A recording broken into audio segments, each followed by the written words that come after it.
If you're new here, let me quickly set the context before we start. On this channel, we look at horse racing through data, race structure, and risk, not tips or hype. Instead of jumping straight to who will win, we slow things down and first ask, which runners cannot win and why? You'll see an Excel sheet on screen during the stream. Think of this as the engine that runs the analysis here. It's a proprietary model we've developed to understand how a race is shaped, not just who looks good on a race card. By combining pressure, pace, distance, class, and competition, the engine helps us see where a race is stable and where forcing a pick would be risky. When the signals line up, we act. When they don't, the engine tells us to step back and explain the risk instead. You can use the timestamps below to follow the analysis race by race. Welcome to the Grandstand Gazette, data-driven horse racing analysis, educational use only. No betting advice, full disclaimer in the description.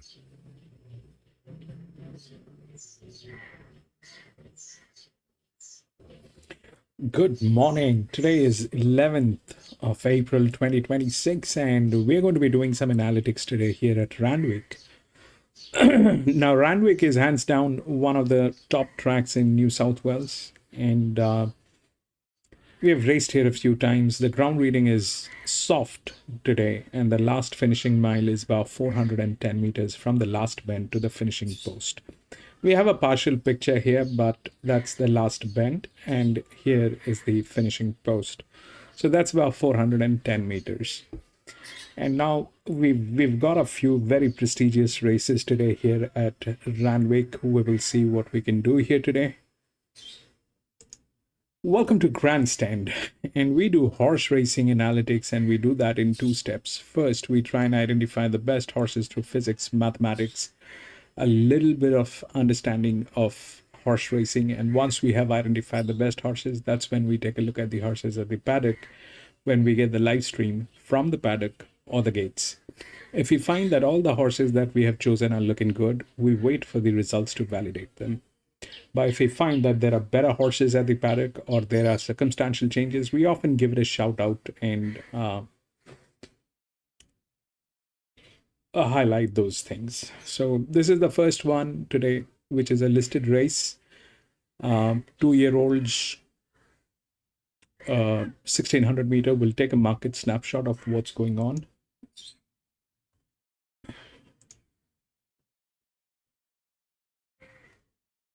No scratching. 1, 5, 11, and 6.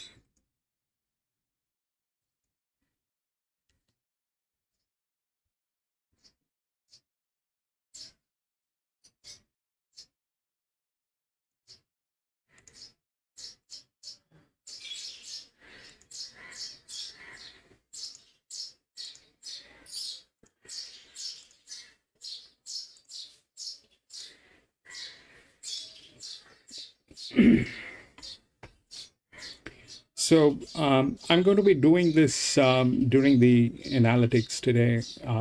I've done it for a few, but there are some which needs to be done. So we know what the revised weight is. This is where they're coming from. So I have color coded them. So the green is the top, all right, where they're coming from. Then gradually it drops. Okay. So the top where they're coming from is here, and that's how things are. Okay. The resistance, we know that the higher the resistance, it becomes difficult for the horses to win. So that's what we know. And the rest, everything is as usual. And about the drop, that's exactly the same way the revised weight is. If we look at the drop from the top, that's the highest drop. Then this is the second highest drop. That's the third highest. That's the fourth. And then we have the challenges here. So we'll see what's going on. So one is favorite. Now this is a listed race. Okay.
Okay, so let me explain a few things. We will also do that during the races. So the load value is something that we will be discussing how the load value is calibrated. I have recalibrated the load value, and it has to be done with the track. Okay, so it cannot be constant. It has to be done with the geometry of the track. So today for Randwick, we have done this for Randwick, and we will see how that works. So basically, that one is the favorite, but the one is in trouble. In trouble. Okay, if we look at how things are, then sorry. So that's the trouble line. Okay. Then 6 is the escape, which is here. Now, the 5 is a contradiction. Okay. Now, the 5 is a contradiction. Why? I was also looking at the 5. Now, generally, what I have seen is this, that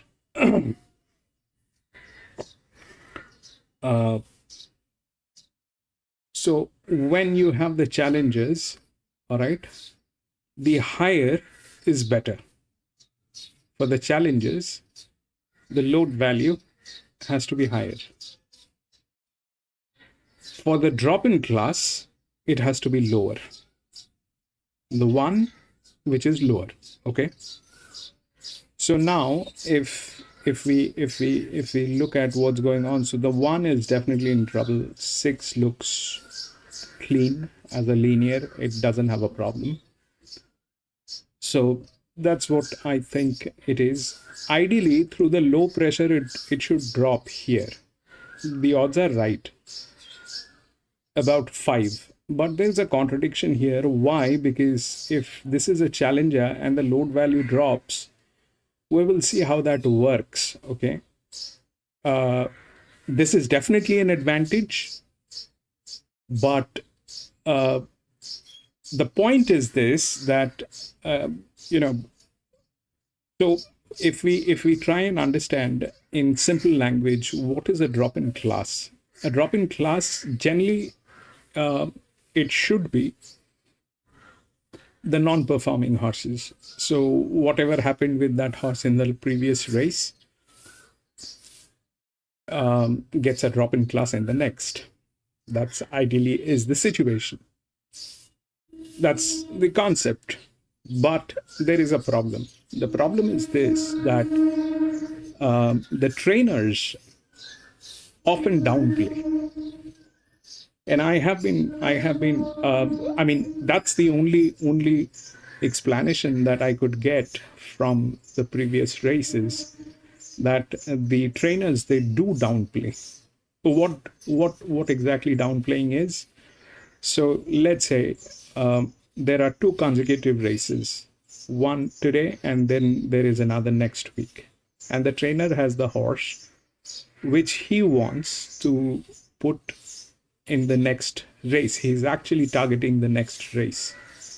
But what he would try and do is he will put that horse here, make it loose.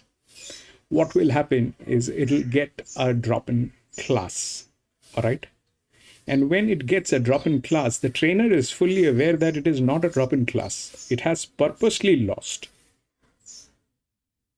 And then when the actual race comes on next week, that's when it will reveal who that is.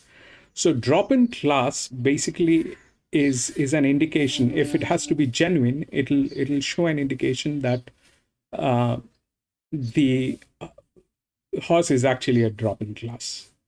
Now, how do we catch that? So that's exactly where the load value comes in. All right. So that's a contradiction. If this is a challenger, this should not be true. On the other hand, it is also an advantage, a huge advantage. So we'll see how that works. One looks difficult, probably on the third line. 6 probably has more chances of doing this. The 2 is getting also into trouble, coming from 56.5. This is 56, 72. There is that's the advantage, both side, here, both side, it has the advantage on the 5. And then probably 1 and 11 because of JMac, right? Now here you will see how that is. So these 2 are drop-in class, okay? And that's the that's the lowest. Through the challenger, it should be the higher one. If it doesn't have a problem. Through the challenger, it should be the higher one. So that's the highest through the challengers out here.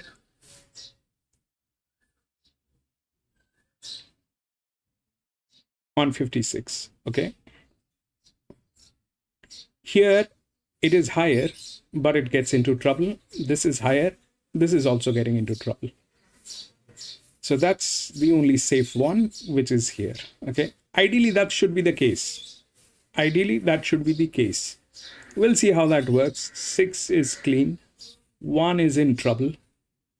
5 is a contradiction. We'll see how the 5 works. And that's how things are. We will take a look at the first one. And the 5 actually had 1 race. It did not do anything in the first one. It's still a maiden. There's no gate speed on this. There's nothing, but the balance is fantastic. We can see the advantage on this. That's an EW anyway. Both of these, 11 and 5, both are EWs. So we'll see how that works, okay? I'm going to be not getting into the first one.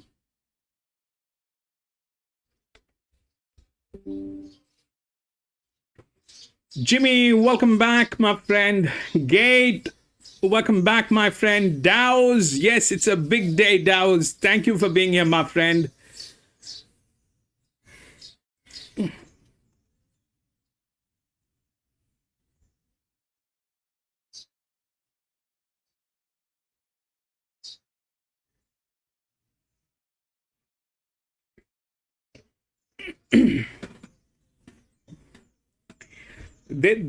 There are a lot of layers, you know. I kind of 11 is written by JMac, so yeah, which is a drop-in class. It has the thing. The question is how the 5 is going to get placed. Okay, the 6 probably has an upper hand over 1, and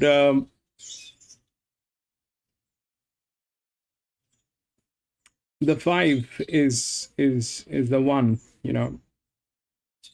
So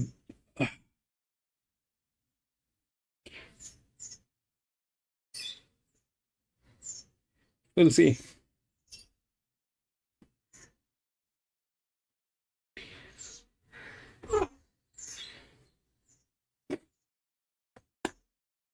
I mean, it looks like, you know, what I faced during this week while I was running the numbers, and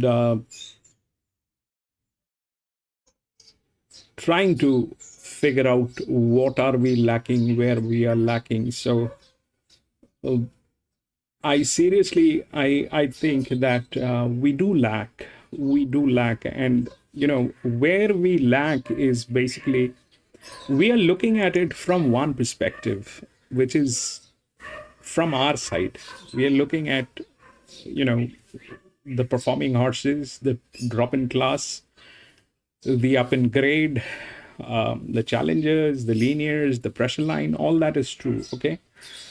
But there is this other side of the story where the game is played like a chess. It is a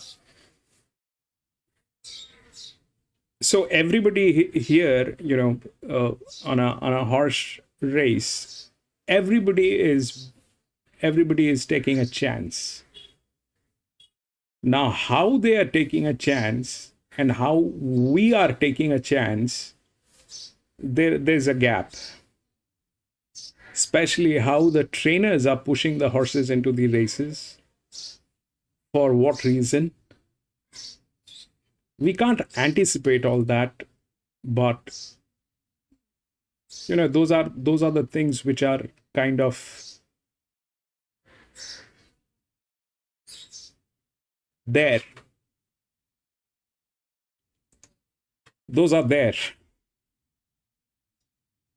Nothing happens without a reason. Nothing happens without a reason. There's a reason for everything. And probably we know half of them, maybe less. Half is overestimating. We know less than that. So the gameplay is there. Who is taking chance? Where they are taking chance?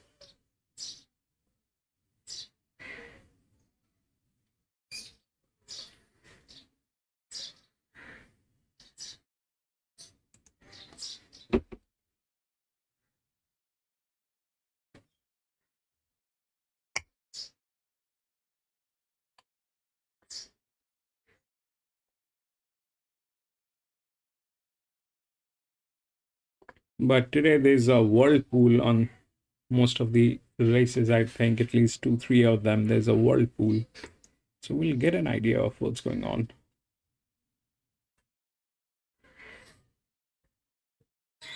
This basically is the first layer.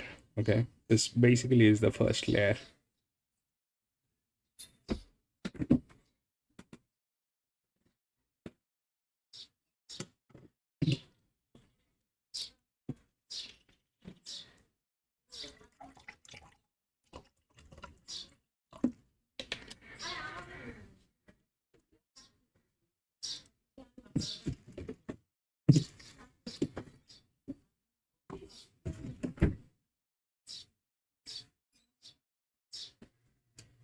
I've got similar ponies, but I have the 2 instead of 11.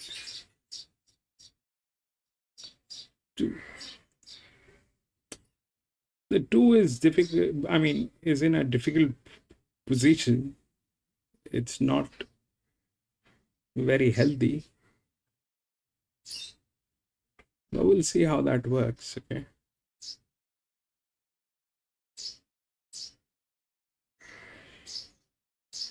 Two is the highest quant, by the way. That means 2 has been promoted like nobody's business. But that promotion has got him into trouble.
line strongly before the sanction. Here's an ally.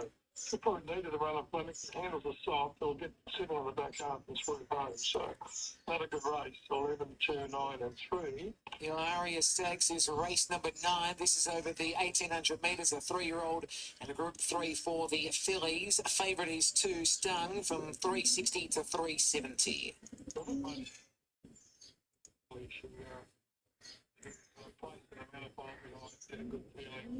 And they went to the field.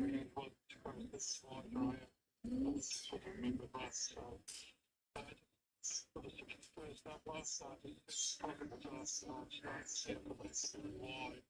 First horse, couple of kilos better. And as it starts, being on top of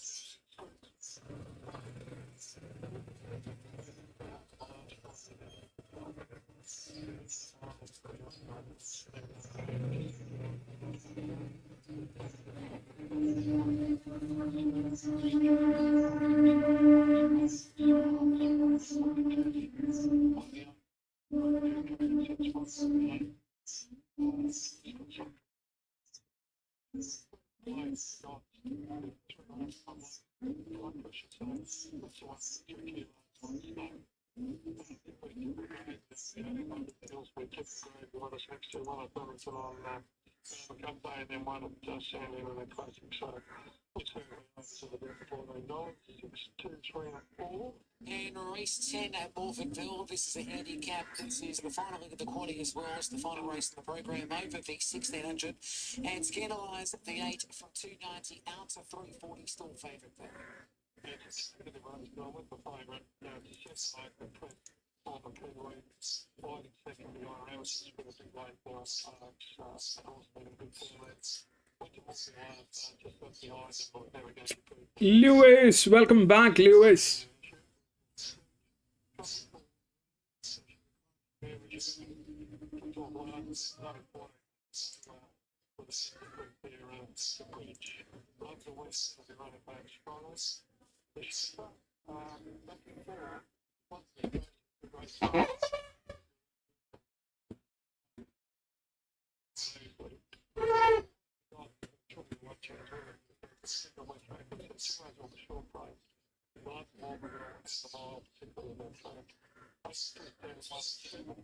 Okay, best bets and quaddy.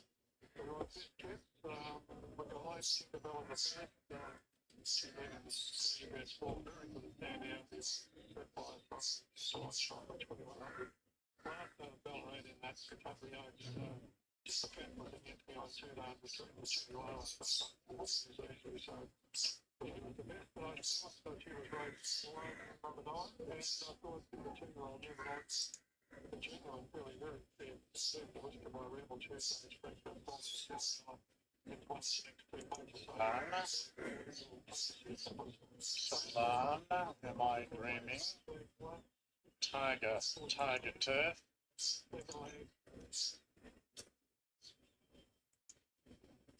In the last leg.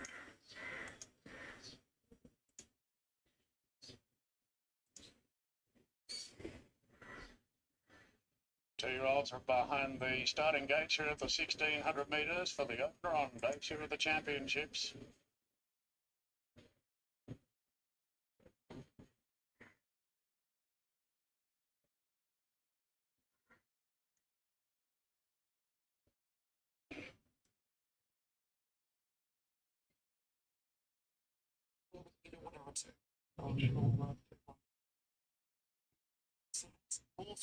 Now Randwick runners are behind the barriers for the opener on day 2 of the championships. This is the Fernhill Mile. Hydro Bomb, the 1 from 420 to 350 is favourite. Universe, the 11, 750 to 550.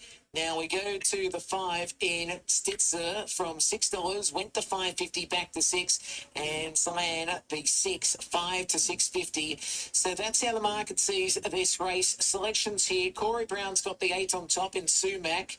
It's at $10 as we speak. Now Chantel Buckley and Ron Dufficy have got the 5 on top at $6, and Darren Flindell's selection is the 1 Hydro Bomb. They are behind the barriers as we take you to Darren on day 2 of the championships at Royal Randwick. Pretty solid at 6, and going over to the horse we spoke of, it's been the firm in the last 5 minutes. He just got way too far away from Hydro Bomb in this market. So, Ronnie, this market is a tale of... Adaman, 3511. Isn't it? This market very short. Welcome back. In the queue. So runners moving in. The money's dried up. Welcome back, Adaman. This bottomed out at $3 a few minutes ago and is now out to $3.60. Universe has been really solid at $5.50.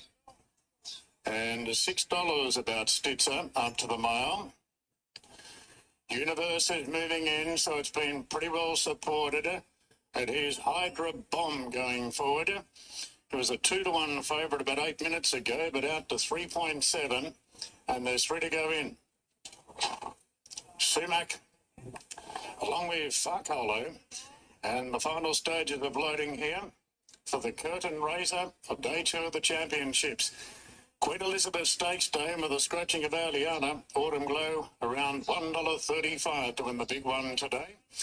2-year-olds are ready to kick it off here in the Fernhill Mile. Stand by.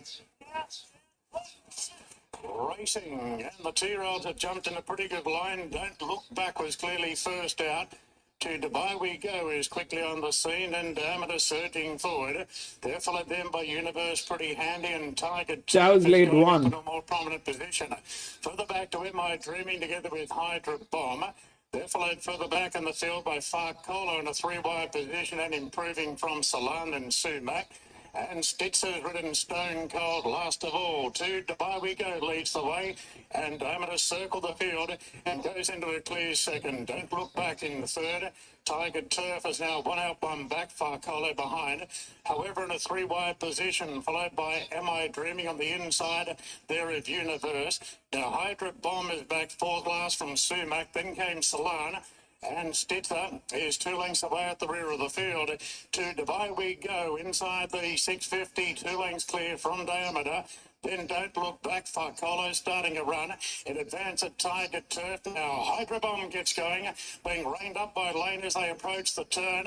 Stitzer still back last as they come into the straight now. Dubai We Go being challenged by Diameter. Then Farcolo from Don't Look Back. Hydra Bomb deeper out. Getting to the outside is Salam with a good run. And Stitzer's coming right to the outside as Diameter takes the lead now. And draw a length and a half clear at the 200 metre. They're queued up for the minors. Here's Salan coming with a big run, and Stitzer as well. Diameter a length clear from Salan. Diameter 3-6. Salan and Diameter up on the speed was 3-6. Now, photo for third, Don't Look Back and Stitzer, followed by Am I Dreaming, further back to Universe, Tiger Turf, Sumac, to Dubai We Go. Boy, Hydra Bomb, they've done their cash there. It's run second last. The one behind it, Farcolo. And it is 3 Diameter who wins at 7:05 and 2:35 for Tommy Berry. Now 6 in Salan. 3-6-4-5. Don't Look Back, the 4:11.90 numbers of 3, 6, 4, and 5. Race 1 at Royal Randwick. Morphettville, as we mentioned before, 10 races on the program. 10 Edwards is called in. 3, 6, 4, and 5.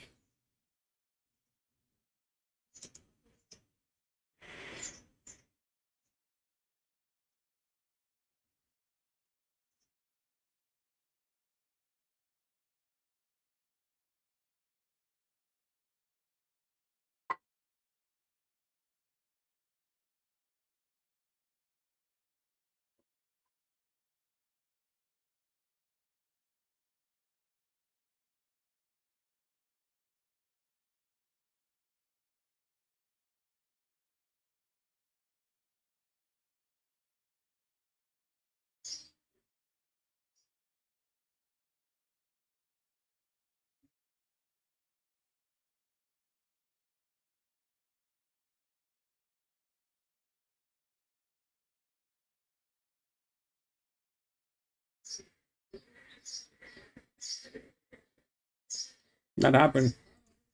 Araman, you have the 3. 3, 6, 4, and 5. The 1 did not get a chance.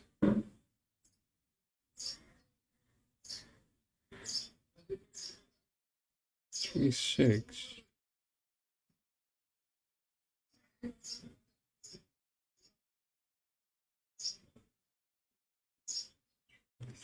This was a contradiction. 3, 6, 4, and 5.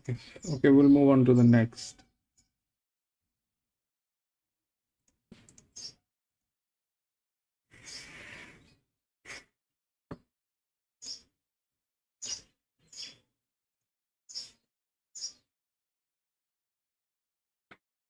Two, 3, 5, 6 and 14 all scratched. 2, 3,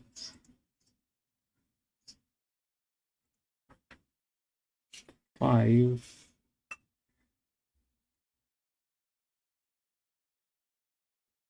6 and 14.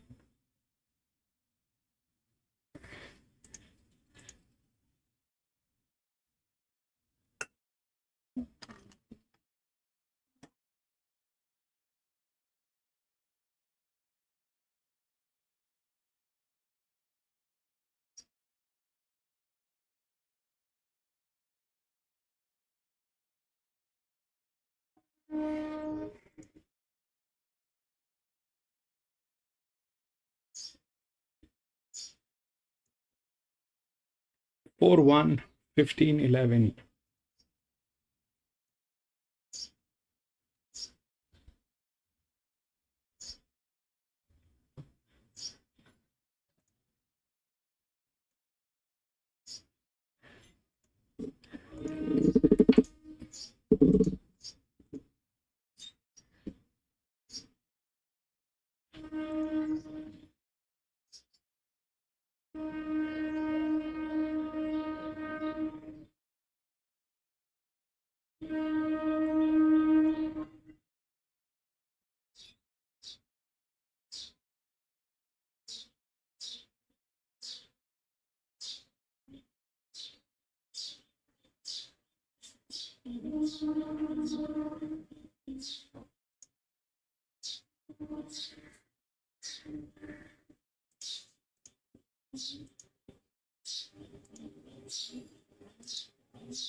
I think the odds are right.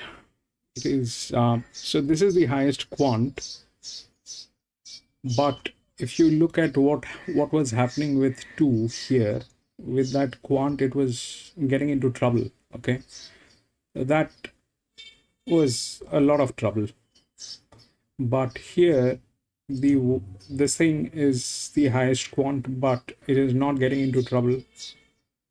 The thing is, they are like neck to neck. I think that is the right odd. I think they are the right odd.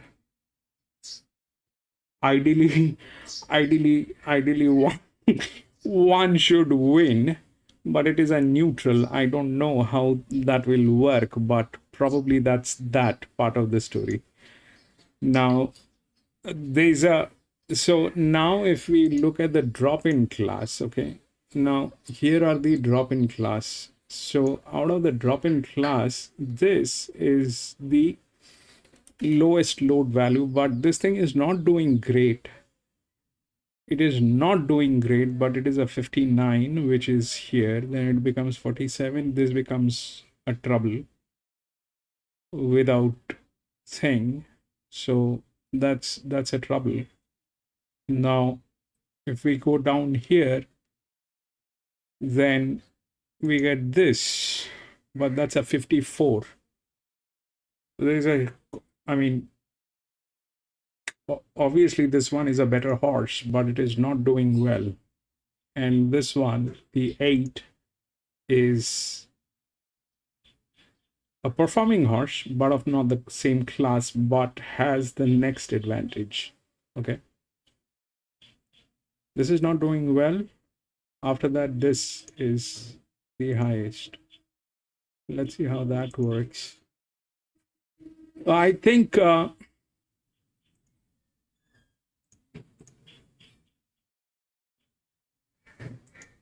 think 4, 1 are the right odd. Okay. 4 and 1 are the right odd. Now 11 and 15 are very strong in that case. These are very difficult, looks difficult. So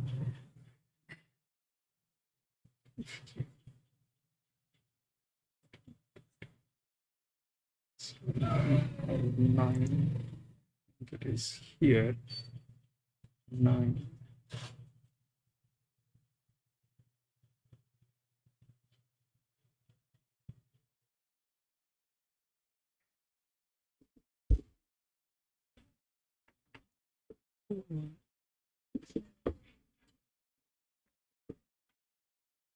I think it's here, 419. That's 15. That's, these two are difficult. Then it is here, 419. This is a far-fetched story. 8 is a far-fetched story, probably. 419, I think. That's it. Ideally, one should win, but anyway. 149 is here. That's becoming difficult. 149, 59 is 59, drops 14, 51, no. And the 13. So the 13 is not doing great. The 8 probably in the 4th position. Let's see how that works.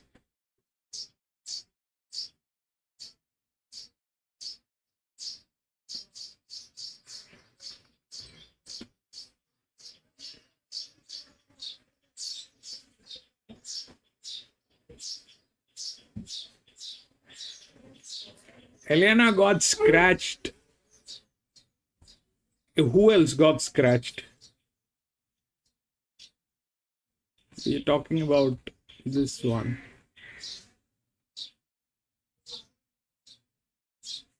I think you're talking about this one. So that's Eliana.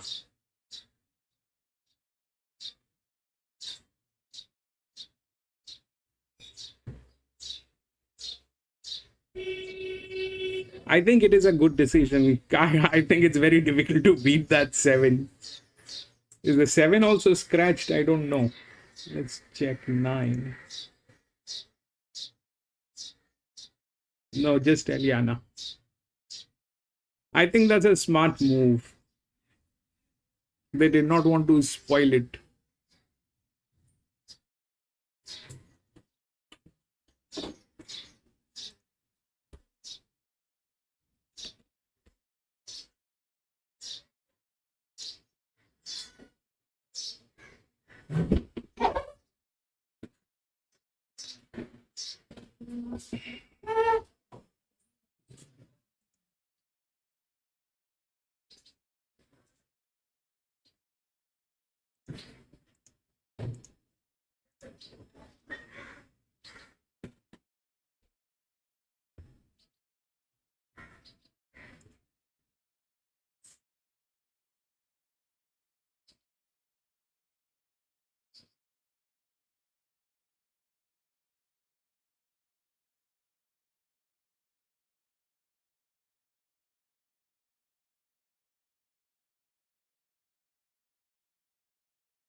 PC 5 Caulfield.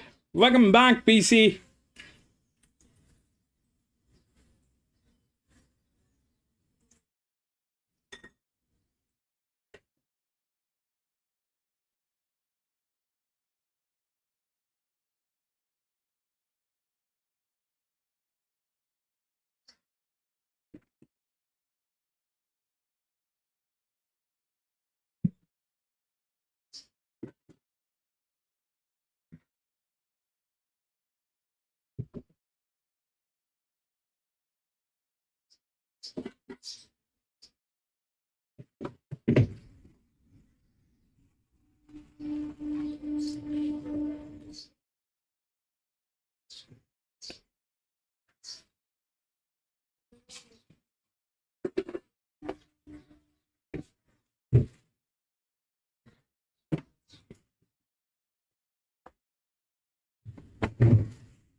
Caulfield.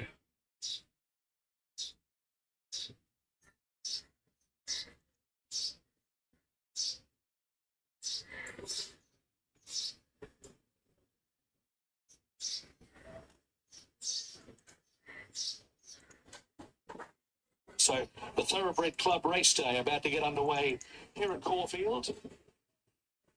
Bring Forth goes in. Jareth wanting to lift in the stalls. An attendant quickly on the scene. Signal from behind and they're racing. My Brother's Keeper jumped with zest towards the outside and immediately takes hold. Elmerac began quickly with Mr. Bannock, Staunch, Jareth. And then Aura not too far off those, and Bring Forth from the deep is also coming over. Merchant Flyer midfield, then House of Lords. 2 further back in the field, Strand Deal, My Brother's Keeper. As they climb at the 1,500 metres, Bring Forth is going to cross and lead Jareth, and then came Aura. Mr. Bannock is next, the outside of Staunch, and at this stage is keeping Aura a little bit wide, working up the hill. 3 lengths to Elmerac and Merchant Flyer, 2 1/4 House of Lords, a length and a half Strand Deal, last My Brother's Keeper. Bring forth the leader on top of the hill. 1,200 metres to go. Just wants it to be a little bit quicker by a length and a half. Jarrah second. A length Mr. Bannock, a half Aura. 2.5 Elmarac outside of Staunch. A length and 3/4 Merchant Flyer. Then House of Lords, who would spot the speed about 12 lengths from Strandale and My Brother's Keeper as they run towards the side of the track. Jock just tries to keep this horse underneath of him. Bring forth the leader by about a length and a half. It's Bring Forth the front runner as they swing towards the 800 metres. From in second place, Jareth, and then came third the inside Mr. Bannock as they reached the 700 marker. Further back is Aura, about a length and 3/4 away as Elmarac as they approach the 650. Staunch Merchant Fly. Getting going now, House of Lords. Strandale under pressure. My Brother's Keeper latches on. So Bring Forth the leader from Jareth up towards the corner. They were followed by Mr. Bannock as they reached the 450. Then came Aura. Again hooks out 3 deep from Elmarac Merchant Flyer. Staunch under pressure. Then House of Lords. So it's Bring Forth into the straight. 250 metres to go. Shown its head.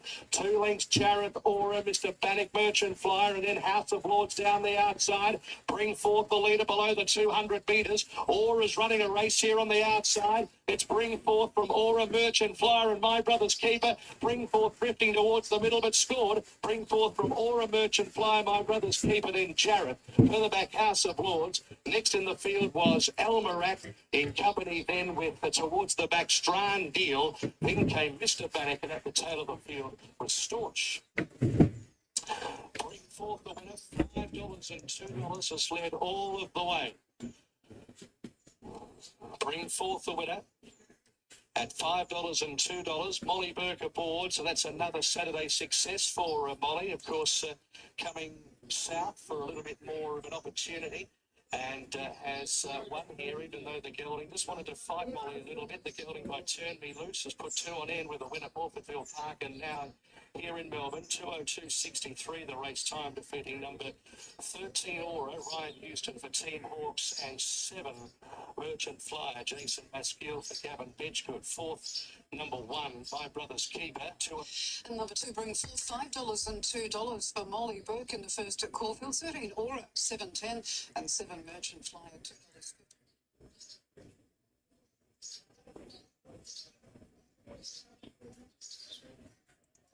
Postponed, but we do have racing at Newcastle. That means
BC.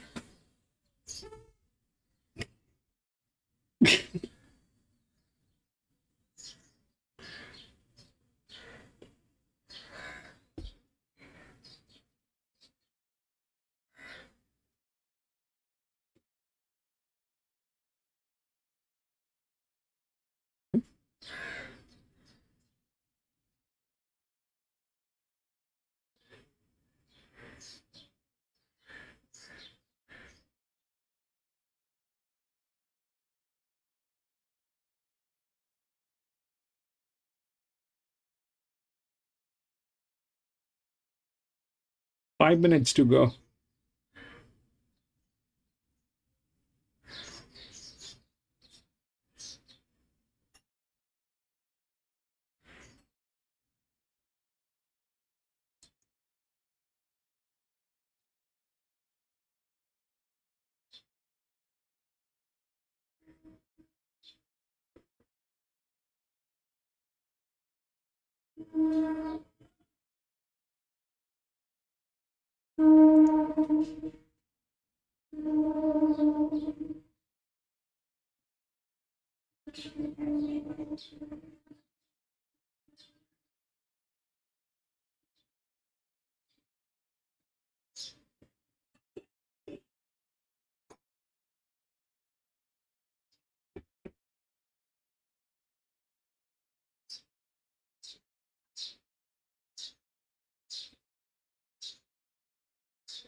We're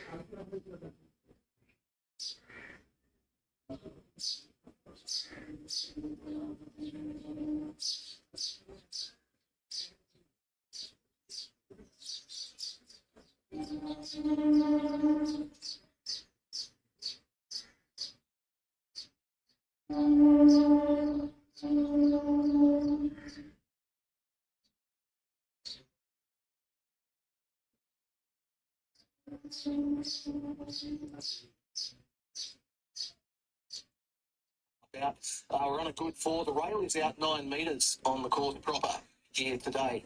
Nothing late to bring to your attention. Two I've gone for, pair of sevens. The first one was a decent price each way, but that's been snapped up. Race 4, number 7, Vlatava. Second up today was really strong at Mucklebrook in a Super Maiden on Cup Day up there. Coming from a mile back, it was a big field. It ran second over 12.80 and probably would have won in another bound or two. It was the first run since coming from the Matt Laurie stable in Victoria, now at Joel Wilkes. Step to 1,500 looks ideal. 6.50 was bet. It's into $4.60 now.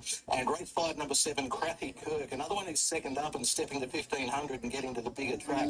Ticks all around there. She resumed at Port over 1,200, came from well back, only beaten 1.4. I did set the 1,400 third up at Scone at her first prep. This is only a second prep. She really hit the line well. 1,500 today, home track. I'm expecting a similar effort. Opened around the $6 mark. Nothing like that now. Today, 280 into 260 with no deductions. So 4-7, 5-7. Good luck at Newcastle today. Thank you very much, Phil. And we've got Randwick race number 2 coming our way in 10 minutes. So it's my turn to welcome in Darren Flindale. Hello, Darren. Yeah, hi Mercedes. This has been a big go in the upcoming race for Regal Award. It's just gone into odds on here for the running of the South Pacific Classic. My goodness. Number 1, Beska, 550, a last start winner at almost 100 to 1. And Regal Award has tightened right up from 225 this morning into 195. Early markets have it priced at 360. Options at 34. Maris at $12 chance, got as high as 15 about 20 minutes ago. Azarax 26, Samarel $15, Autumn King 11, Cavallo Park at 13, 11X at 41, and Siragusa at $9.50. So we're in the market, the bottom one, Siragusa.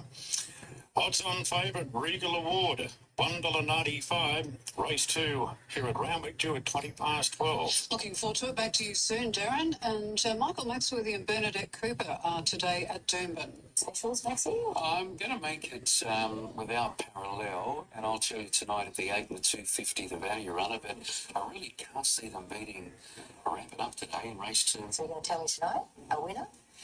Well, I'm telling you that we had a good day on the punt. We got the quaddy and we got the same race multi. Fennel for me and held to pay my value at about $11. I love his confidence. Let's look at your quaddy. Yes, it's a tough one, especially that last race today. But spending $180 for the 100%, we can take that for $20 or $40. 913, 816, 92, 16, 12, and 8. And then in that last race, which I think is the most interesting race today, 5, 2, 9, 15, and 4. Alrighty, let's take a look at my quaddy now. I'm 3 by 3 by 3 by 3 for $81. Alright, that is a look at our 8 races. We'll be back and we've got horses in the yard as we come back to you, Tim, for today's Jockey Challenge. Good luck today, Bernie and Maxie. Ryan Maloney, your even money favourite in the Jockey Challenge. Ian Jones, $3.40. Michael Rodsmere with some support at $7.50. Sergio Graham, a $9.50 chance. Any other 11. And Daniel Moore head the others as an $18 chance. Repeating our tab.com value lay of the day at Doomben today. Falcon Lair. So that's race 4, number 2, Falcon Lair. We're top of the market there as a $2.60 chance. What are you really gambling with? For free and confidential support, visit gamblinghelponline.org.au. Not a Morfordville. The True Believer. Eagle Luge yet to learn. He was a last start winner at Oakbank.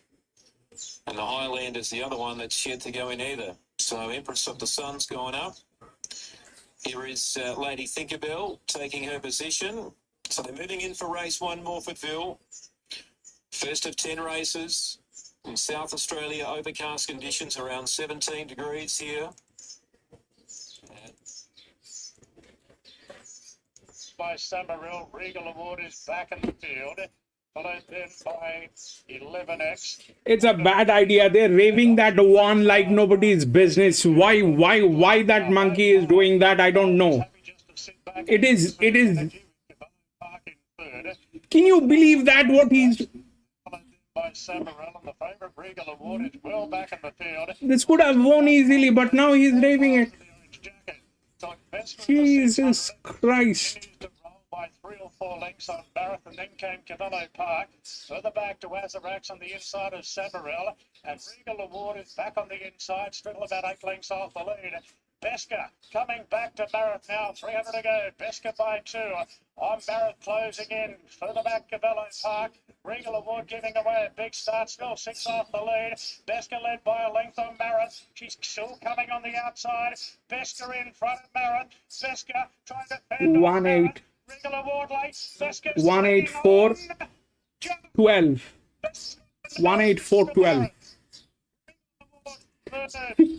Followed there by Autumn King to Cavallo Park and followed 1-8-4-12. the back to Samarella from options back at the racks. 11X.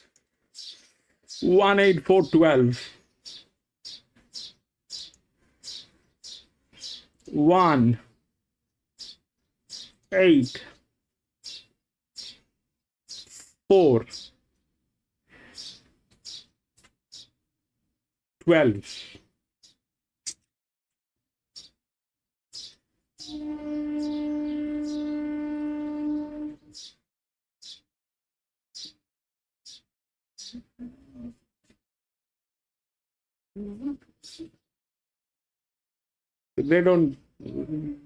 They did not get in.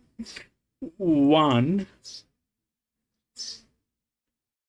4 8, then got it, then was 4 up here,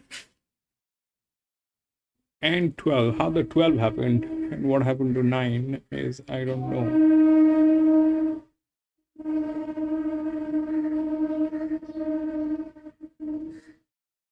That was actually not doing anything nice, but that happened. The 9 did not get there. The 8 knocked out the 9, man. Can you believe that? I mean, that's the low pressure happened. Anyway, we'll go to the next.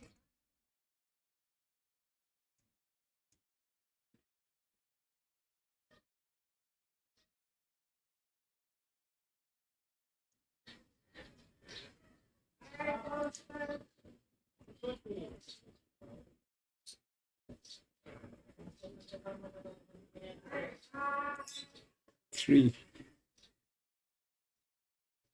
No scratching. 9214.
The odds are right, but I think the 2 is going to get it.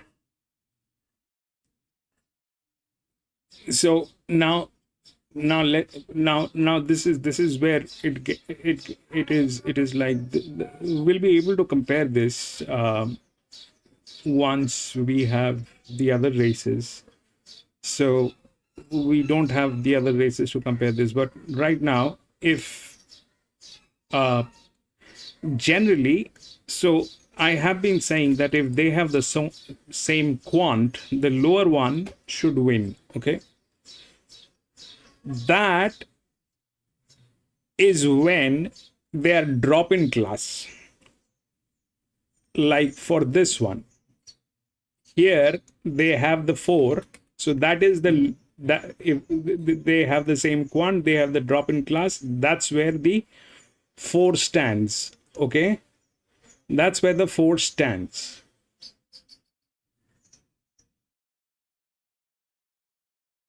Now the problem is this, that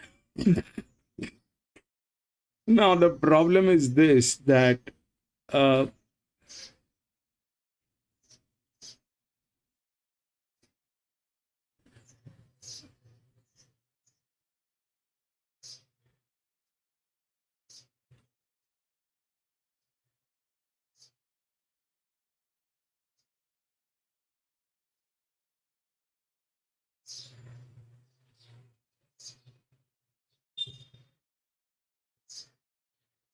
this is like that.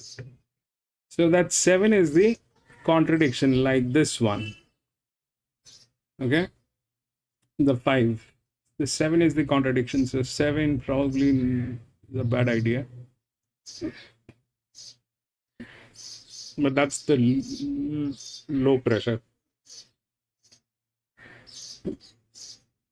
Now that's 54. Okay, this is where it knocked out. That's the lowest, has a promotion, and then it also has the relaxation, I mean the advantage. We can see that. All right, it's a promotion plus advantage, so we'll keep that aside.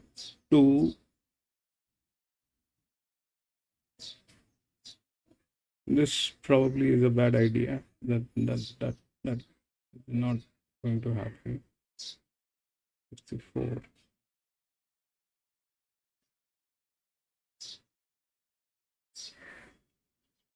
And the question is whether it is 4, 54, 19. Ideally, it should be here. Then we put the data. So what happened here is this, that the leverage, I mean the quant, went through, but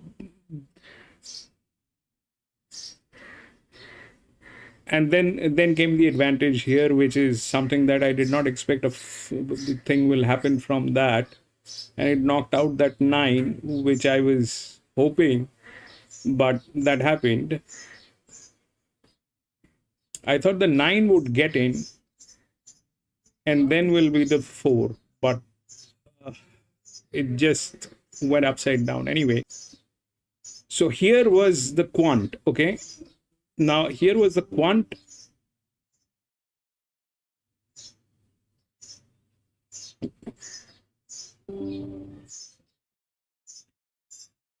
This was a 1400 meter listed race. So here it was the 1 which happened with the advantage also. Then it went on the lower side here. It just did not got anywhere else. The 9 did not. So now this was the challenger, that was the quant, this is the load value. So this is relaxation. Okay, now here it is not relaxation, it is performance. Okay, now here it is not relaxation, it is performance. Relaxation is this. Ideally, when that is the scene, if they are challenging, then that should work. Okay, and then one of the advantage from the low, the drops should get in, because we don't have the advantage. Again, here is on a 54. I don't know if It's a lot of advantage on that horse. That's 7, okay? But at the same time, it is not looking like this. It was looking great, but it is not looking like that. So yes, I think it is 2.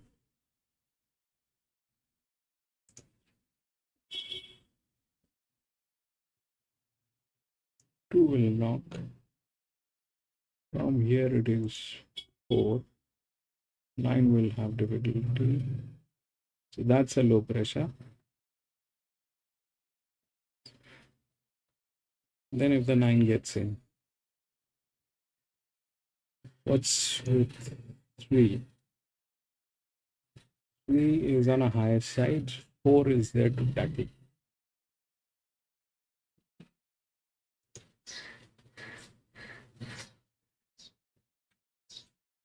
Two, 4, 9. 2, 4, 9. And then where? 2, 4, 9. Then it will drop. Then if this thing comes in, then it comes in. I don't know. Maybe the 7.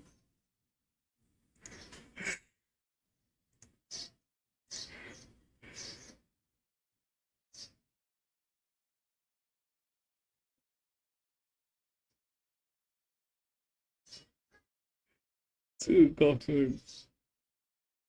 9 for coffee. Arman 184. 184 and 12. Yes, the last one. 184. 184. No, it was, I mean, that was running neutral. But if you look at that, so it is all situational, it's all situational. It is challenging, has the quant, the load value, which is defined as becomes a relaxation here. Here, it is just the opposite. Okay. Here they're challenging 56. That becomes a performance. Okay, that becomes a performance. If you look at 9, that becomes lower, plus it has problems. Here, the 1 did not have any problem. The 1 did not have any problem. It just went through, and the low pressure knocked out. The 9 did not get in, then came in the 4. So that's okay. But here, the 9 is in trouble. So is this one. All of them are in trouble.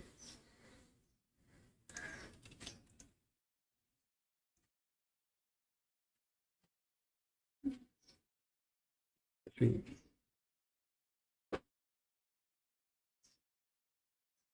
Well, here it is 4, which is rightly identified. This is a 54. That's why I'm not marking this. Okay, out of the drops, this is not a drop. This is larger. That's why it is a threat. I don't know how that will work, but out here it is 4. So the odds are right.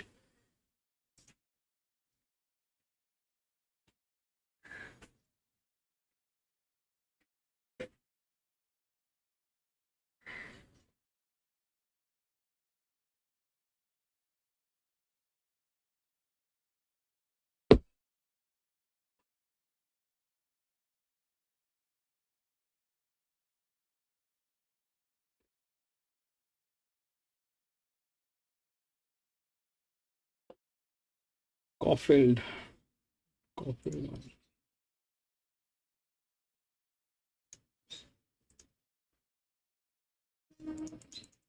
It's certainly calmed itself before this terrific 10 race card here in Adelaide. 2 more horses to load. Eagle Lou. They're talking about Adelaide.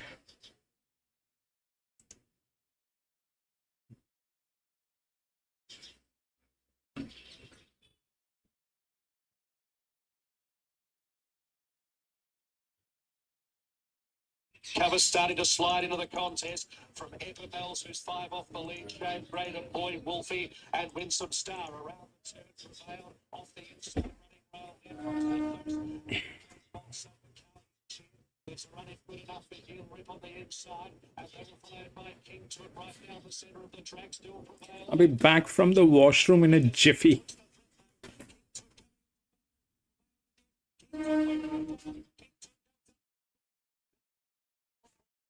So we did a good job. Photo 4 wins of Star or Wolfie. They were followed next by Heel Rip and then came Volatile. Well back in the field, Shades of Thursday, Cheer Braden Boy, and that's just about the lot. King Twist 350 and 170 racing well. Hit the line hard today. Tommy Stockdale awards Kingswood wins from Prevailed, who was able to stack them up in this sprint race and has gone down by about a neck. 12 beats 10 and would stand by for third. And 12 King Top 350 170 Tom Stockdale, number 10 Prevailed $4.10. Newcastle coming up, and then we're off to Morphettville for the running of race number 2. Yeah, open races from Burke. Uptown Monk's the favourite at $4.20. Horse number 12 was out from $3.90 though. Two Shadow Eagles at $5.50. Just before Shadow Eagles, 17 Common Interest has been $6 into 4 rating given a hope. Mr. Seekham's had some interest too. Number 11, 14 down to $8.50. Free Windrush has even had back. It's been 15 down to 10. And my selection for Dunreal has been 15 into 13. A very open race. Dunreal tried more recently.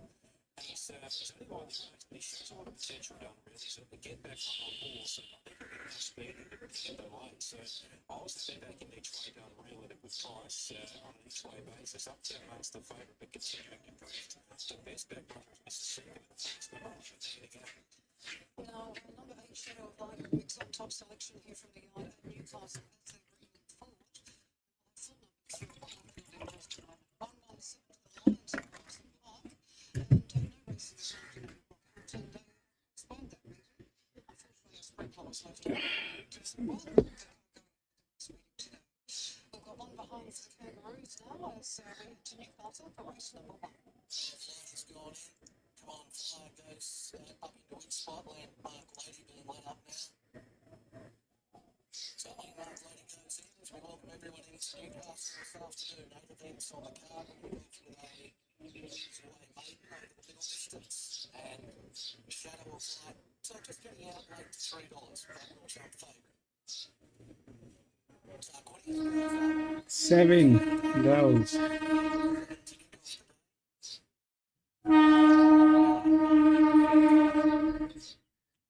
The 7 is the advantage. It is. I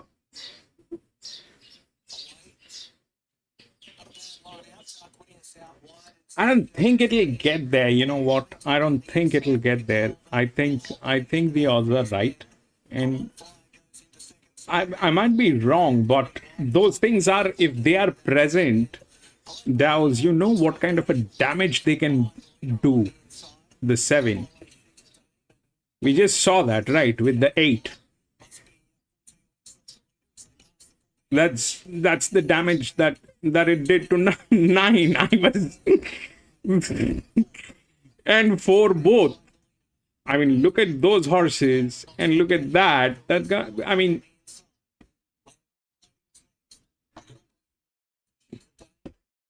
it's quite capable of bringing in that damage.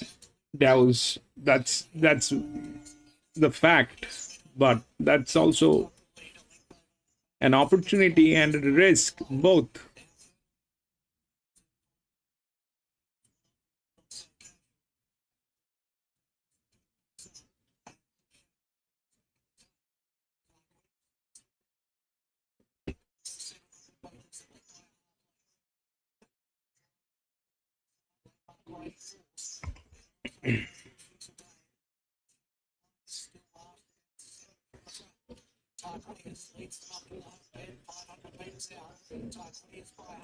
Same sex. Yeah, it's a 2-year-old, but it's a group 2, okay? It's a group 2. The group 2 is about class. So this is where it comes, these two, okay? That's the load value. That's what we can see. The 9 probably is in trouble.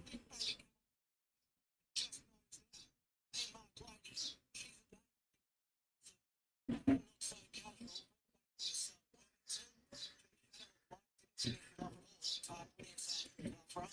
Last year. But I finish here on the first. Come on, Flyer, looking to kick on, and it has held on. Come on, Flyer. Chandler, Ross McConville. 6 land off, 22nd, Jen Taylor, Teresa Bader. 3 next third, she's staying with the Warriors, Mitchell,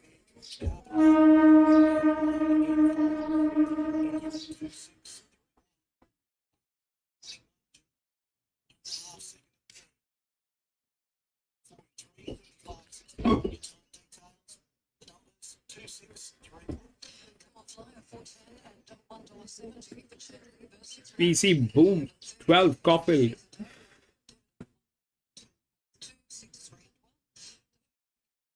Minutes away, 5 Brave in Seattle, 250 favourite, 2 Switch the Stars, 260, 6 Loki Blue, 4 and double biggest the rest, and Brett likes number 2 Switch the Stars. Brett Moody will be calling all the action there. At Caulfield, 12, 10, 13 and 5, all we need is correct weight or otherwise. We're on for day 2 of the championships. Check my offers on the tab app for exclusive Saturday racing offers available now on races 1 to 6 across Randwick, Caulfield and Dover. Offers on races 1 to 6 available now across 3 big tracks this Saturday.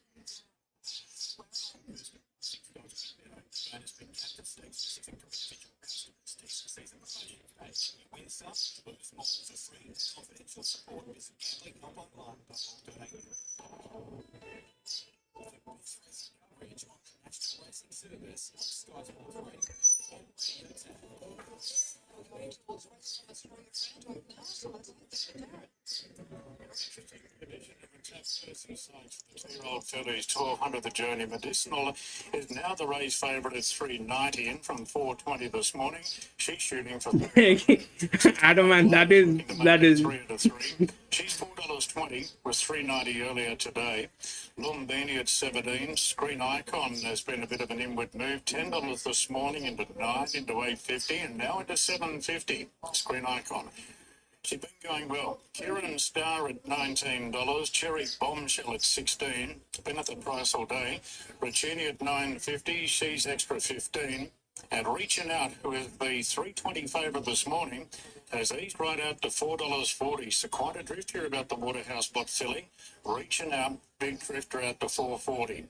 The inward move is Medicinal, favourite at $3.90. Autumn Glow's holding firm at $4.20. And the short one from odds has been Screen Icon, 10 into $7.50. That's the call for the third here at Randwick during 9 minutes.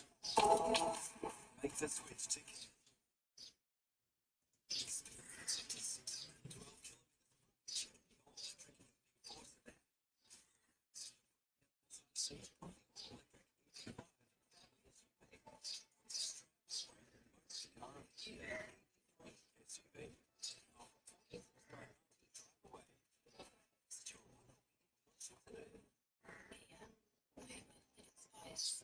Lines 2, 3, 15 to the Kangaroos, behind there at Barnsley Park and at Waterville. They are behind the barrier for race number 2. So big weekend football and racing in South Australia. They'll bring them forward for the second in just a moment as we head to 10.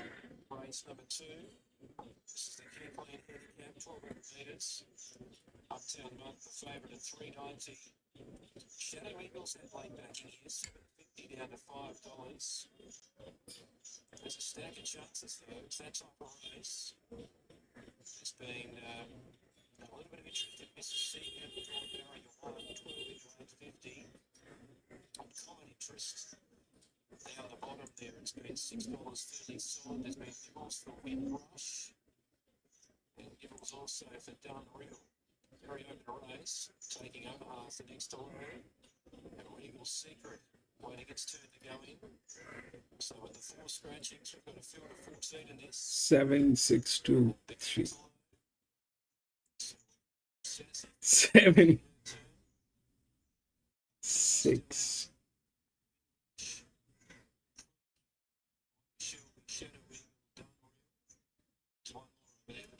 It's Commander Maroon. So race 2 Morpheville on his 10 race chart. Fantastic day's racing. A couple of weeks away from the Australasian Oaks.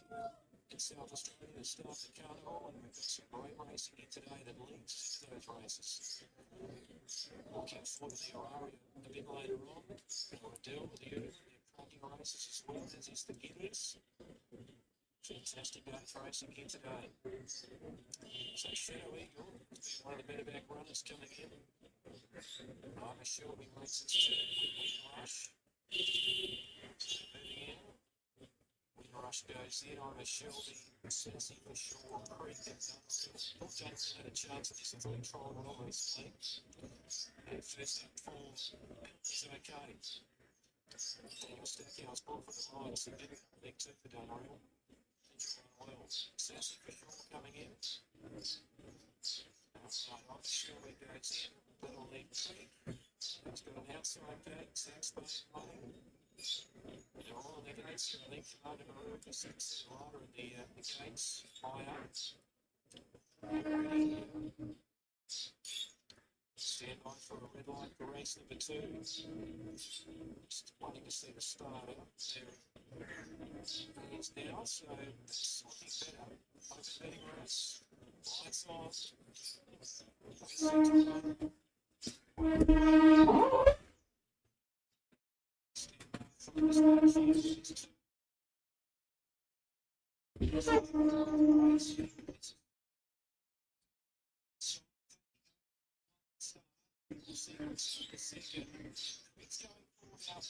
Windrush is not going to be far away with Uptown Money, Shadow Eagle, the green jacket, red cap, right off the inside. Mississippi Burrow in front of him at seventh. Then came Dunreal, he gets into a lovely trailing section midfield for a common interest. Then came Artistic, Sassy for sure, and Journo, right Shelby. Commander Maru last 8 minutes off the speed.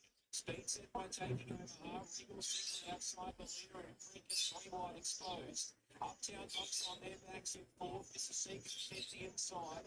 Then Shadow Eagle, Dunreal, he's following the right horse, Uptown Monk. Further back in the field, Windrush and Sassy for sure and Artistic. They had the remainder. Down the straight they come. 350 taking over Eagle six. Mississippi. Then Creek, Artistic, Shadow Eagle. Nothing from the back really running on, and Regal Secret's gone for home. Inside the 150, Mississippi and Shadow Eagle are running on, but it was a panel up the straight, and Regal Secret races clear. It was a thrilling affair. Sprint home and won easily. Second, Shadow Eagle. Third, Mississippi. Now, fourth is either common interest or Sassy for sure. Next in came closest to the inside, taking over half. Creek goes at the back. They couldn't run on. Speed was too slow to race. And then Uptown Monk.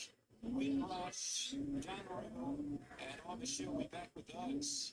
Well, it's a real six-split affair, and Regal Secret's come right away, number 7. And Regal Secret 22.50 and 5.20 for James Bottom. Number 2 Shadow Eagle on $2. 11 is there for third, Mrs. Seeger at $3, along with 13 and Sassy for sure 3.20. We await the numbers to do better before the running of race 2. I'm going to flip the 195 this morning, now 185. Lots of triples. I have to beat battery. 4 claws and never got better. $3.90 out from 370. Only for my real target, I'm at 650 down to 550. Clinic in a strong line. Although today, I ran was soft. 5 to 650. I'm the favourite. 3 rounds up. Race 2 in 11 minutes. And Newcastle Prime 22.631 after the running of race 1, and those also there. On race 2, 12, 10, 13, and 5. PC 2 with you on that, PC.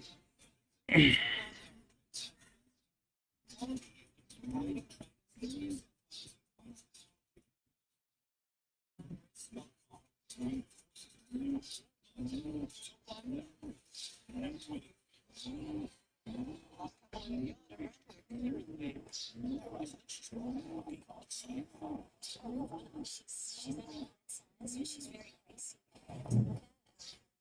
She's extra. First time very sensible and doing everything slow and actually caused the ground by message. She was arrested. And here's the horse that defeated She's Extra. Actually, she Wales. They want to actually. 2 has a great stride and tries very hard.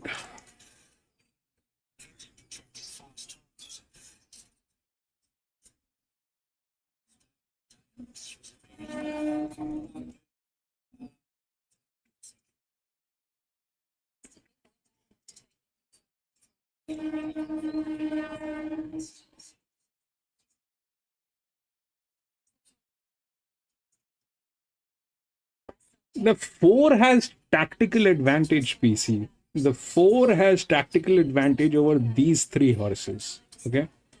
3, 5, and 4. So that's where the 4 comes in. But if the 7 knocks out the 4 because of the low pressure, then there is nothing to talk about.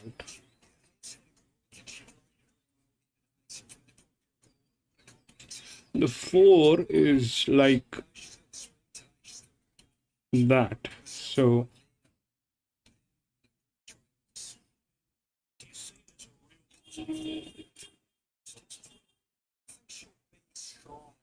that was 9 to win plus queen.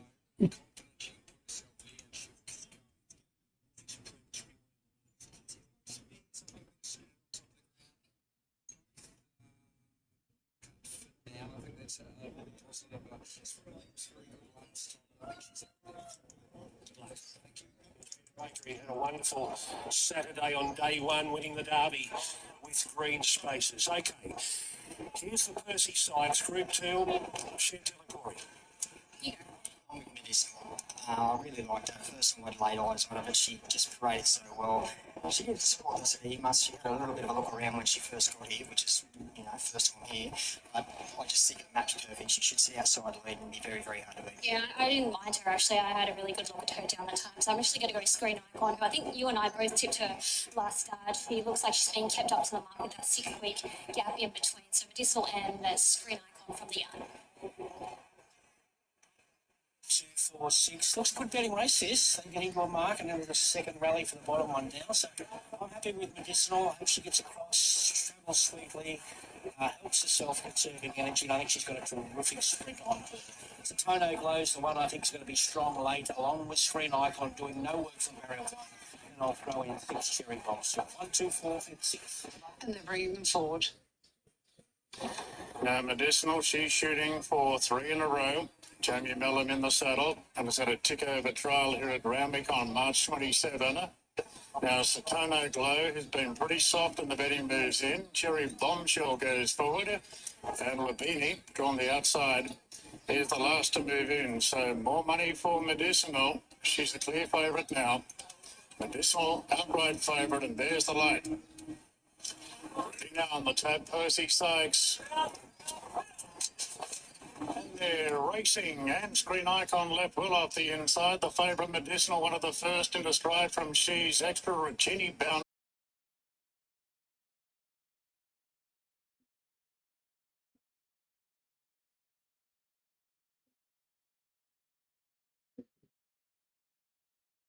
I am so sorry I got disconnected again, and I don't know how to solve that. It's a problem that I.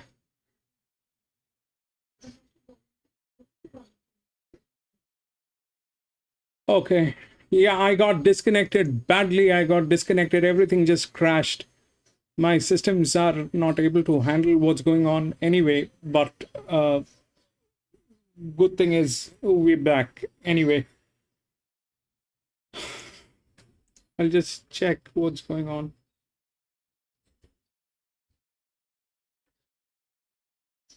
Randwick.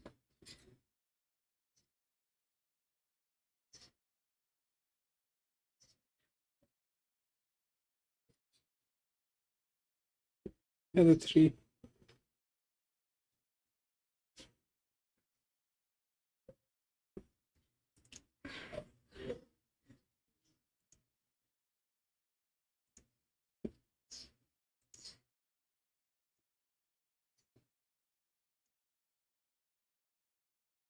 I'll pull up the chat.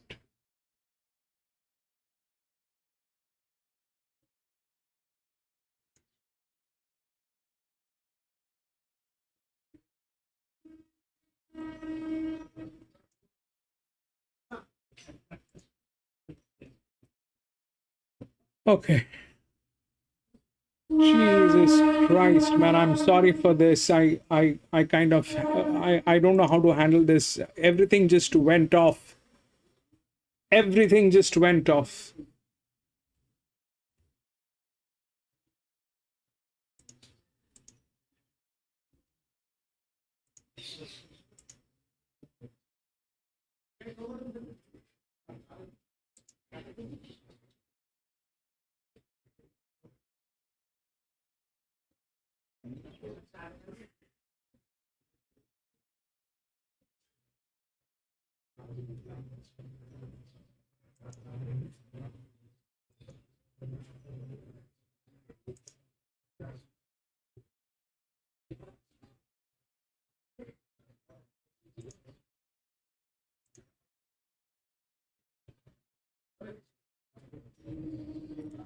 Jimmy, can you hear me? Dallas, can you hear me?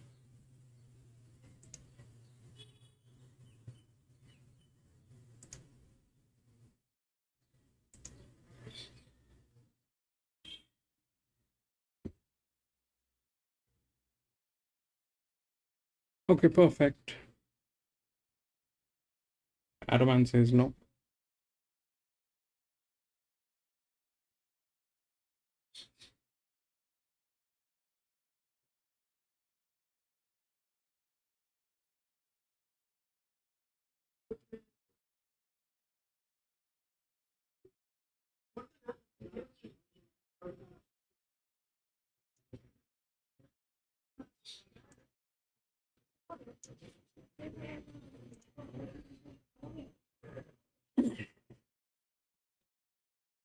Okay, we'll go to the next 4. We lost this one. The 2 did not get it. The 6 actually got it. 6.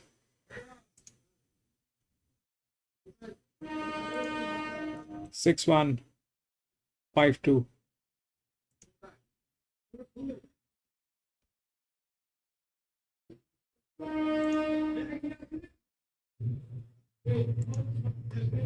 Race 4. We'll take a look at what's going on. Race 4. Race 4. 5168.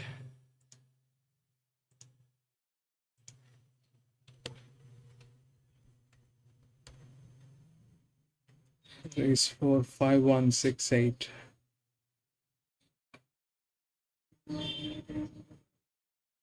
And what are the scratchings?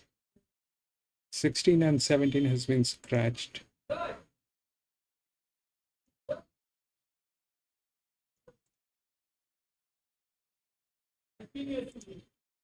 5168.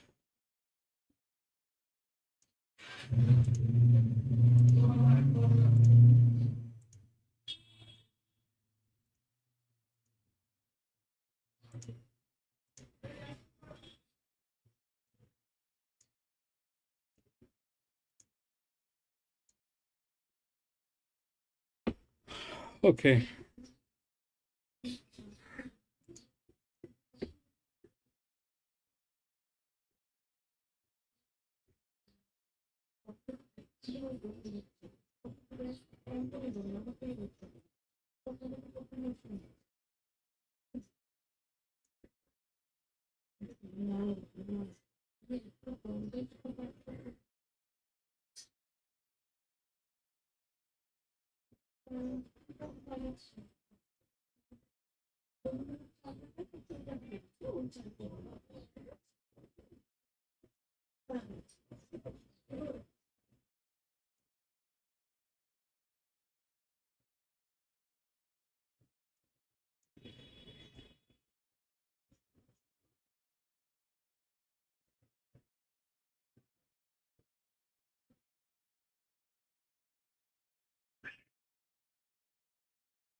I just need a little time.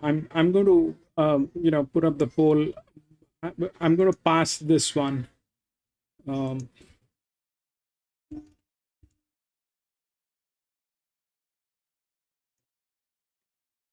Adam, man.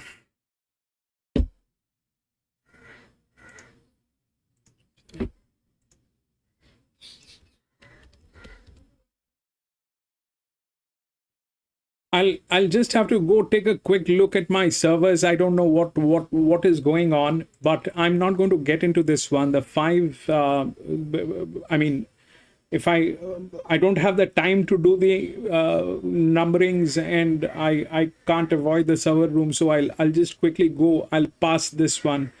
5 is the favorite, but there is a huge drop in class up here with a very big advantage. This one, I don't know what happened, but here this 12 is up here. Okay, I'll just be back, gentlemen. I'm really sorry for this experience, but this is how things are. Technical things at times they backfire, and I don't know how to solve this, but I will just go figure out. All right, just give me some time. I'm going to be back. I'm going to be back.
Okay, I'm back. Restart the PC Lightning.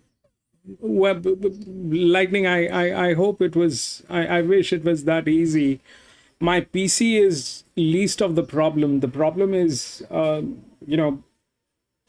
how we are getting the network here. It is a network problem with the fiber optics that I have. It's a network problem. It just went off. Everything just went off. Anyway, so I'll just quickly do the thing. Randwick.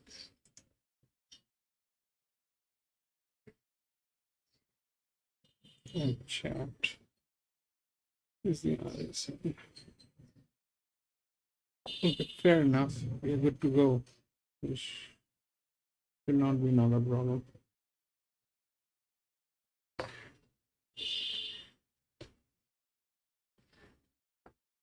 No, this is becoming a problem, Jimmy. I had this same issue in the last couple of streams. I think I had the same issue. Actually, my devices they're getting old, and there's a lot of stress on them. So I don't know. I might have to change a few devices. So that's one of the things. My router has definitely been an issue. The switch that I'm using to distribute the network is a very old switch. It's a problem as well. But that's something that I'm living with anyway. We'll see how that works. So 5 is the favorite. Yeah.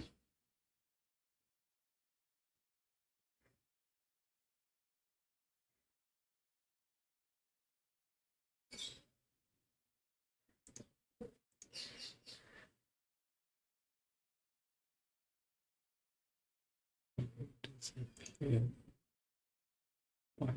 5 is a stair. No. 57.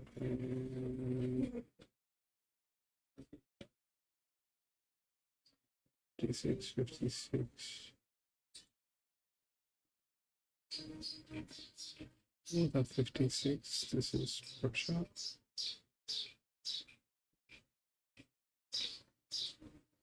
56.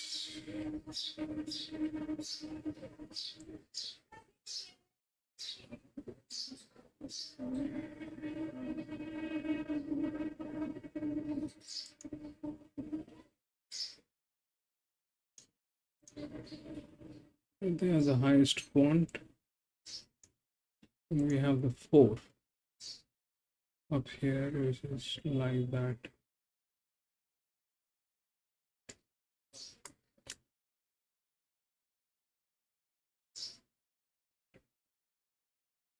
And the 5 is 56. Lower. 6. This.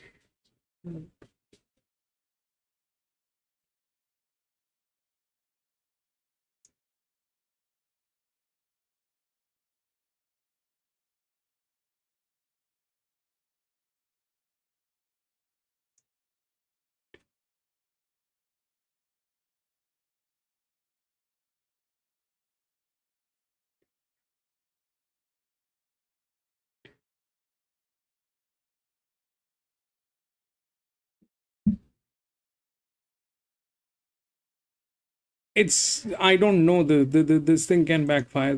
Both of those the 12 is like coming from 60. Huge drop in class, and look at the advantage on that 12. Plus here that 4 on the quant side. They have the 1, okay? The 1 is there because JMac probably is on this. But if they are the same quant and they are staying, not a challenger, then the 4 is talking. We'll see how that happens. The 4, okay. I won't be getting into it. This is 5 value pick of it.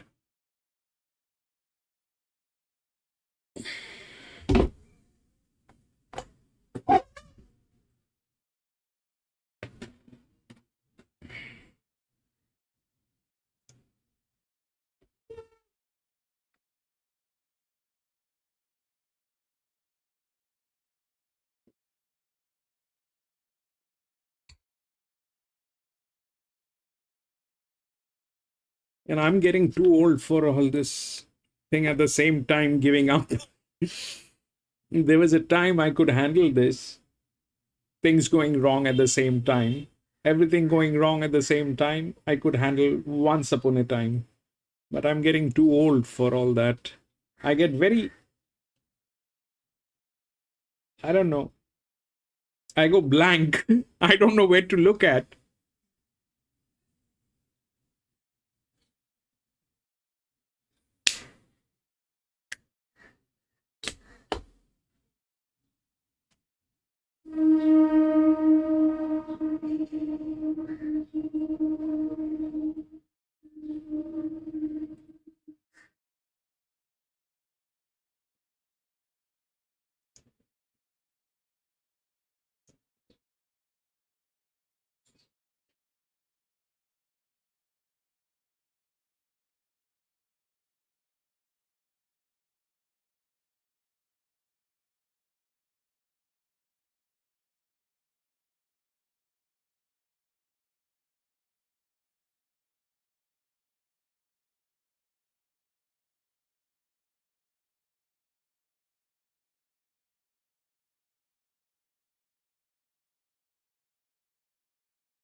PC.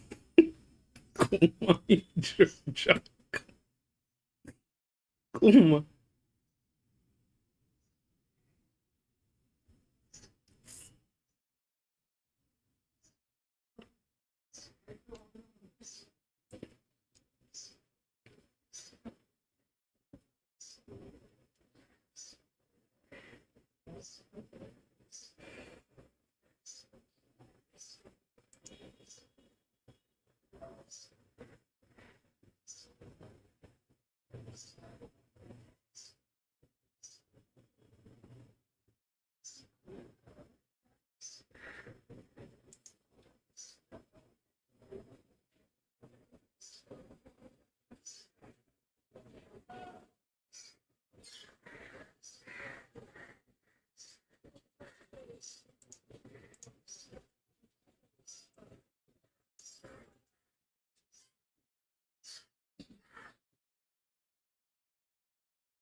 $1,400. She's got a lot to win for a while, but I think $1,400 is a huge query for her.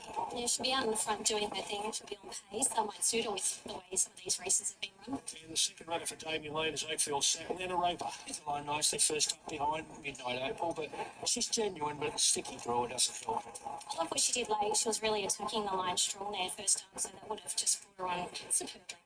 These horses have qualified all over our provincial circuits here in New South Wales, 5 tracks. So we bring a lot of form together here, Corey. But listening to Shani, how well they're all presented. They all looked absolutely terrific. With Buffalo, though, I'm banking on Nash to give this horse a good ride or get a good run from that tricky draw. He's just got to find a backside. I know he's going to be in the second half of the field, but if he gets any type of luck from that tricky draw, he was a standout for mine. He looked terrific. Okay, Shani, how did you narrow this down? Oh, I didn't know. It's really, really tricky. I could put 5 on top. I'm going to go Oakfield Jupiter because I've just seen her present so well so many times and she deserves a race like this. I also loved Impercent as well from the yard. I am 5, 8, 10 and 1. I'm giving Matcha Latte here. It's just the best form. That's the simple thing about it. It's versatile. He can go forward, and he comes off a good win last start. I think is the danger.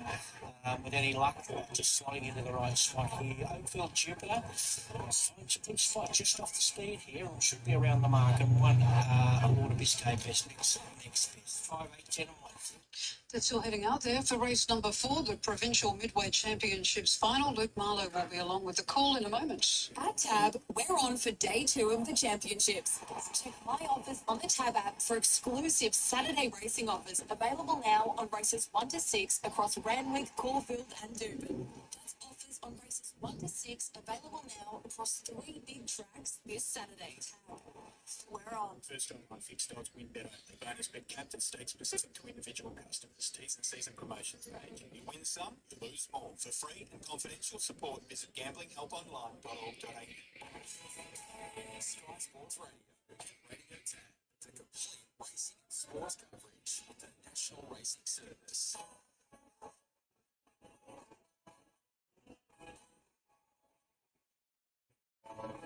Well, it's the much anticipated Provincial Midway Championships. Let's head there to Luke as they're about to bring them forward. And thank you, Mercedes. Welcome back to our National Racing Service. Glorious conditions here at Royal Randwick. You could not ask for a better day. It's beautiful and still. The sun is beaming out. And a big crowd is here to 6 Buffalo. and glow a little bit later at the Queen Elizabeth. Looks like they might run a little behind time for the running of this Provincial Midway Championship final. We've got a new favourite. Lord of Biscay is now at the top. He's $3.60. Presley's has won 5 Provincial Midway Championships, originally known as just the Provincial Championships. But that has been tweaked in recent years. Leeds has 3 runners in the race. Lord of Biscay, Impotent, Miss Bustlinger. Gate, that's the only 3-year-old. That's the only 3-year-old. That's the youngest horse. Quite possible. There's a jockey. Rest everything is like 4-year, 5-year. This one is a 6-year-old from gate number 12. I don't know how.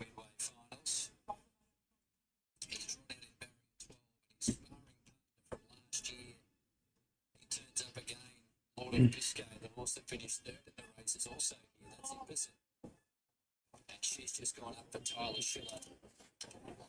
So only half a dozen or so. Here he comes now, Matcha Latte. He's got a different trainer this year, of course, previously prepared by Sarah and Ryan. And he now is trained by Nathaniel, who's early in his training career. This would no doubt be a highlight early in the career of Nassim, should he be able to get Matcha Latte home. He's not an easy horse to train. He's had his issues throughout his career. Flying Embers goes up. Wee for Jason Adder coming forward. The Hawkesbury man. And Buffalo moves up and completes the line, and they're ready to run for $1 million in the Provincial Midway Championship final. This it. Gates clang back, and they're off and racing now, and Wee bounded out beautifully. Ridden for speed with Harry's Bar, Matcha Latte wide early. He's beaten for pace, running about 6th. It's Wee dashing to the front, goes clear from Mogul Monarch. Harry's Bar, Matcha Latte working hard. He's striding up on the outside, taking closer order. Just behind them was Oakfield Jupiter, Il Pasiro off the track. Then Lord of Biscay, he settles midfield from Flying Embers, Miss Bustlinger, Octodelago. Further back was Miss Space Girl. They were trailed by Midnight Opal, drifting back then Impotent, followed by Oakfield Jupiter, and Buffalo sees them all. Mogul Monarch the leader out to the 650 metre mark, half a length in front of Matcha Latte.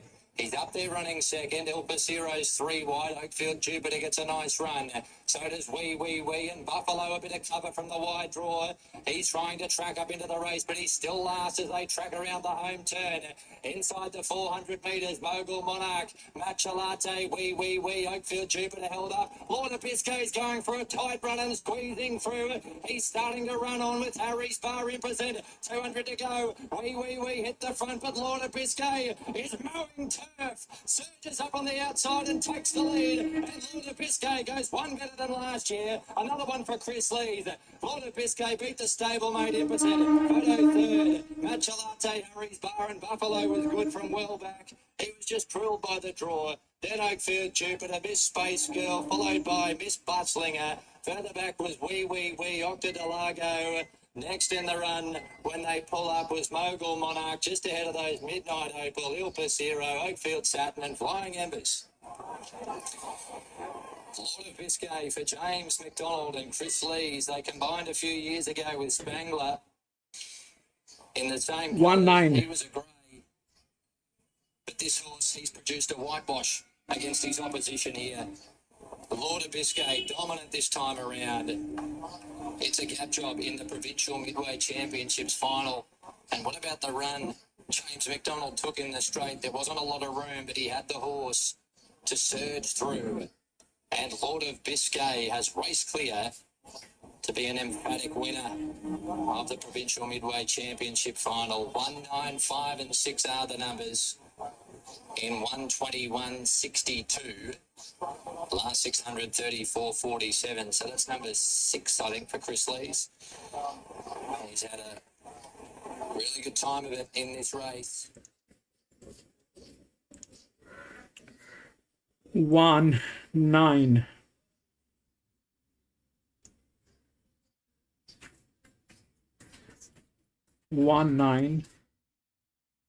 Then 5 and the 6 Buffalo.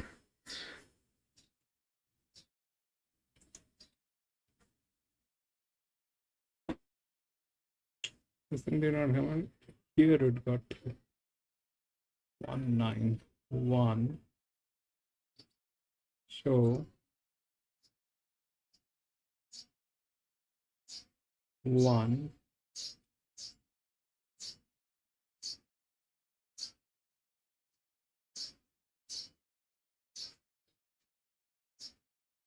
That did not happen.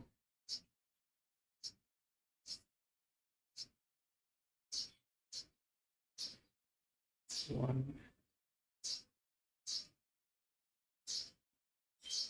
11.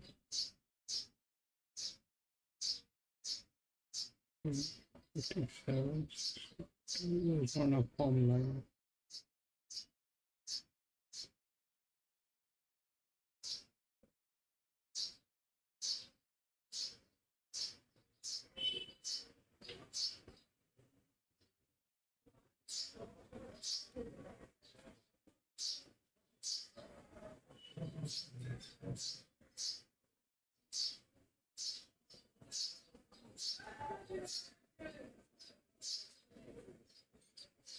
Okay, that happened.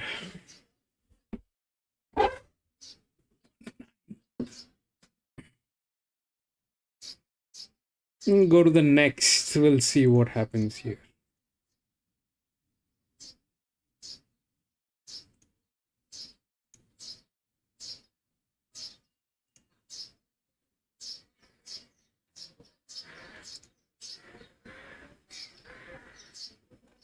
No scratching. 1, 3, 4, 2.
So here, if we look at this, okay, so from the drop, when it is a drop, okay, so this one was huge, that was coming from there, but the 9 from this, okay, the 9 actually got to the second position. 5 was difficult. Now, what happened to 1? Okay, let's understand 1. And here is the quant. So through the quant, the 4 had the advantage, did not do because of form line. So that just did not work. And the 4 was getting raved like nobody's business. That jock was a weird jock anyway, but that happened. That happened. 1, then 9 up here from the drop. This is stay. And then the 8 did not get there. Why? Because that was a 54. Okay. So here, I think these two are absolutely from the lower places where they're being promoted with a huge quant. And if that happens, then probably 2 has I mean, the 11 probably has an advantage over the 9 in that case. But here, I think the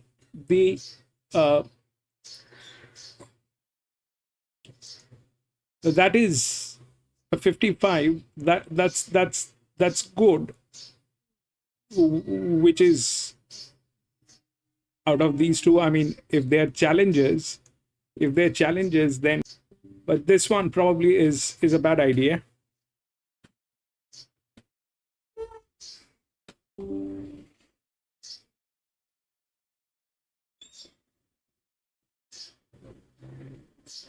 It becomes 19. So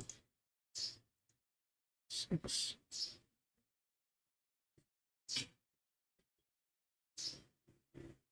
2.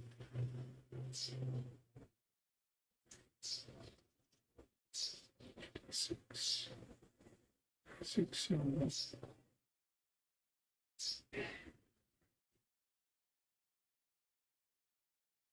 1.557 drops. Stays from 57 to 55. 56. Take out the drop. And it is here. 5. 5 is a check. So how it should play? 1 to 6 is good. Then these two are the same, but this is higher. So it will be here. It drops. And then it will increase probably. That's when the 3 comes in.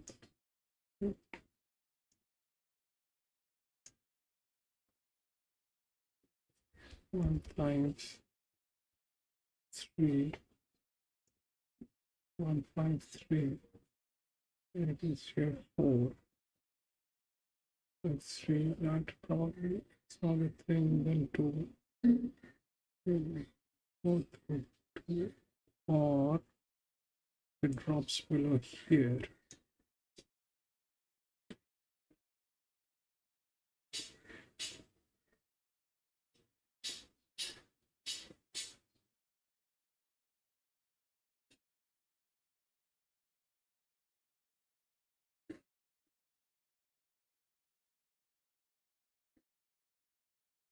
The 53, 54. This is a drop. This is a drop 1. This is a drop.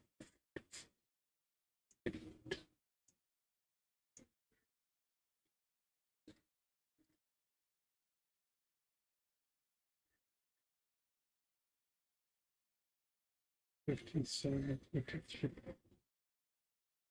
57, 54, 56.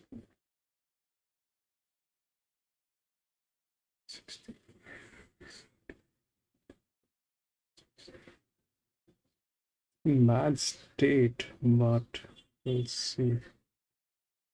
So on. So pure that's 6. 4 is a drop at 12.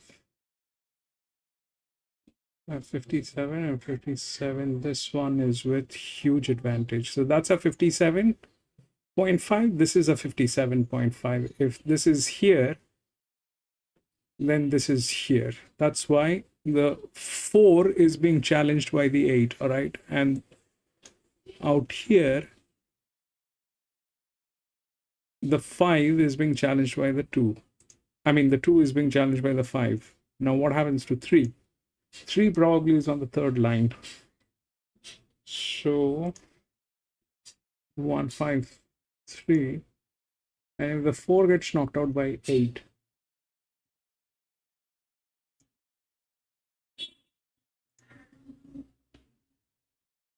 we'll see how that works.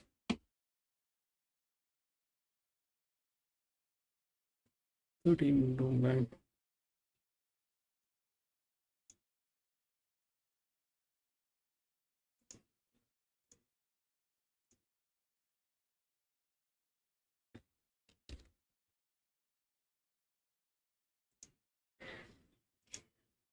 So should the 1 win? There's a 56. This is not, the 2 probably is not the answer. Because if the 2 is there, then the 5 is also there with a lower load on the same class. All right, they're the same. In fact, the 1 is also the same. Where the 1 is different from all this is the form line, and it is carrying a load, but advantage is definitely with 5. Okay, advantage is definitely with 5. If they are the same, then that. Okay, from the challenger, which is this one, the 3, which is the 3, that's a 55 at 50. So there's going to be a drop. This 4 probably is not in a position. That's a drop in class. The 8 has the tactical value here. The 1 is okay. This is probably not possible. This has advantage over this, but that's a very, very weird call. The 3 probably is on the third line. Question is whether the 5 will be able to knock out the 2. Ideally, it should. And the 3 comes in second, third, I think. So if the 1 wins, why the 1 should win? There are a couple of things on 1. First is the match. All right, there's a load value. I am not exactly looking at match, but I am I'm trying to figure. You see, every race is different in its own way, and there's a. So honestly, I believe any sports, be it whatever kind it is, there are 2 things that are crucial and to understand them. One is advantage, the other one is disadvantage. Now, the top performing horses, if they are performers, then the other horses, they have advantage. Okay, so now performance gets negotiated by the advantage. That's more or less the thing is. So that's why the 1 is in threat by 5. I mean, all of them are actually in threat by the 5. Here it is 11. I don't think that is probably possible, but the 5 is there. And up here, if this thing they talk, then this is there.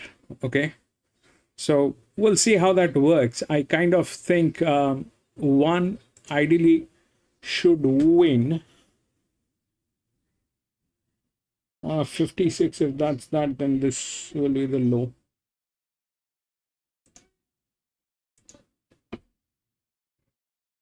One stretch, 1 3 4, my top three, 1 3 4, 1 3 4.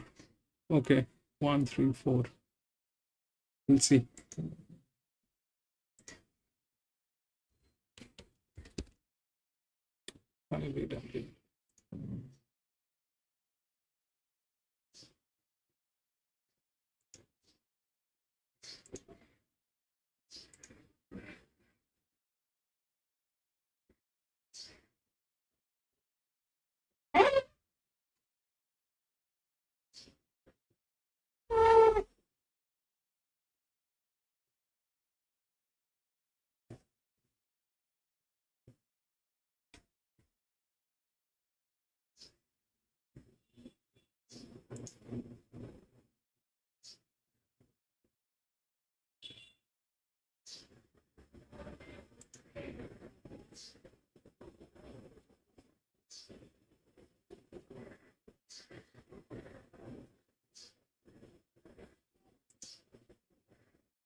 Eight is a bad idea. It came in 12th last time. It's a genuine drop in class.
And on top of that, this is a 2400 meter.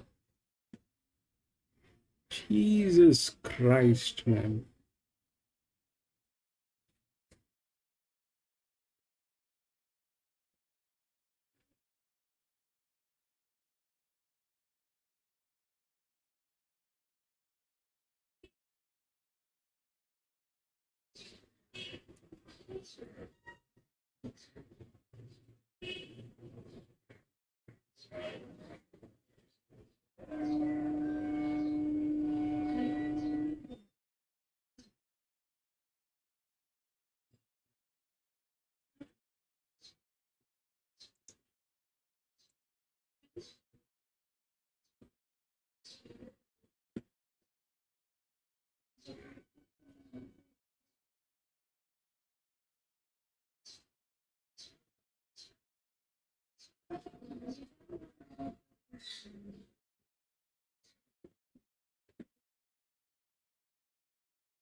inside. Henry Sue, Brave, Chap, to Zima, and Halloween Holly, caught up at the back. 10 Southampton, Decode 1462, 19 Jason to the 1, number 7 is the Kiss, the Dollar 4, 36 Super Johnny Joy, Joy, with the 5, and that's going to be 190. Behind the Mary, now 2 for the third. Fiddler contesting this first, $20.13 for dollars the favourite, 7 from Ceremony, 420. 8 say was 60, 1 boom shot, minimum some support at 750. 11 Captain Eagle, $8, both boom shot and Captain Eagle. They've been support in the last 5 to 10 minutes, so I feel they've been the betting race, but the favourite is the best maker out of that's phenomenal. And it was for the rails go. Now they're doing it well. Phenomenal's drawn up, Colorado was moved in, far and wide right to go. 3, 5, 10 underneath.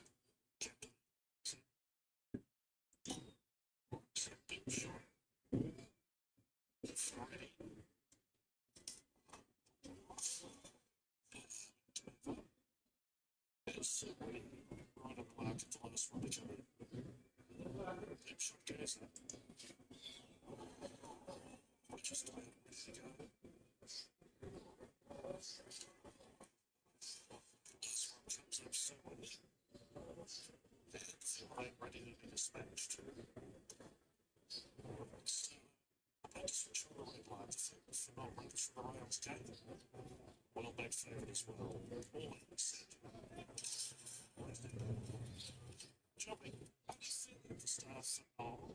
First to go, Captain Eagle, showing speed out wide, so we need Cleo, not too far away. If I did my shot for Noel, say where an angle comes back with more for ready and fire line, settles in last position. They go to the back, they sort their positions out. The front runner is Captain Eagle, figured out the number takes pride in place. And then when he goes across to be in second. Cleo, third, shot in fourth, back for Noel. The favourite is fifth over on the inside of Sunnyweather, and 2 weeks away, more for ready outside of fire and line. They occupy second last and last. 7 weeks spent on the way through the 1,000 left to Rada. Captain Eagle and John Charlie restrained it. The legs away from Ceremony, Mount Adelaide. Ceremony racing one off, and Colorado is third in the box seat. Being shot first out of the market, fourth position. I think it went half to Germany. To the same outside of Phenomenal, keep coming together. And so too to more for ready and fire and line. Second last and last. The field makes its way down the side of the 3600 left to Rada. Captain Eagle's been breezing along in front, 63.29, very slow first 1,000 metres. Shows out from Ceremony in second, then Colorado shot. Sailor striped up on 3 and 4 wide off the ball, and traffic beats out. Then Captain Fire and Light, the last one was more for ready. In the home straight, Captain Eagle showed gas in the tank. He leads away from the outside Ceremony. Trying held down with Sailor. If it knocks too far, make a cut down on it. Captain Eagle on the inside, in the way. On the outside, trying hard. With Ceremony, he hits it off on Ceremony, race third. So you are Captain Eagle, then fire line for Optical, the last man coming out there, Wolf 137.65. He says he doesn't require margins, but he wins. He's taking a position there.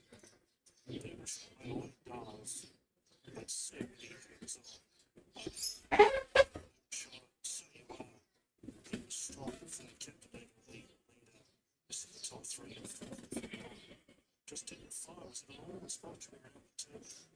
You don't like to finish it.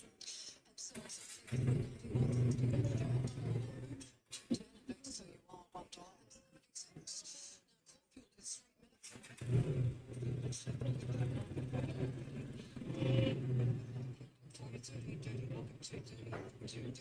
Number 3, Santana, 551, 650. The Google line is to look at number 30, which is 2G Lock. Newcastle race number 3 is 8 minutes away. We'll look at that in a moment. Time to do so now. Next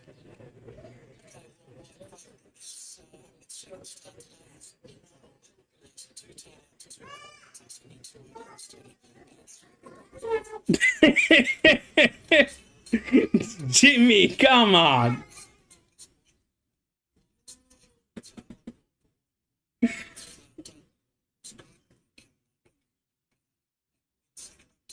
He's still alive and kicking.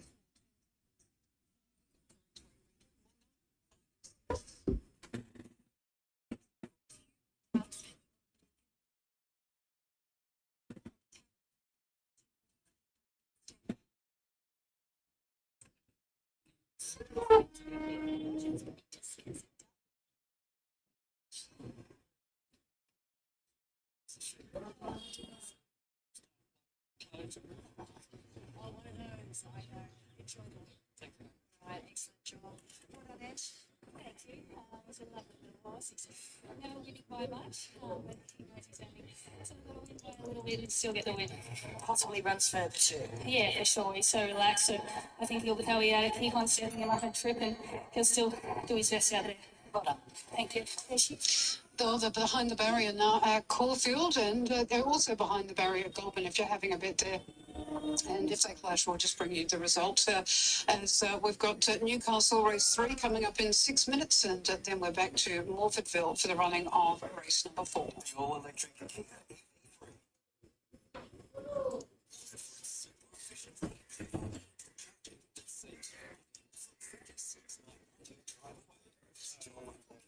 Stand by.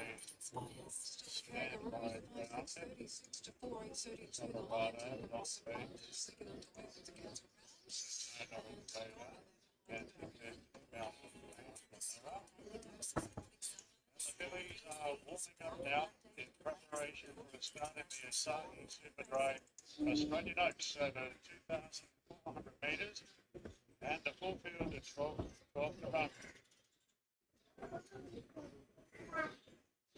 Classic Gem number 7 will race for the white cap on Classic Gem. So 5:30 on Sky Sports Radio.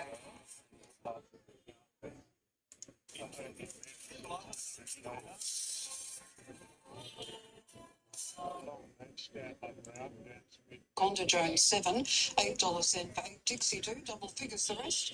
And number 1, all on red was a late scratching, 5 Barrett Bill is the on top selection from Darren. Well, there's more race number 2, and the favourite is number 2, Dancing Tilda. Flying Bishop, 445, 57 people, number 5 is at the $10 mark. Dancing Tilda from Terry, 270, and the second Atlas will be running about this afternoon. 5 minutes away. On setting out at Randwick for race number 5.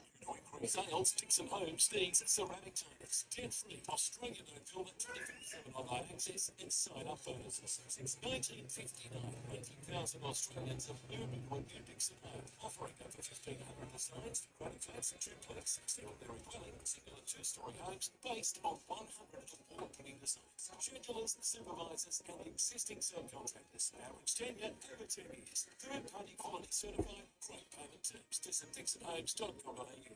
At the barrier now for the Australian Oaks.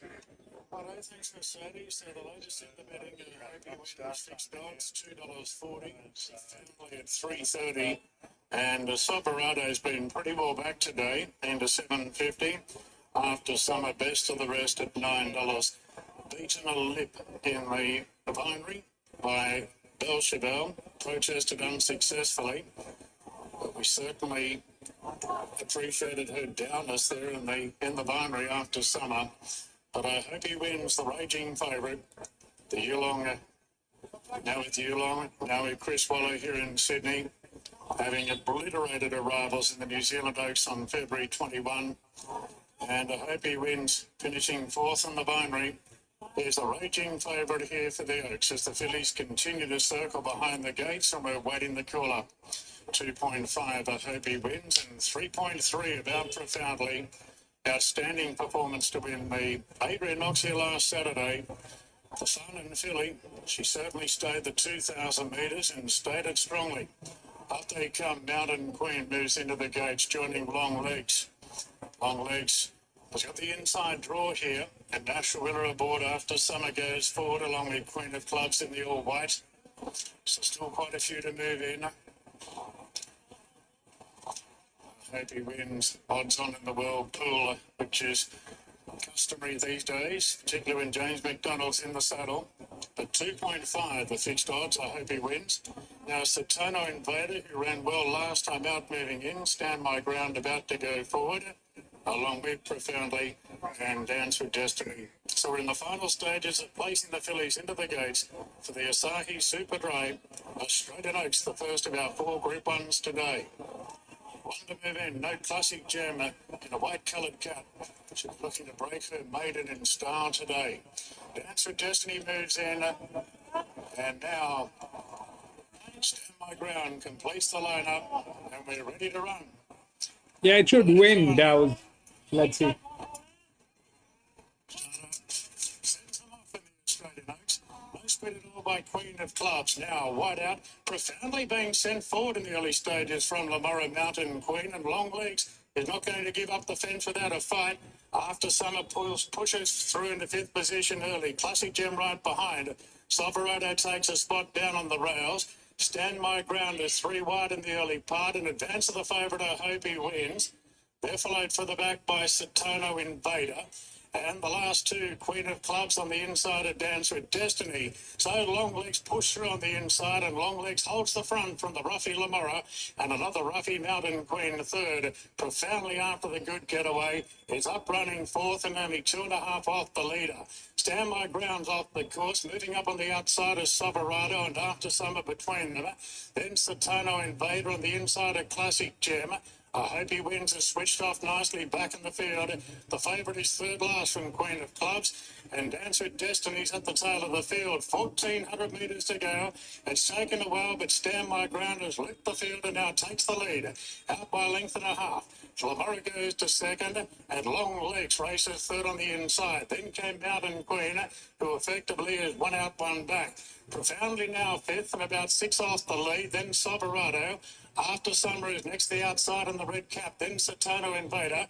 Classic Gem in the white cap is next in the running line, followed by Queen of Clubs. Now I hope he wins is now 2nd last, and would be about 15 lengths off the leader. And the Ruffy Dance with Destiny last. So it's Stand My Ground, 800 to go, leading the way by 2.5 lengths from Long Legs. Then came Lamora. Mountain Queen being roused along on the outside. The runs are starting a long way out. Profoundly just sits back in 5th, about 3 off the lead, taking its time. Then came Silverado. After Summer, Classic Gem improves. Still 3rd last as I hope he wins, but the field is starting to bunch up now. It's Stand My Ground, turning the corner in front of the Oaks. But here come the runs. Profoundly gets going. So does After Summer the outside, Classic Gem. And I hope he wins in the white blinkers is winding up on the outside. Profoundly takes the lead at the 200. I hope he wins. She's looming ominously today. And I hope he wins. Moves up to Profoundly with After Summer fighting in the middle. I hope he wins. Gets a half on Profoundly and After Summer. And I hope he wins. Claims the Oaks double. I hope he wins a half. 1-1. From either Profoundly or After Summer. Classic Gem running home into 4th. And they absolutely gap the rest. 10 lengths to Silverado. Then Dance with Destiny, Stand My Ground, Mountain Queen, Queen of Clubs, Lamora, Satono Invader, Long Legs the leader, early, has finished last. I hope he wins. The filly from across the ditch, claiming the New Zealand and Australian Oaks double, with Yulong and Chris Waller, is now Sydney-based.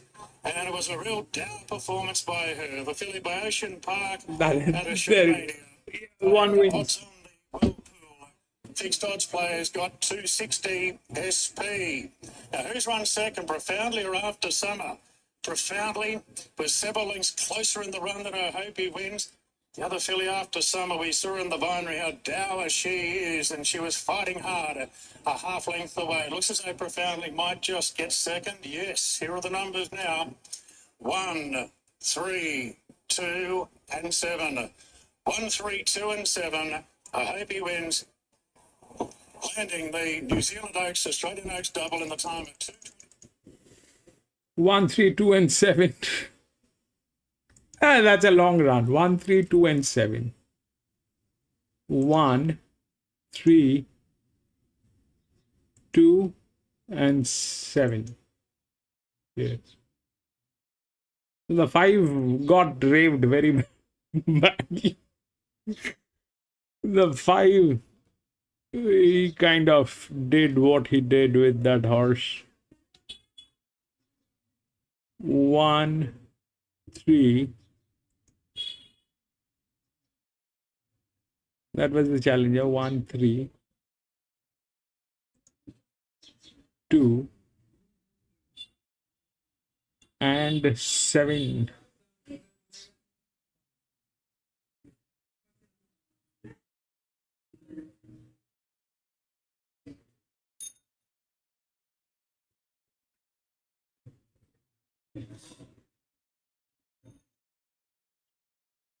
One, 3, 2, and 7. They did not have a chance today. These guys, they did bad. 2 and 7. Anyway, we'll go to the next.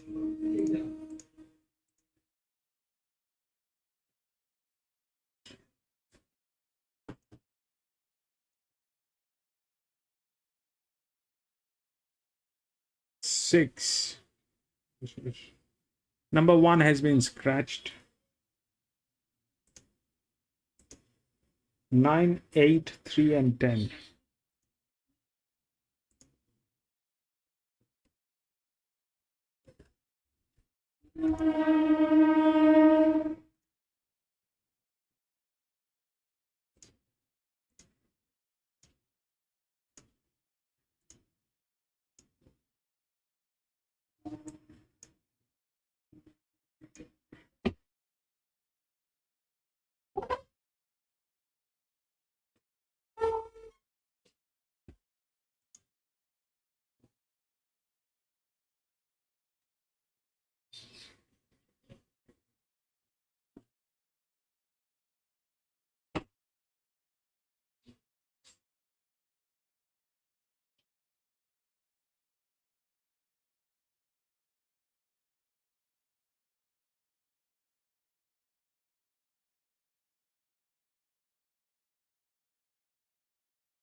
So this is a Group 2 open race. Now, 9 and 8 both are in trouble, okay? 9 is a good horse, but if that's the pressure line, that's the jock. 9 is being ridden by somebody who's not meant for this, okay? If you remember how this thing happens, so that's the problem with 9. With 8, the problem is more severe. Now there is a jock, but it is from 52.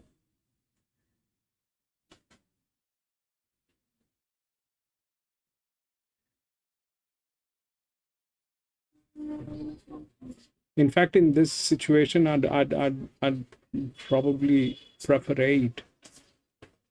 I'd probably prefer 8 in this kind of a situation, because that's a lot of pressure, and that's the jock who's not amortized, who's not calibrated rightly on this. So that's the problem. Okay.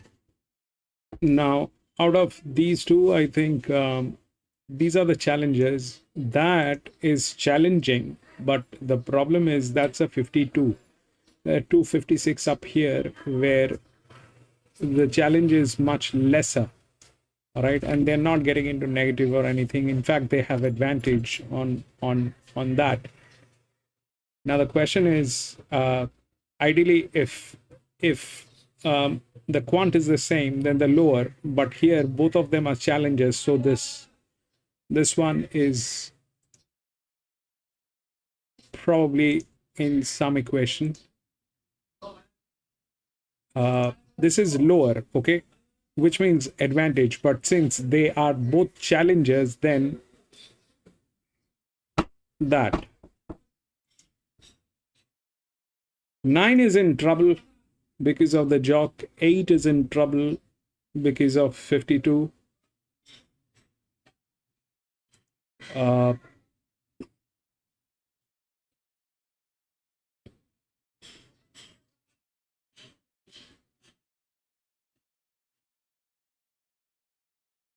And in all this circus, it might just go with JMac, because there's hardly any.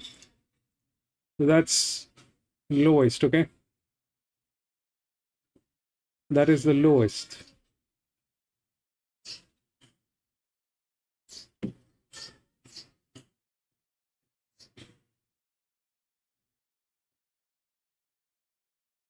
This thing can go wrong. So a group 2 is generally here on the green, okay? The group 2 is generally here. Now, out of these guys, these two are drop in class. They have been pushed into the class, okay?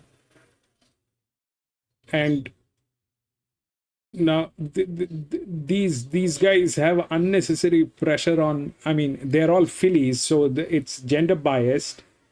But 9, the problem is this: the horse is fantastic, okay? The horse is good, but the jockey calibration is bad. With 8, the problem is it's coming from 52.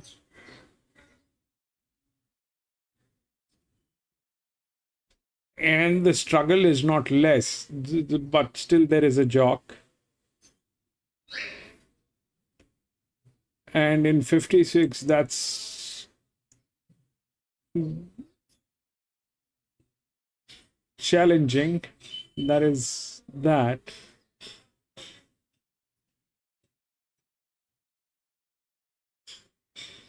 And these two are drop in class. So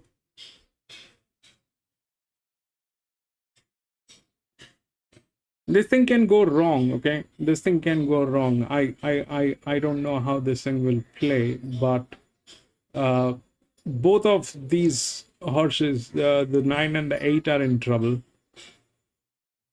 The 10 is equally in trouble. because it doesn't have a form line. On top of that, there's a huge pressure on this. So that's that part of the story.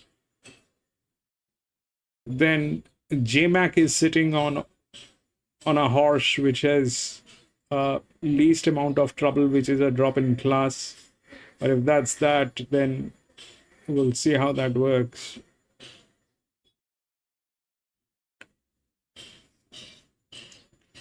Nine.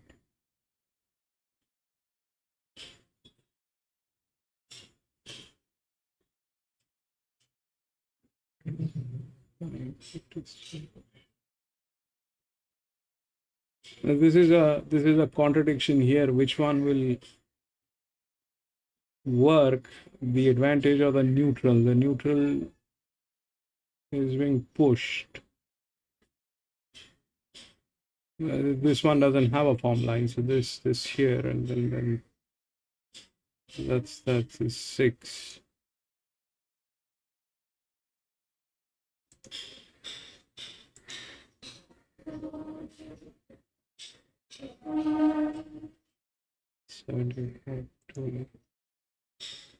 So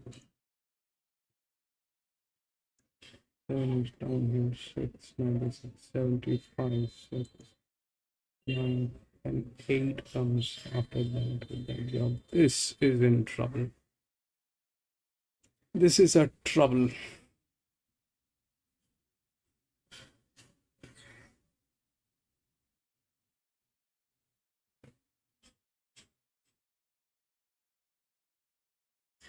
We'll see how that works. I don't like it. I probably won't get into it.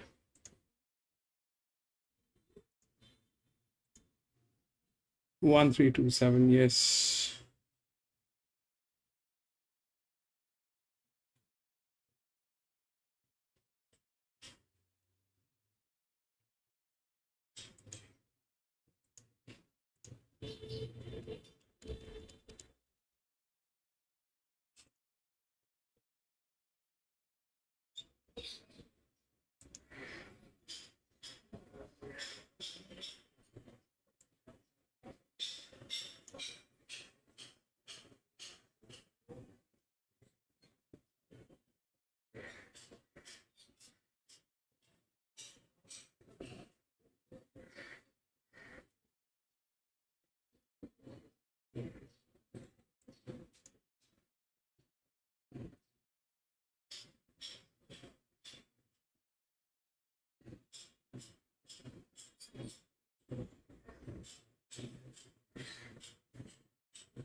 Mm.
Ideally, it should be 9, but that jock is kind of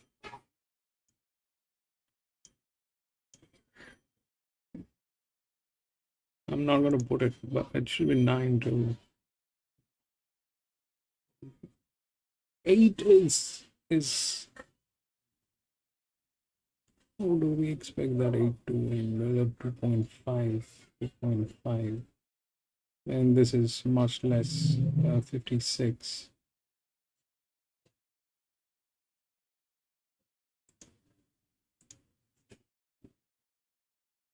Ooh, fell off the horse.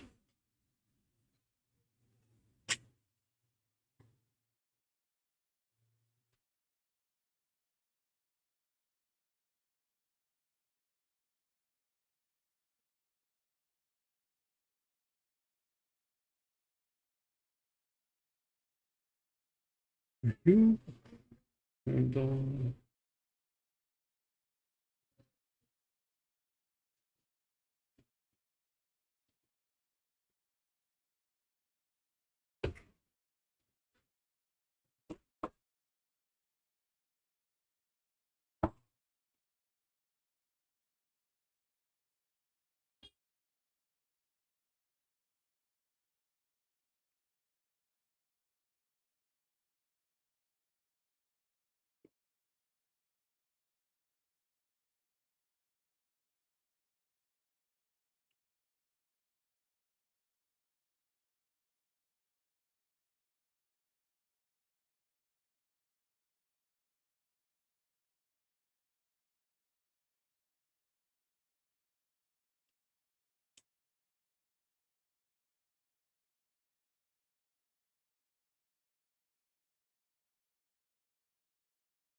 She's got to learn somewhere around it to walk around with the field, but she's great. They've kept her up to the mark with that tick over trial. She's looking as good as she can do. Cafe Florian, Jason, Richard Lee. Stable's got and jockey have so much confidence in this filly. I look, it's a good test for her today.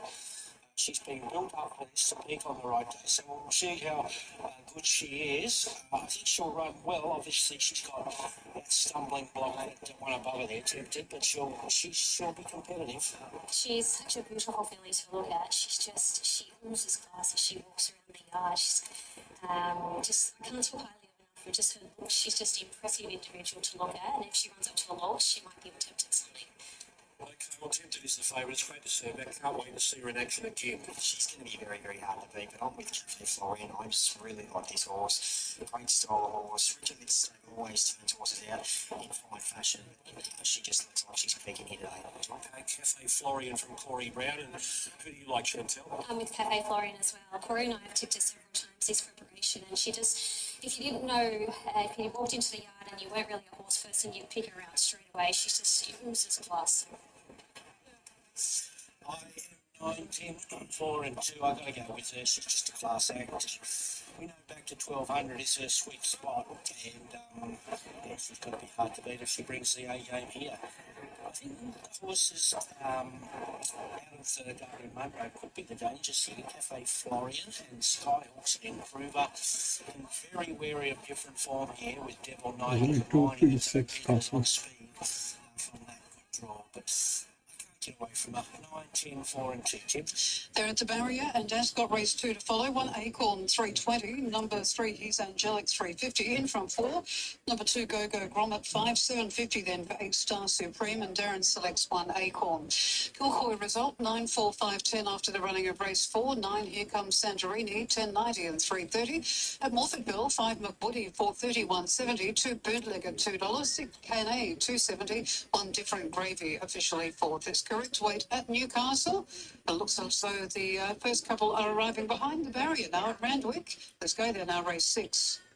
Righto, thanks, Mercedes. So plenty of time to bet here on the Arrowfield 3-year-old sprint over 1,200 metres. Tempted, she's been $1.60 all day. There's been absolutely no variation whatsoever. The Glamour filly, who really dug deep to win the surround over 1,400 metres. Savvy Halley gave her a real race that day, but she's been so brilliant in her 1,200 metre victories. Dropping back to this distance, she's really considered to be one of the top hopes for the Everest, if there is one to beat Kaying Rising. She's certainly, as of right now, the name on plenty of lips. Now that 10 Tyrus's form has slipped, she'll be the flag bearer for Godolphin as it stands. And in the race today, Tempted would now carry the primary colours of the blue cap. Pretty relaxed behind the gates, Tempted by her standards. Chad Schofield looking to protect his unbeaten record on the filly, make it 3 out of 3. $1.60 is the call. The Queenslander Grafter Burners is the second pick at $8. Unfortunately, it was a late scratching at the gates at Rosehill in the Galaxy. There was plenty happening in the barriers, and Zach Lloyd was dislodged, and that was only half an hour after he won the Golden Slipper. And Grafter Burners was a late scratching, has since had a tick-over trial at the Gold Coast, and had a bunny to follow that day. It's just a tick-over piece of work there for Grafter Burners and Damien Lane in the saddle. $8.50 about Mahuna, the Galaxy winner, being partnered by Zach Lloyd. She's drawn the outside, and Tempted has drawn 2 in from the outside. So just awaiting on the first of them to move in. The tab had just gone out of fraction on the hot favourite. She's now $1.65. Tempted in the $1 million Arrowfield sprint here over the 1,200 metres Group 2. I hope he wins. She was dour in victory, claiming the New Zealand Oaks, the Australian Oaks double. Now trained by Chris Waller, raced by Yulong. Beating profoundly and after summer. Classic Gem finishing 4th in the first of the Group 1s. The Sydney Cup will follow this. Sydney Cup is race number 7, then the Queen of the Turf, and the one you're all waiting for, the Queen Elizabeth Stakes. Autumn Glow looking to make it 12 out of 12. Queen Elizabeth at 4:35 Sydney time. Tempted's moving in with Paladin. Paladin's got blinkers on today.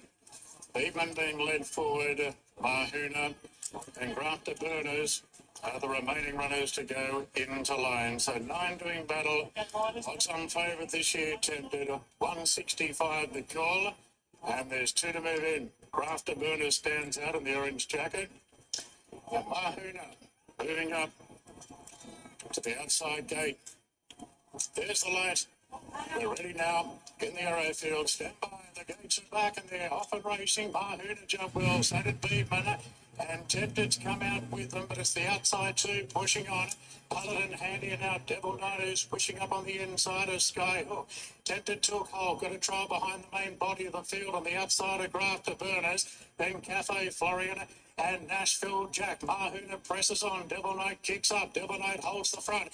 Paladin there, followed by Mahuna and Beedman right up the course. Grafter Burners goes to 5th, followed by Tempted, Skyhook, Nashville Jack, Cafe Florian, last of a bunch field, 550 out. Devil Knight a half in front to Paladin, Mahuna, Beedman 4 wide, then Grafter Burners. Chad Schofield about to extricate now on Tempted, and Cafe Florian works into the clear. 300 to go. Devil Knight from Paladin, Mahuna, Beedman.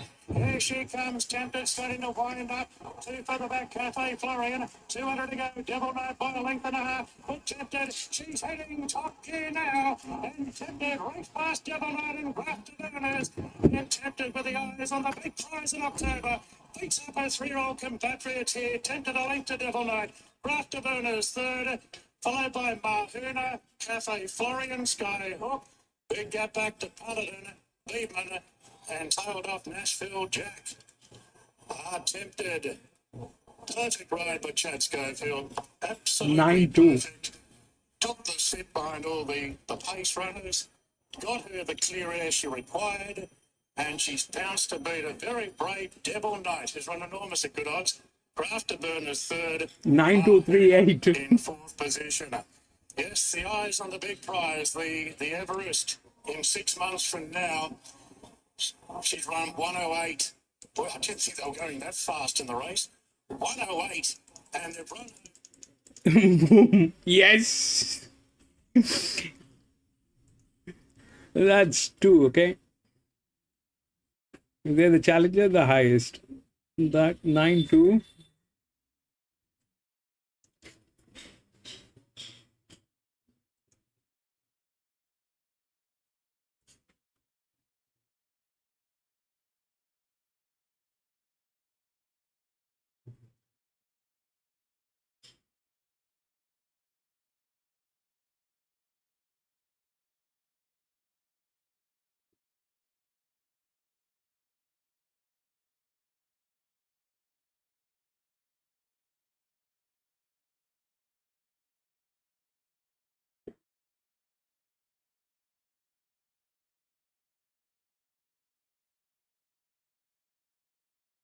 That happened. We'll go to the next.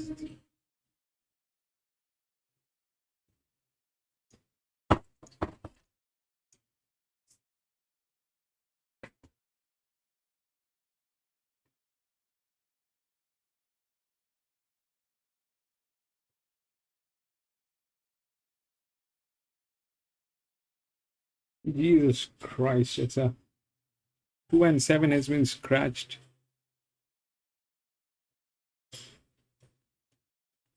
It's at 3,200 meters. 11, 1, 12, and 14.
So all of them are drop in class, starting from here, from the 16.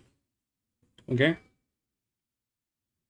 The lowest drop in class is this, which is a 57, which is good.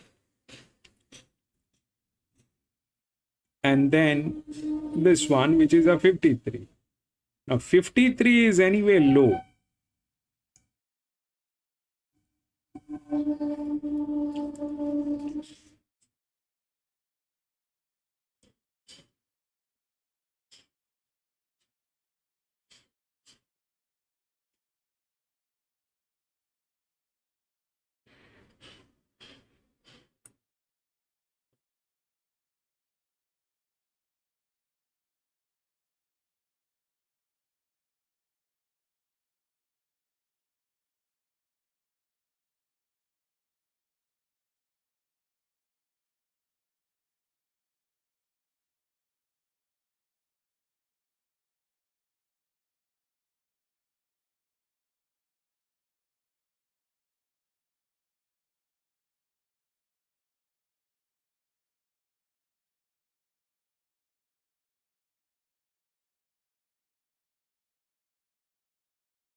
$53 is low.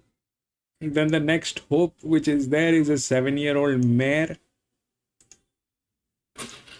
which is the River of Star. It's with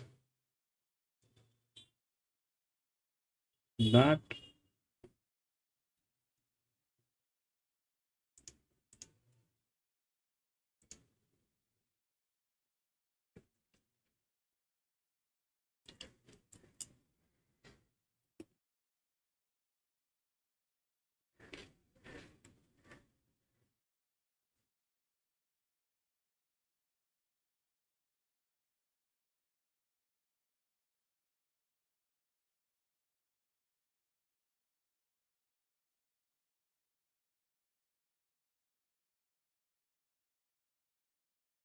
So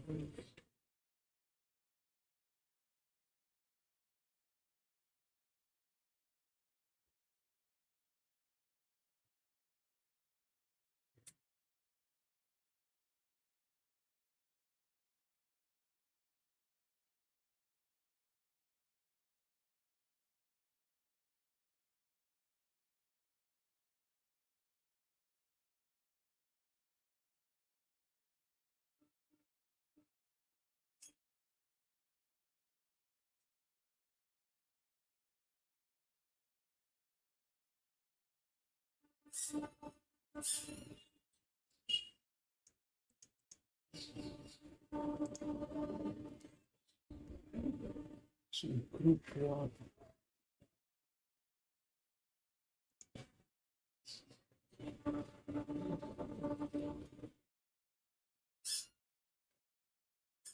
$53 drop.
So again, this is dicey. I don't know if that'll work because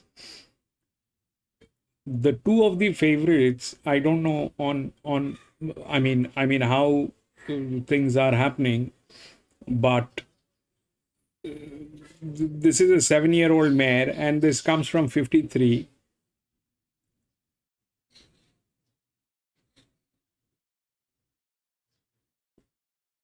The one which looks absolutely spotless has a jock who has never raced here, the 12, and it is a 3200 meter. I'm out. I'm not going to get into it. Pass. A very good one. That was 9-2.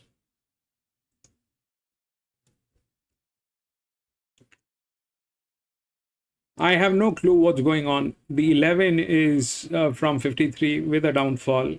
This is the lowest and that's the highest quant. The one where we have some signal is being ridden by Mr. J. Ford. No, 3 is being ridden by J. Collett. But that thing doesn't look like it is in a position to do anything. The other one is 6 here, which is up. Is 6. Valiant King. Not going through the right phase. So I don't know what's going to happen here. I don't know what's going to happen.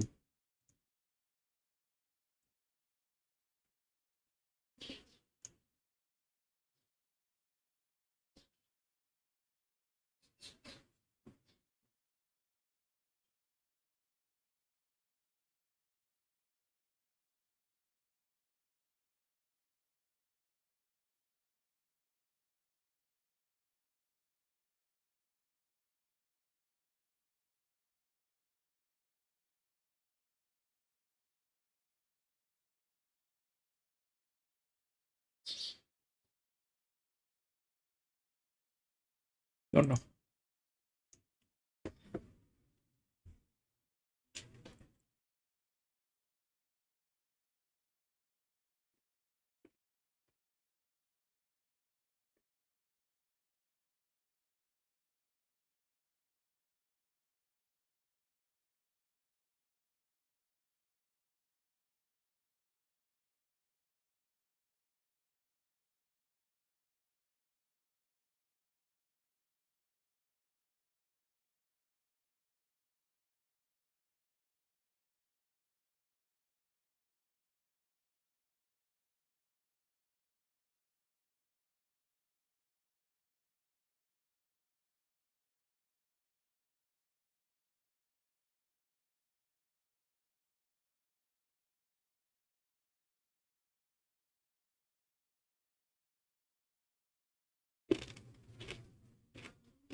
Malawi goes forwards.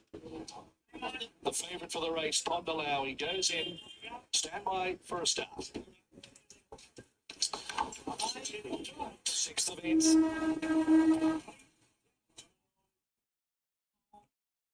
Motorsports jumped away well from the centre. Was probably the best out on the outside. Express and Pondalawi together. Bossy Nick not too far away with Lady Jones. Farimi is making up ground between horses. It's not held a skelter in the first 200. Jazz Affair goes back to second last on the rails. And at the tail is Soft Love. So Pondalawi out wide, Lead Eagle Express, and they were followed by Bossy Nick, Lady Jones. Motorsports back to fifth. Then came Farivia, Soft Love, Jazz Affair. Pondalawi leading here as they reach the 650 by a half-length Eagle Express. With the drop on those, Bossy Nick, then Lady Jones. Farivia next the rails. Next is Motorsports. Soft Love and Jazz Affair as they run up towards the corner. 450 metres to go. It's the well-supported favourite Pondalawi past the middle in front of Eagle Express, and then came Bossy Nick and Faribia, who stoked up. Motorsports behind them, needs an out, and then came out deeper on the track. Soft Love, they've got to Pondalawi. Eagle Express got its nose in front, but here comes Soft Love right down the outskirts. Soft Love takes the lead. Motorsports going with it. Soft Love from Motorsports. Soft Love's just in front. Motorsports is driving in. Soft Love. Soft Love beat Motorsports. Bossy Nick third, and then the others right across the track. Lady Jones, Faribia, Eagle Express, Bossy Nick and Pondalawi. And 582 over the line, Caulfield, number 5, Soft Love, 510, 160.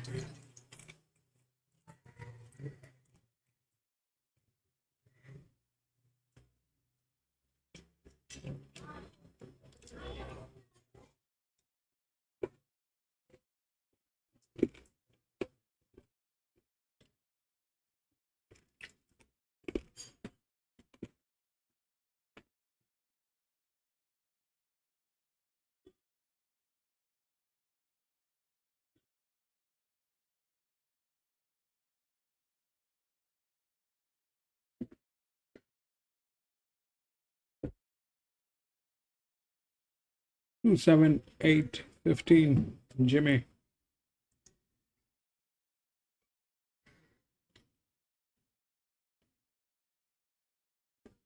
Where did you get the 2?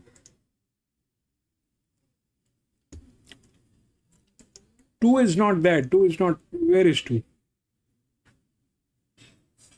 2 has been scratched, bro.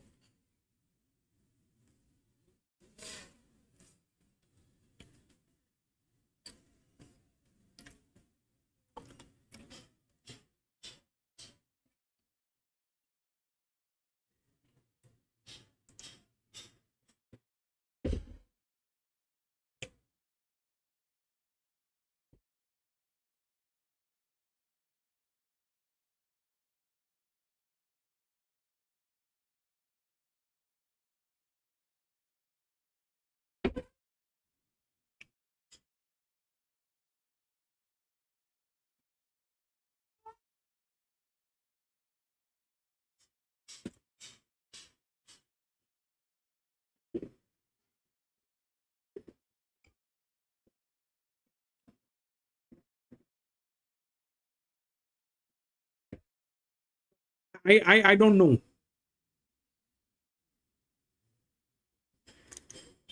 Soft Love, yes. PC got that.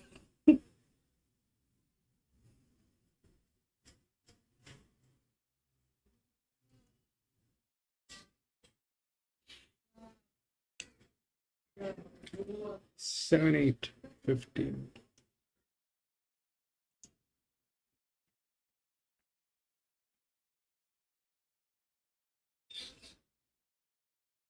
Seven is also scratched, bro. Where you getting 7?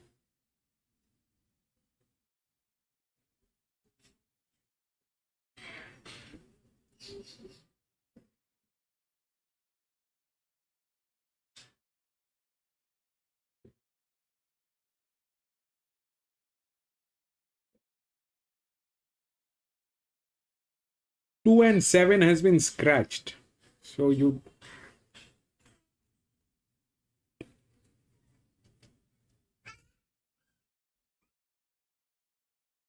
I mean, the 8 is why the 8 is a thing, because anything above 2000 meters, the 5-year-old mares are lethal.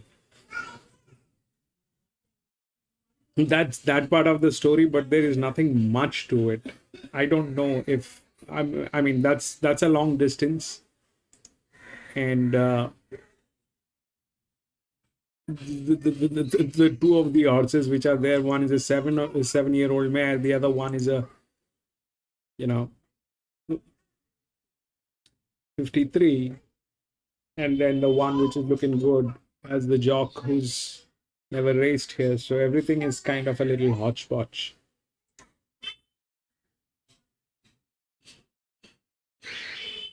New look.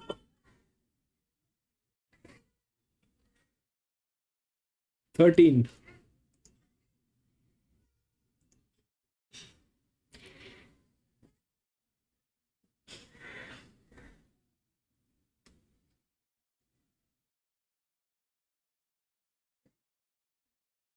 Body weight is better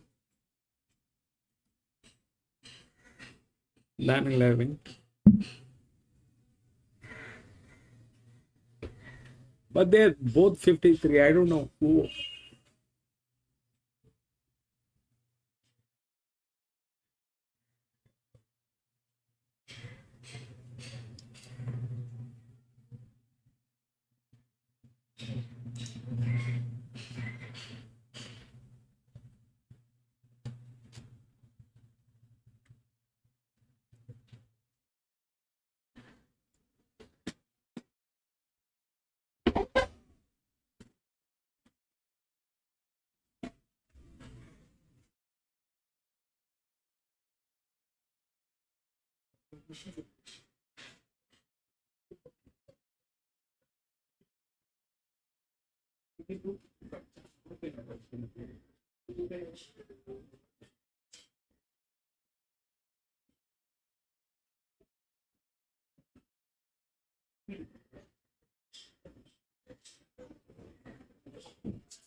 Sydney Cup. We just did Sydney Cup.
Yeah, but I mean, Jimmy, I'm kind of not into it.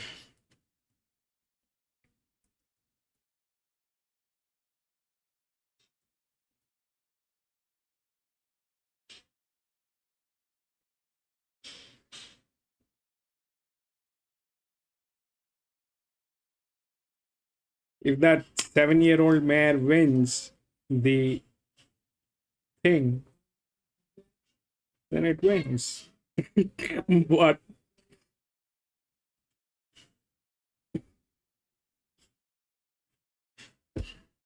right now, that's the favorite, I think.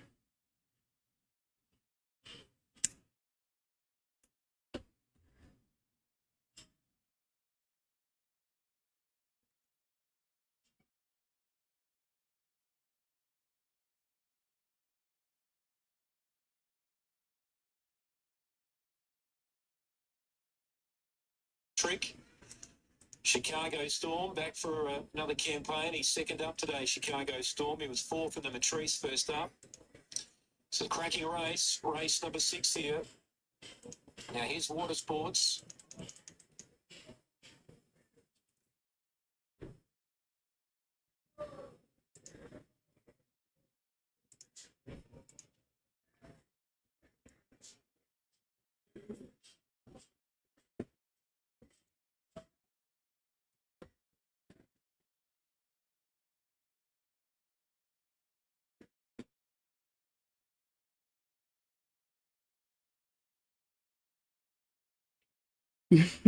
Bro, that's a 7-year-old mare. I don't know what to. I don't believe those numbers. That's Atoman is good with all that. Atoman will. John. John is the other one. John has a very strong belief on 7-year-old, 8-year-olds. I don't, bro. Especially at that distance.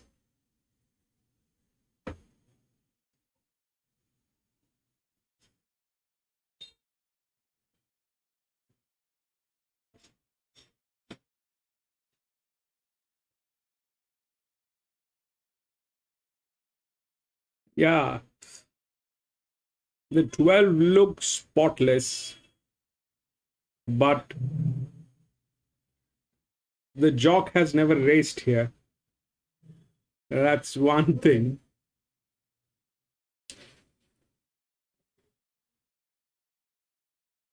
And the 113 you're talking about, it is also there in some way. 54.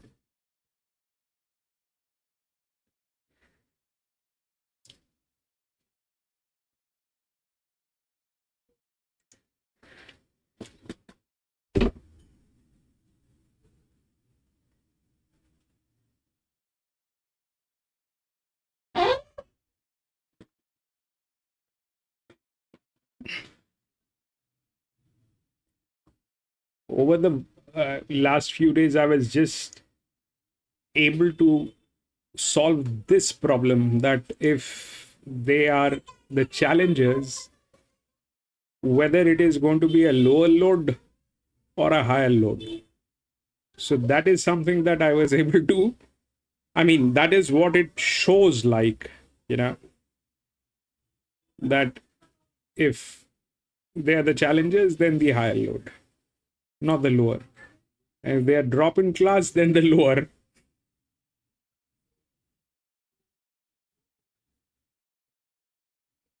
Here, everybody is drop in class. Adaman 485.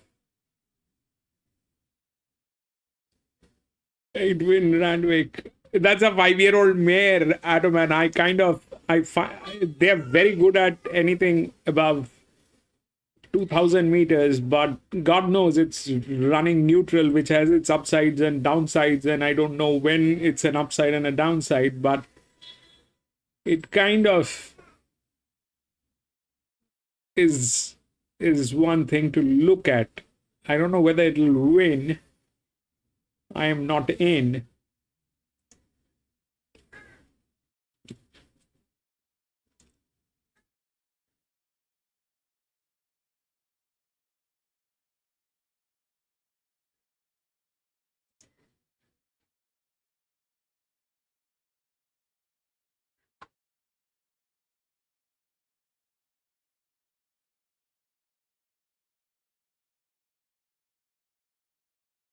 4.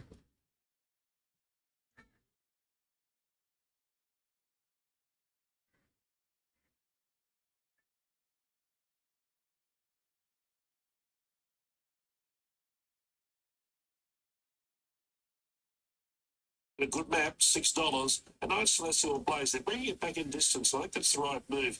It also gets a good run from the rails gate. It's at $8. But I do like number 8, Savagery Vibe. More on the market, closer to the jump. It's 14 minutes away.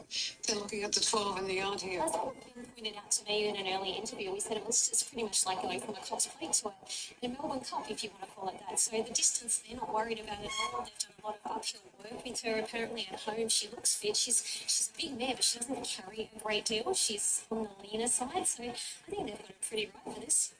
13 New Look, last week's winner of the Chairman's. Ray came on for Button and Young. Look, I know he's the Chairman's winner, but I do think he's better on wet tracks. So his form's telling me that anyway.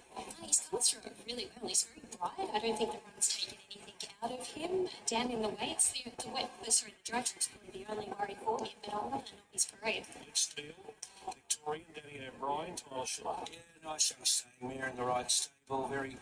They were beaten favourite last start. Back to a dry track suit, so I think she's a dangerous one. A nice, neat mare, carries herself well, holds nice up. She doesn't have a lot of condition on her, but the body's there. She's holding it nicely. Autumn Carnival, Ben Thompson, Philip Stokes. Yeah, look, he's a powerful stayer. Was nudged out in a suspect Adelaide Cup. Interesting move for him during the week. There's someone likes him. I just think it's a hard race here. He's getting himself a little bit hot. I'm not too sure if that's usual for him, but it's probably not what you want to see when they're about to run this trip. Number 16, Alicia Collins for Chris Wallace. Steve plugging away. Look, I think he has to live if he wins the tab might just take a couple of weeks to settle all bets, but it'll arrive. We might have a job after this if he wins. He's treading in the right direction.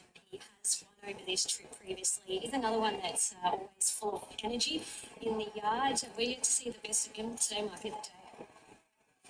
Okay, 9 years ago, Corey Brown had to win this race twice before they gave him the trophy. Machine gun. She just looked absolutely outstanding in the yard. Like Chantel said, she doesn't carry a lot of extra condition, but she just looks all over a stay. I know she's had a little bit of time between runs, but Hayes boys know what they're doing, so she'll get a perfect run in transit, and yeah, she's definitely the pick of the after mate. She's tall and lean. Okay, Chantel, who do you like? I'm going with the Waller runners here, Solar Spain to beat River of Stars. I just feel a pair of them are at the absolute top now, ready to peak, but I'm going to put Solar Spain on top. He just probably had that X factor in the yard.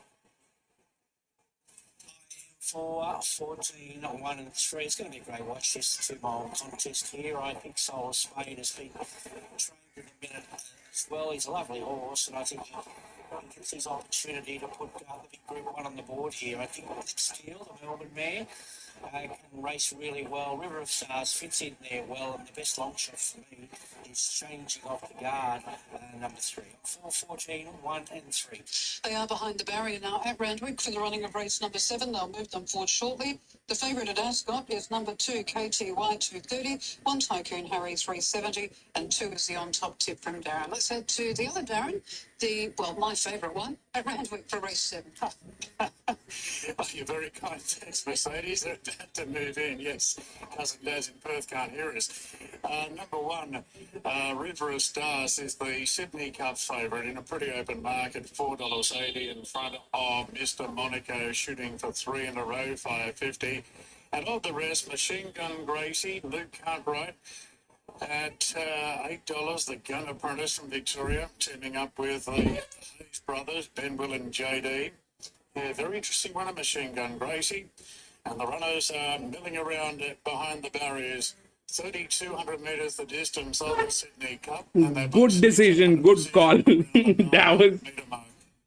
Here at Randwick, Mr. Monaco in the red jacket, very well fancied, shooting for 3 in a row. Jamie Mellon in the saddle. I think he's been better behaved today than I've seen in the past. That's never been an issue, though. His last 2 wins have been pretty. And he's drawn wide out. New Look living in with Machine Gun Gracie. Up they come. Cherkibo fully fit for this. Highland Bling moving up. Highland Bling with the red-coloured cap on. Further back, Valiant King, changing at the guard, but blinkers back on today. He's come up with a decent draw, probably more importantly, a dry track. With two of his wins have been on good weighted tracks, going off the big odds, changing at the guard. Trained by Chris Lees. Chris won the provincial final earlier with Lord of Biscay. That was a big win. Now, Let's Deal is moving in with the check-coloured cap on. Mr. Monaco and Peggy back to move forward along with Whiskey on the Hill. So 3 out of 9. This race kicks off the quaddie. And $4.80 the call about River of Stars will finish fourth in last year's Melbourne Cup behind Half Yours and James McDonald in the saddle today. So we're just about ready.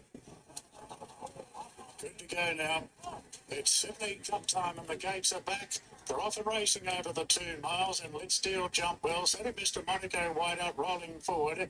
Let's Deal there together with Hewitt Kibo. Now, there's plenty having a crack here for the early positions. River of Stars is poking through. Then you look out the basket. Whiskey on the Hill was there, but dressed back now. On the outside of Piggy back, then Valiant King. The gap to Soul of Spain and Hutchins last of all. Right, coming to the turn the first time, changing at the guard on the inside. Changing at the guard from Let's Deal.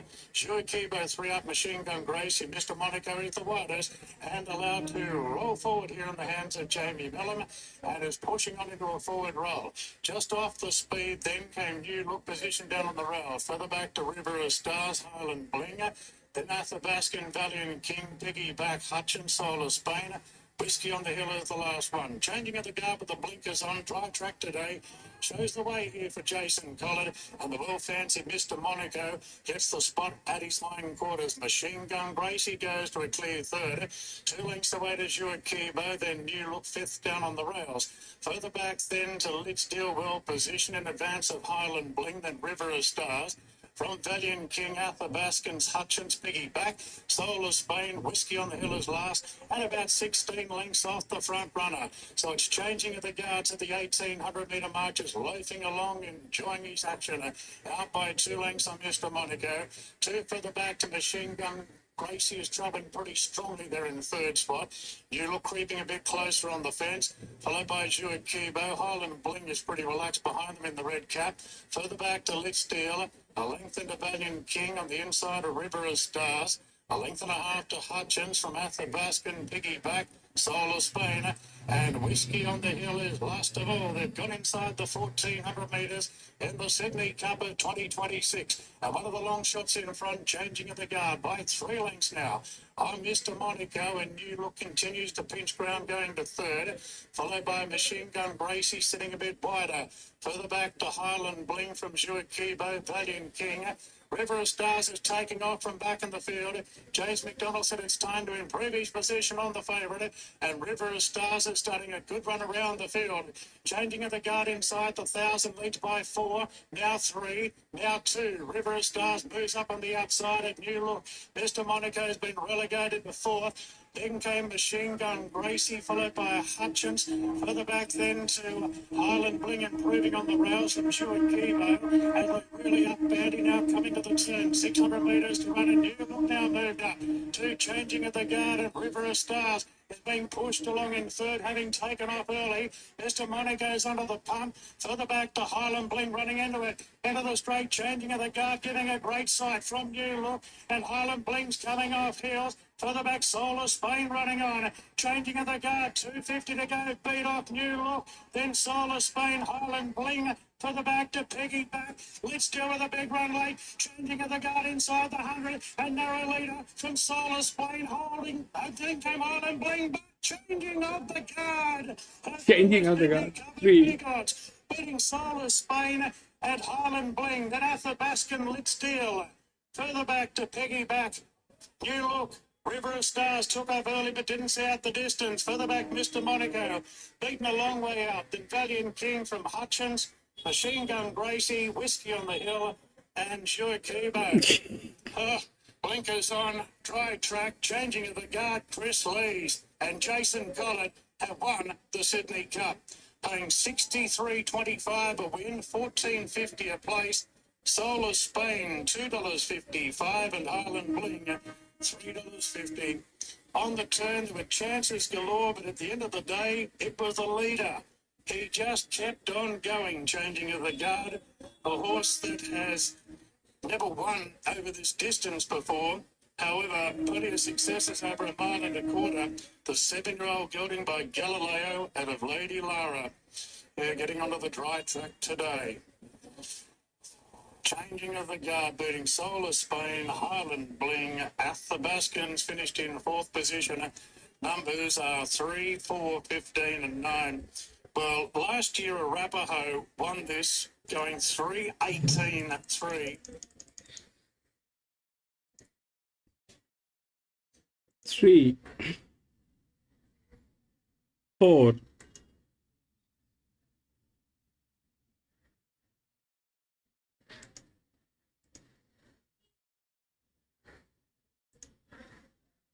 15,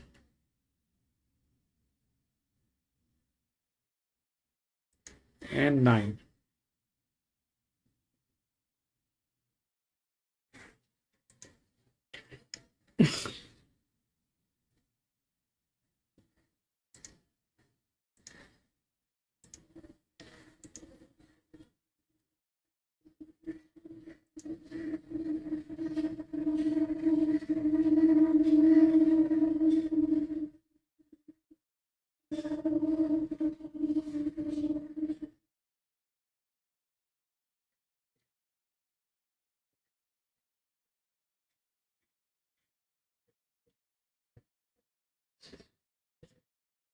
So the 12 actually got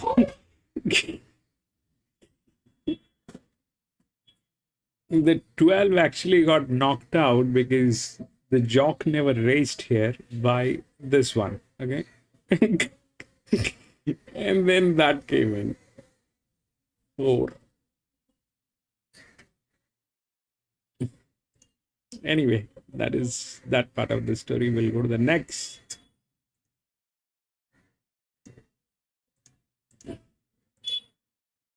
$1,600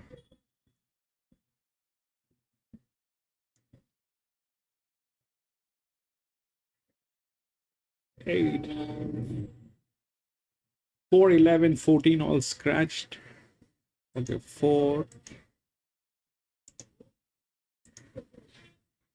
11 and 14 was scratched. Okay, that's that.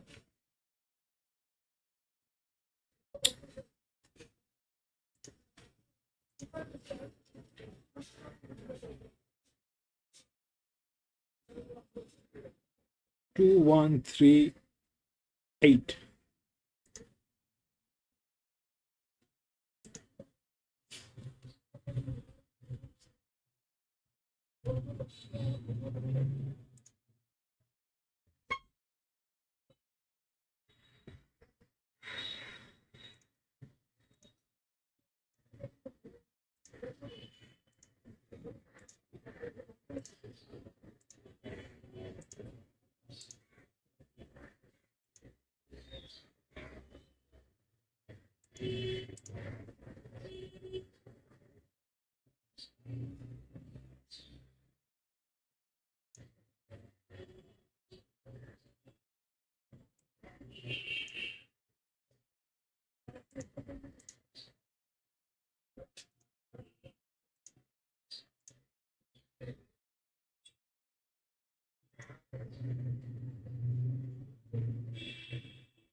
$1,600 open, and they've been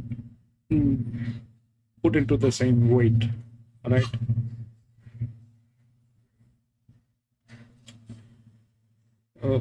They're all 57. So what happened here is basically when it's a matter of call basically. So the 3 and the 12 were like that, but there was the tactical advantage on 3. All right, it is not performance, it is advantage that actually worked. It is not that this horse is a great horse. Today it has had the advantage.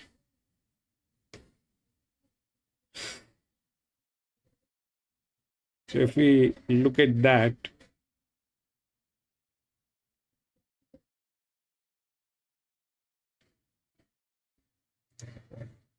then that is that.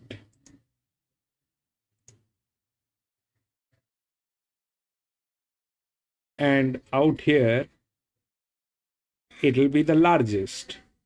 So which is this one. Okay.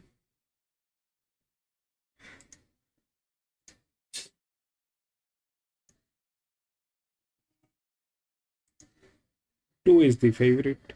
JMac is riding. Which is the next. Okay. This is higher.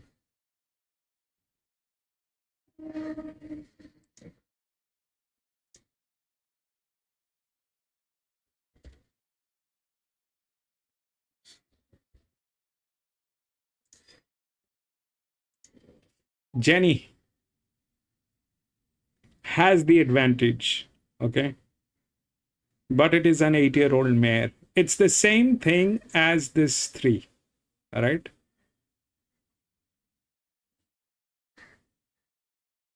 So what happened to this genius is because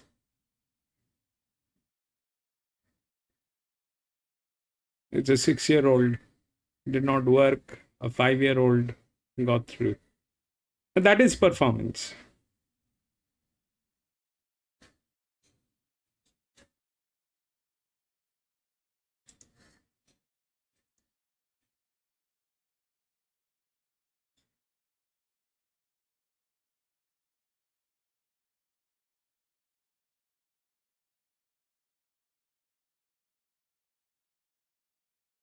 Ideally, that's what it is. If they're the same, they're all 57, okay? Then that's the advantage on Jenny. Then 2 is lower. Then here it is higher. Then we have this, which is on a very high side with a form line. We'll see if that works.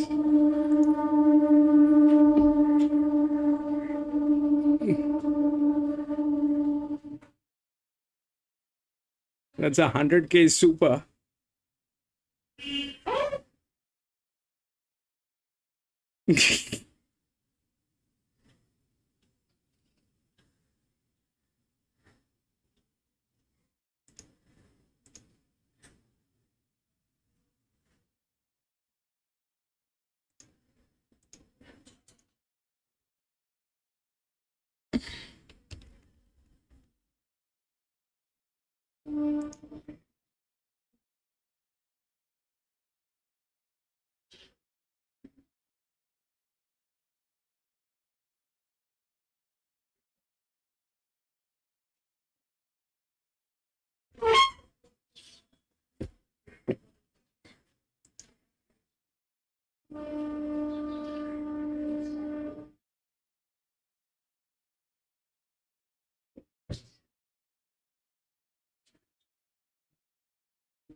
Lady Shenandoah.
I'm going to be back from the washroom in a jiffy.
I'm back.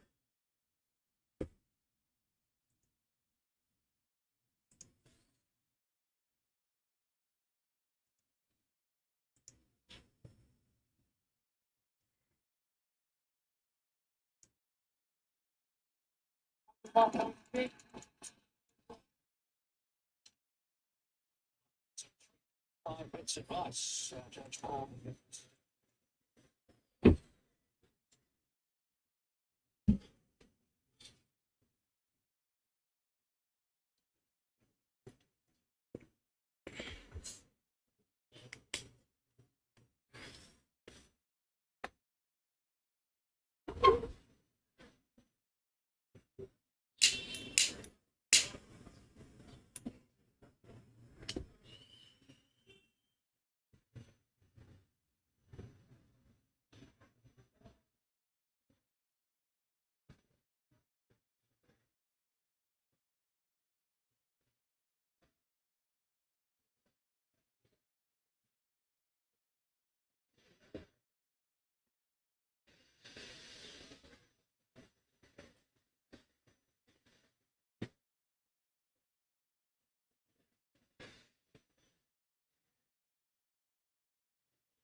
Jenny Windows. Jenny has advantage. Jenny has the advantage.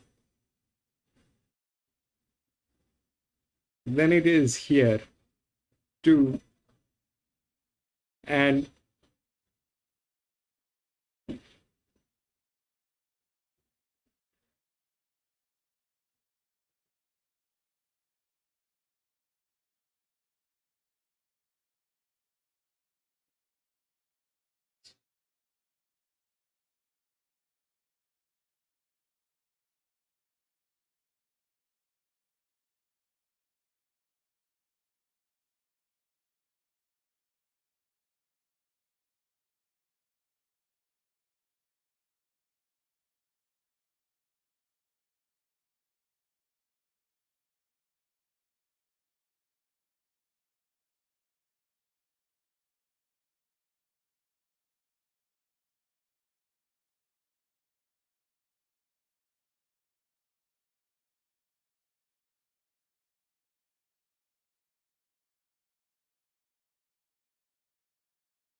one, 3,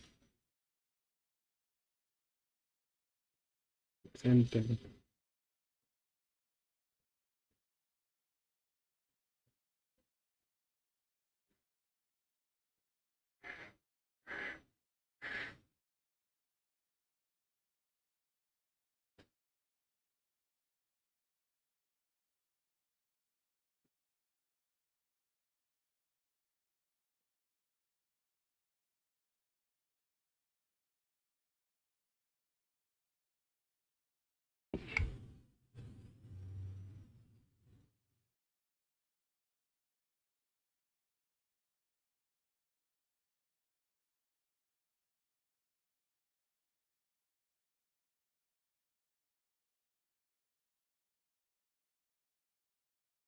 Yeah, it is going to be nice.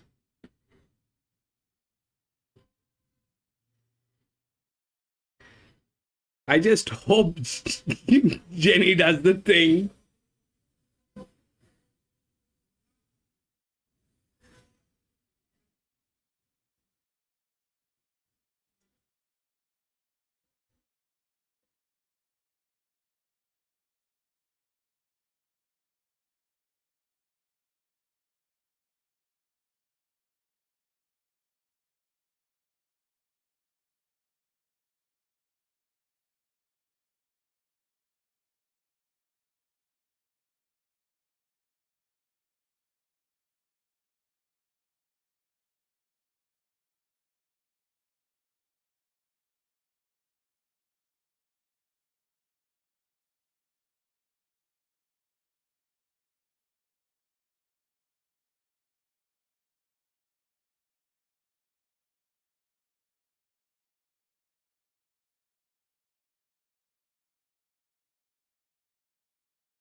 Yeah, they do play. That's their job. That's their job. They play. But I'll try and figure out how things are.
Excellent. Breed opportunity.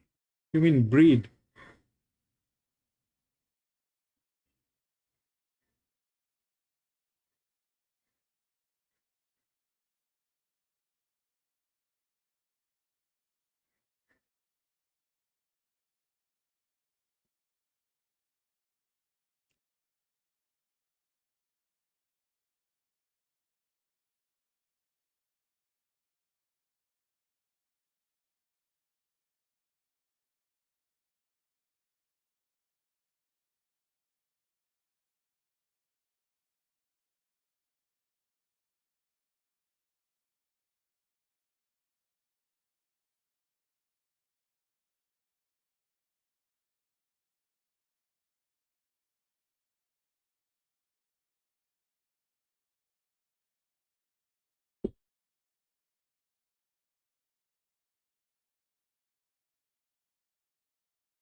On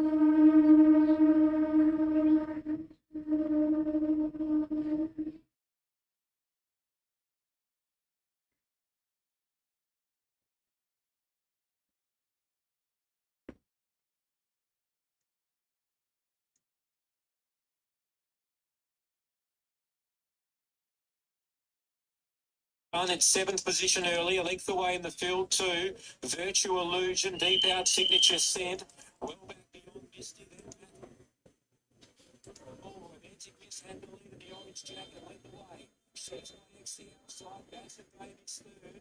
Then James Tycoon Star, Signature Scent's out wide going forward. And right to the outside, Mathematicians in the turn the corner in the rebel and it starts the cross. Bassett Babe going through on the inside there with Tycoon Star, but hitting the lead, Signature Scent. In went bag and race to the lead. Tycoon Star's chasing it. Mathematician running on with John Dunn. Signature Scent going after it now. Tycoon Star. Regeneration two on the inside. Tycoon Star lifting. Regeneration dive. Bodyguard. Regeneration maybe. From Tycoon Star, the thrilling finish. Third place, it might be Virtual Illusion after the line. As they come back into my view, fourth place in that line, Signature Scent perhaps from John Dunn, Mathematician, Bassett Babe.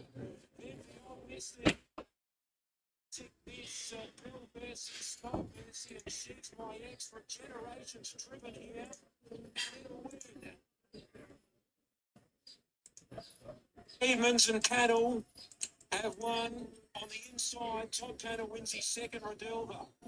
He won his first one in 2017. And Generation has won.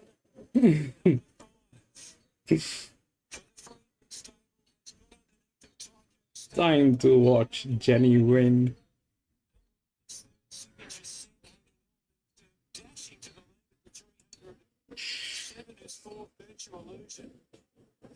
What a finish. 5, 1, 8, and 7. And over number 5, Regeneration. Star 168, Signature Scent 310, 7, Virtual Illusion 4th. The centre donut now before the running of race 7. Finally back during the day, 16 horse racing time this morning. Was 60. First up today, I'm not certain about that parallel on dry track, and this is also a house side she's faced, but the weight keeps getting into Newman's claim, bringing it at 52 kilos. I predict that I can't give a market either. 12 first mission at $5, in from $5.50. Eurorus has always been a good odds, so there's no real positive need for it. It's on the third line at $6.50. Then we go to Flying Destiny Extraordinary, each at $9.50. They're both a little easy. I'll say with without, as I said, if I could go in company, 52 kilos, obviously,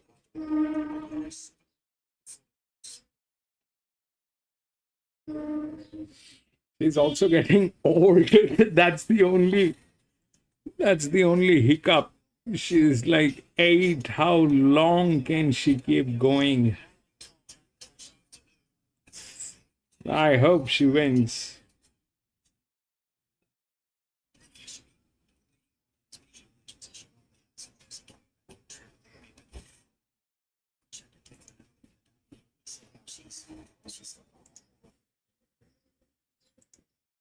Just a little bit more fighting when she's getting to the line, because normally when she gets headed after she's led by those big margins, she puts the white flag up quite soon.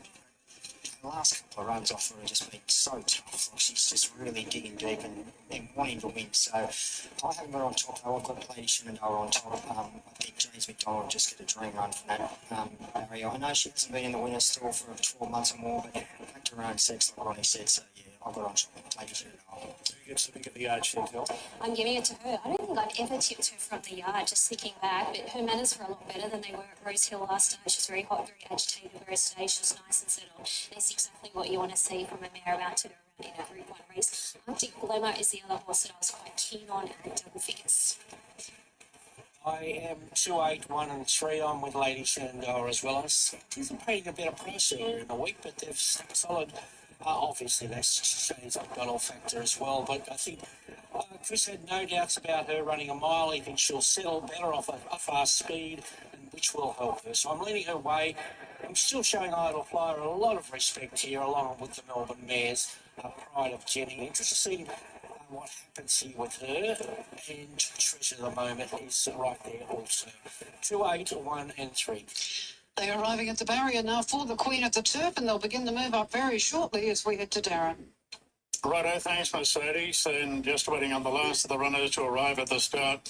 Lady Shenandoah is the race favourite at $3.60. Pride of Jenny at $3.90, and Treasure of the Moment at $3.90 as well. Idle Flyer fourth elect at $6.50, and lengthy odds the remainder of the field. For the Melbourne Shandon Queen of the Turf Stakes over 1,600 metres. And we're waiting on Pride of Jenny and Treasure of the Moment to arrive. Who is getting tailed at, man? Intriguing edition this year. So much quality at the top of the list. Pride of Jenny, of course, lit Randwick alight on this day 2 years ago with her sensational victory in the Queen Elizabeth Stakes when she was 30 in front of the halfway mark. What tactics will Declan Bates adopt today here? Drawn barrier 1. On paper, there doesn't look to be too much opposition for the lead here for Pride of Jenny, who was beaten a dead set nose by light infantryman in the Australian Cup at Flemington only a few weeks ago. Lady Shenandoah is the race favourite for the Kings of the Big Stage. Chris Waller, James McDonald, they celebrated 60 Group 1s together earlier today with a Hopi wins claiming the Australian Oaks. Treasure of the Moment, a 4-time Group 1 winner herself. She's only 4, being partnered by Damien Lane. Really solid in the market, and they're about to move in. Pride of Jenny starts the loading process with Arctic Glamour. Up they come now. $3.60 for Lady Shenandoah. She's fourth up today, and the bulk of her winning form has all been on tracks rated in this condition. So Lady Shenandoah goes forward. Like a Lucy's moving up, and Treasure of the Moment goes into line. Treasure of the Moment has drawn barrier number 3. Idle Flyer, can she pick up the Group 1? She's certainly got the talent. Zach Lloyd aboard. Going in riderless is Panito for Godolphin at big odds. She's a hustler. On her way to Queensland after this. First run back today for She's a Hustler. And Dark Glitter, the roughie of the field, is the last to move in for the Melbourne Shandon Queen of the Turf Stakes. And Dark Glitter completes the lineup. Great race coming up. The light is on and we're ready to run. Set to go now. The Bears are about to be released from the starting gates. We're waiting on the all clear from behind.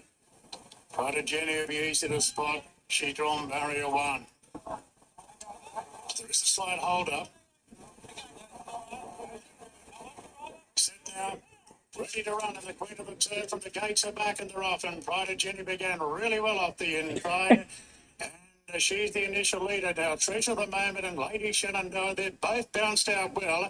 So McDonald's in a position to get leaders back now on Lady Shenandoah. And Treasure of the Moment settled third and Idle Flyer fourth. Followed by She's a Hustler, 2 further back to Arctic Glamour. On the outside of Melody again. Further back Like a Lucy from Medella. 2 off 2 Panito, and Dark Glitter is back last of all. So Declan Bates ensures the pace is good on Pride of Jenny. 1,000 metres to go, and she's 4 or 5 lengths in front. Lady Shenandoah in a clear second. Back in a clear third is Treasure of the Moment as the field is well strung out. We've seen this before with Pride of Jenny. So Idle Flyer fourth, then She's a Hustler. Melody again. Arctic Glamour. Some of these mares just can't keep up. 600 metres to go. Pride of Jenny by 3. Being ridden up now by Bates. McDonald sitting pretty quietly on Lady Shenandoah as she starts to bridge the gap, and 2 for the back, Treasure of the Moment, and a length and a half Idle Flyer. Pride of Jenny comes around the corner by 3 on Lady Shenandoah. McDonald hasn't moved on her. Then Treasure the Moment and Idle Flyer. Pride of Jenny's all out. Lady Shenandoah claims her, and here comes Idle Flyer. Lady Shenandoah hits the lead of the 200, but Idle Flyer chasing her first Group 1 success draws level. Idle Flyer moved up to Lady Shenandoah, and Idle Flyer draws away with the Queen of the Turf by 3/4. Lady Shenandoah second, Treasure the Moment third. She's a hustler thundering home. Then Pride of Jenny. She went hard, got tired. A gap to Like a Lucy from Panito. A long gap back to Medilla from Melody again. Arctic Glamour and Dark Glitter was lost in the Queen of the Turf. Idle Flyer for Matt Smith. Zach Lloyd sitting fourth in the run. She was chasing the big guns today. Pride of Jenny with 4 Group 1s. Treasure the Moment the same. Lady Shenandoah was chasing her fourth, but Idle Flyer has landed her first. And a crushing victory in the Queen of the Turf. $7 a win. $1.85 a place. Lady Shenandoah $1.20 and Treasure the Moment $1.30. Well, she's been a talent right from the start. She's got her big moment on the big stage today, Idle Flyer. This mare by Dundeel. Idle perfect, right? Her 8th win from 15 starts, the Emancipation Stakes winner, but she's really taken things up a notch today. Zach Lloyd, Matt Smith combining. From Lady Shenandoah, who's travelled into the race so well, was the first to put it down and go past Pride of Jenny. And Lady Shenandoah's held down second. James McDonald for Chris Waller. Treasure the Moment. Damien Lane for Matt Laurie. Official placings 8235. They've run the time of 1:33.81. Home in 35.99. 8235. 8 2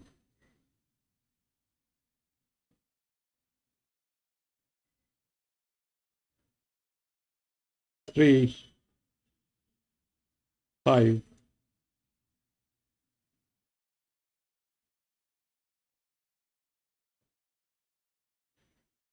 So Jenny just got tired. That's all that happened with Jenny.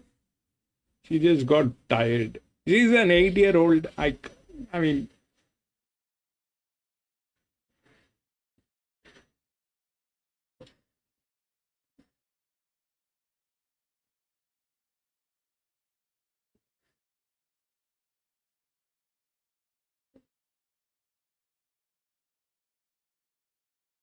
anyway, that happened. We'll go to the next.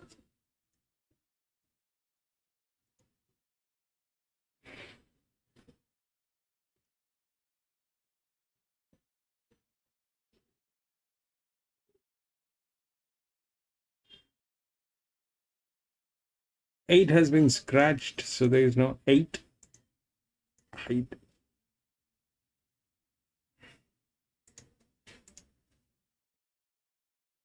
7, 2, 1, and 3.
So how will you beat that horse?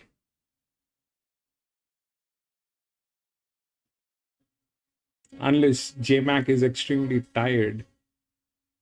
So that's the load value, all right? That's the load value.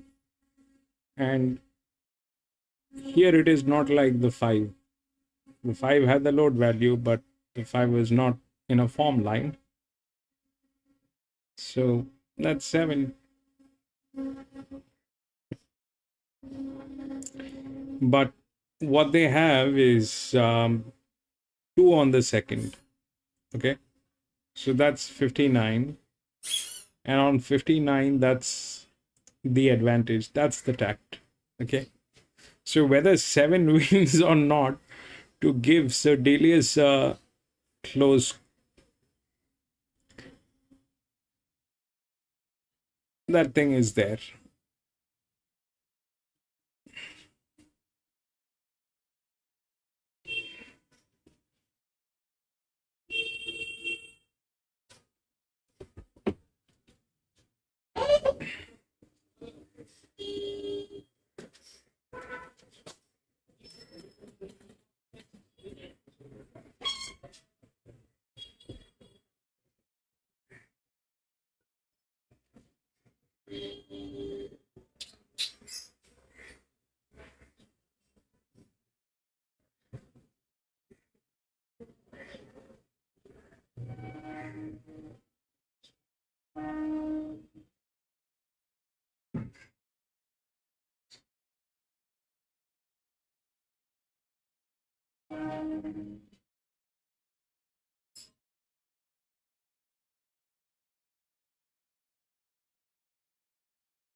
Let's see.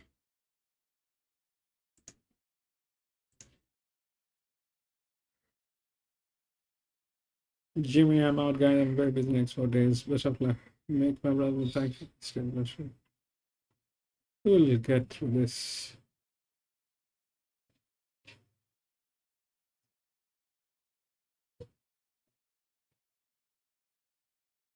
No, that was the thing is, Lady Shenandoah was getting tailed. She was getting a little tailed. She had the opportunity today, but uh,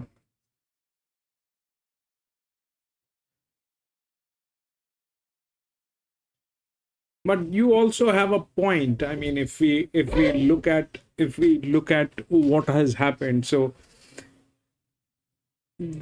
that was, I mean, I don't know why they do that thing with Jenny. Jenny could have won this if the ride was okay. That did not have to be the ride. But what you're talking about, two should have won ideally over 8. But even with the advantage, always, it couldn't. 8 was difficult in terms of what that is, and that is 8 was difficult. But still, she was getting tailed. I don't know why she was getting tailed. Maybe there's something not right with her.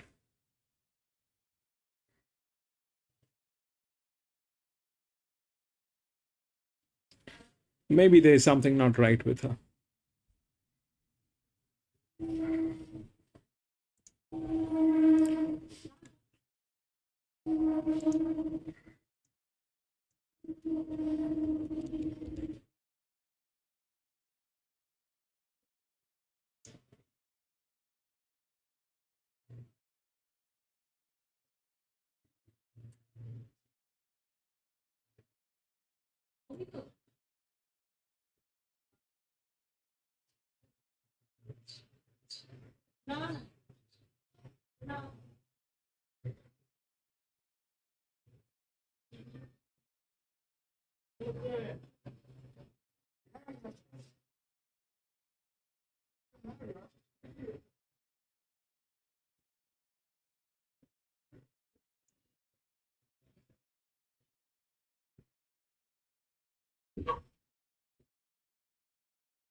In Charterhouse and Golden Path out wide is also showing speed.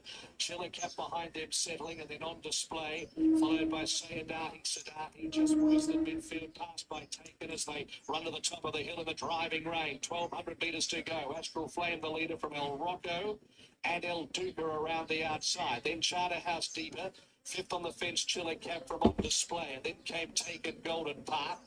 That group got about 3 lengths in front of Etna Rosso on the fence, and then Sayadati Sadati. 2 lengths Statuario, a gap in the field, Land Legend. And at the tail of the field as they run to the side of the course is Middle Earth. Astral Flame in front, swings towards the 800 marker here. From El Duca second, and then Charterhouse wider. A length and a quarter, Chillicap in 4th place. Next in the race is El Rocco.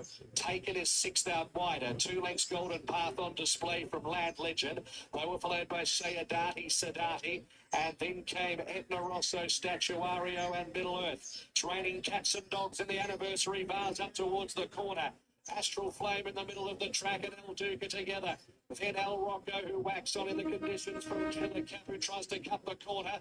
Behind those horses, then Taken the outside and then on display. It's El Duca claiming Astral Flame at the 200, and then came Chillicap, El Rocco, and Taken late the outside. It's El Duca, 100 metres to go. Taken is storming home. El Duca in the shadows. Taken is finishing with a real flurry, but too late. El Duca won again. Big Taken, Chillicap and Gab Astral Flame. Then came El Rocco, Golden Path and Land Legend doing a bit through the line. Sayadati, Sadati, Middle Earth got past a few. Etna Rosso, Charterhouse, Statuario and on display. El Duca wins at 320 and 150. Carbon copy from headquarters a couple of weeks ago. And in the winner's circle, Luke Curry here. He scored earlier on with Gin Twist, and he gets there here with El Duca, this time for Anthony and Sam Friedman. Holding off Taken second, number 12. They've fought it out again, but El Duca again coming up trumps as we stand by for the full set of numbers. We'll have those soon, but at Goulburn, 14 Royal Memory, 1040, 230, 4 Royalified, 240, 11 Uber M120 and 9 1 more bout 4th. We've got Correct Weight Doomben, 273, 16 without parallel 4th. We're a couple of minutes away to Newcastle, and at Morfordville, we're 8 minutes away. Here's Tim. Yeah,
PC,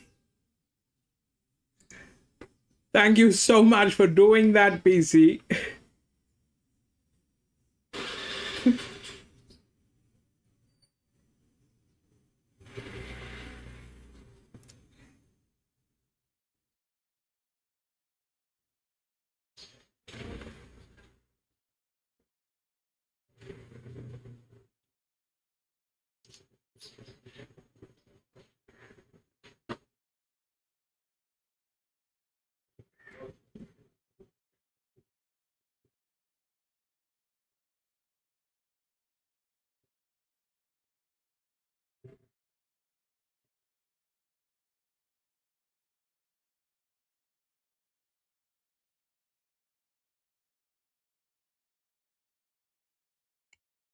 Yeah, I've seen that. PC.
$2.50. In at Motive, the New South Wales colt.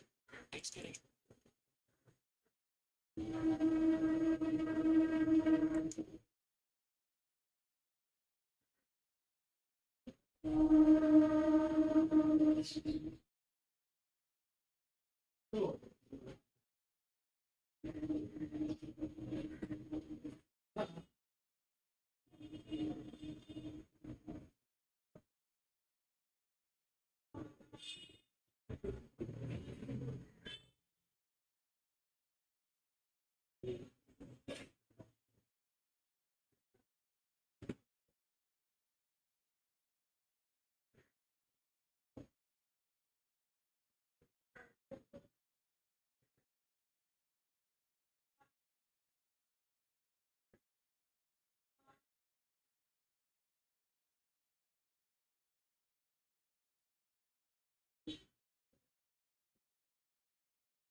$1 million. So I'm excited to see them both.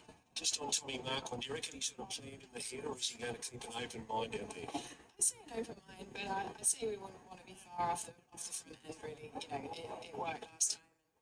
Hopefully we can sort of, well, not replicate last time because we like to win, but you know, we need to make it a proper staying test for our boys. And yeah, other than that, you know, hopefully the filly doesn't stay, but she looks like she probably will. Right. Yeah. 7:30 at the Newmarket right now. They'll all be up and watching. Oh yeah, it just adds to the pressure. You've done a great job. Good luck to you. Thank you very much. Busy Whitmore there, the travelling foreperson for William Haggis on her 7th trip to Australia. So it all sets itself up. We've got the superstar in Autumn Carnival. She's trying to remain unbeaten 12 out of 12. But she's got a couple of hard hits. Due by Honour and Sir Delius there. Trying to, well, Sir Delius certainly tried to peak on this day. Due by Honour trying to peak again. Yeah, look, it makes for a great race, Greg, and it's going to be very, very tactical. Those boys will be out there obviously watching what Autumn Glow's doing. They're going to obviously try and set Dubai Honour alight like they did last time out and try and just give a bit of a break on them. But they're not going to be a sprinter, are they? No. The way she travels, and she's jumping up that 2,000 metres, so she's going to be right behind them. She's going to follow them everywhere. She's going to have them in their sights. And when you've got the best jockey in the world telling to go to the 2,000 metre race, you know she's going to stay. How much of a different pain barrier is it? People talking about going one extra pain barrier. That mile to the 2,000 for a horse who's never been there before. Well, her biggest attribute is she's so relaxed. So the pain barrier is going to be there, but the fact is, like, J-Mac can switch her on, find a spot, and then switch it back off. She comes straight back underneath him. So she'll conserve that energy. Yes, there's a pain barrier, of course, when you've got, like you said, the old heads with Dubai Honour and like Sir Delius. I just can't see him beat. It just looks like James McDonald wants to go out and show off there today. So Chantel, she always gets a tick. She does. I've taken her on a few times. Hasn't helped. So she's the obvious one, of course. But I am going to say that I think Lindemann will run a place because he'll be out in front doing his thing. The way the track's playing, the firmness of it's only going to suit him and enhance his chances. So, of course, she's the one to beat Autumn Glow, and I'll Lindy to run a place. I am 7-1-2-3. I thought for a minute they were both to put this race back 10 minutes through to get to the barrier. She's been that slow. She's been holding everyone up. She's getting a bit of a shake-up now. I'll throw the reins out of James and let's see what she can do when she springs into action. Who's got the tricks to beat her? I don't think anyone has one. I'd love to see someone try. 7 to beat 1, 2 and 3. I'd love to see someone try too. I've tried several times, especially early. Well, only time will tell, and they are arriving behind the barrier now for this very exciting Queen Elizabeth Stakes. At the starting gates, we're at the 2,000 metres. For the Queen Elizabeth Stakes, Caviar Heights just staying away from the others. Given a nice warm-up there by Zach Lloyd, the roughie of the field. As Dubai on his 3rd trip to Sydney, now joins the others behind the barriers. He's an $8 chance. Autumn Glow at $1.30. She's been that price all day since a stablemate Aliana was scratched this morning. So Autumn Glow $1.30, Sir Delia $6.50, and Dubai is now $7.50, and the other runners over $26. So they're circling behind the barriers. They're about to move in for what most are anticipating is a great moment in racing, not just for today, but the future. Autumn Glow has really captured our imagination, unbeaten in all 11 starts, shooting to make it 12 out of 12 on the big stage here today. She's very calm. She's very relaxed behind the barriers. Her jockey, James McDonald, is emphatic. She'll run out the 2,000 metres today at her first attempt at the journey. Dubai, he's been here, he's done it before. He won the race 3 years ago. And last year, he was runner-up behind Via Sistina. This is his 3rd venture to Sydney. Dubai, he's now an 8-year-old. And he is second up today. He gave a tremendous sight in the Tancred Stakes. How will Tom Markman ride him? That's the big question. He really rolled a long way out of Rosehill and was only collared in the last 50 metres. Okay, the great mare moves in Autumn Glow, the $1.30 favourite, and Sir Delius for the yellow and white cap going forward. Note that Wootton Verney is now wearing a white coloured cap. So we'll look similar from a distance to Sedelius. Caviar Heights moves in, and Dubai goes forward, and Lindemann, Nashawilla in the saddle. He's had such a great record on Lindemann. He'll be rolling forward, and Wooden Bernie is about to complete the lineup now. So Wooden Bernie now moves up to the outside barrier for the 2026 Queen Elizabeth Stakes. She's drawn barrier 2, Autumn Glow. The lights on and we're ready to run. They're set. Racing in the Queen Elizabeth, and she left really well, Autumn Glow.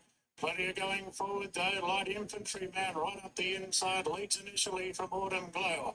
So Delius up running third. Caviar Heights is wide in fourth. Dubai settling in the second half of the field. Wooden Bernie improves on the rails, and Lindeman's back last. Yes, Lindemann is last. Light Infantryman leads, 1,600 metres to go, and Caviar Heights rolls to second. And Sir Delius is up running in the third position in the early stages. So Autumn Glow's now fourth, and she's one off the fence on the outside of Wooden Bernie. Well, Tom Marquand kept us guessing before the race. Who thought he was going to settle second last on Dubai? And Lindemann, who normally leads in these races, he is sitting right back at the tail of the field, 1,200 metres to run. Light Infantryman 2 in front of the roughie Caviar Heights. Sir Delius is well clear of his main rivals at the moment. Sir Delius about 4 lengths off the lead. About 5 further back to Autumn Glow on the outside of Wooden Bernie and Dubai. So Marquand has decided to track the great mare everywhere she goes. Lindemann is still last of all. 800 metres to run. Light Infantryman 2 in front. Caviar Heights looks gassed already, and quickly Sir Delius strides up on the outside and is starting to close in. So Williams is putting himself in the best position at the 600. Autumn Glow goes to fourth, followed by Wooden Bernie. And Dubai is peeling up on the outside of Autumn Glow. Around the turn, Light Infantryman shows the way. Sir Delius given full rein, and quickly Autumn Glow slices through. And here comes the great mare. Sir Delius making his bid for victory. Leads by a length and a half. Autumn Glow is grinding away. Lindemann down the outside. Autumn Glow's in trouble. Sir Delius, is this his big moment? Sir Delius 2 in front. Lindemann, Autumn Glow do the chasing. But Sir Delius takes out the Queen Elizabeth Stakes. Done it by 2 lengths. Lindemann from last second. Autumn Glow third. 2 further back to Dubai. They got Light Infantryman, Wooden Bernie and Caviar Heights. Oh, it's he. Boom, that was. The race he's been targeted for since he was wiped out of the Melbourne Cup and the Cox Plate under the scans. And, well, Craig Williams gave himself the advantage. He was in the best possible position with the other chances doing the chasing.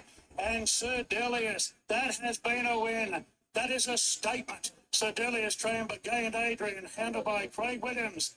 The Frankel Stallion from Waterby, $6.95 the payout on the World Pool, $1.35 a place. Lindemann 260, Autumn Glow no third. Well, she sliced through, she was chiming in, but seemingly did not see out the 2,000 metres. Sir Delius had run it right out. The third time he's successful. The winner of the Group 1 Underwood Caulfield, the Turnbull at Flemington, and that's his third Australian Group 1 today. In the time of 2 minutes, 0.59, 36.33 the last 600 metres. Placings are 2, 4, 7 and 1. 2, 4, 7, 1. Sir Delius taking out the Queen Elizabeth Stakes. The winning margin is 2 1/4. 2, 4, 7 and 1.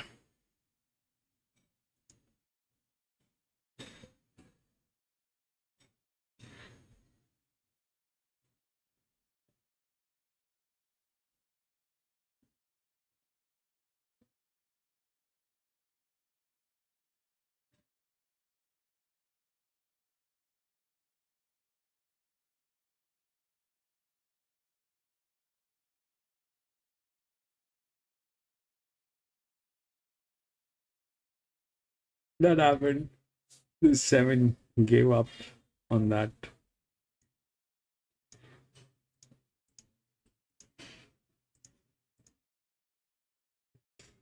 We'll go to the next. We'll see what's going on.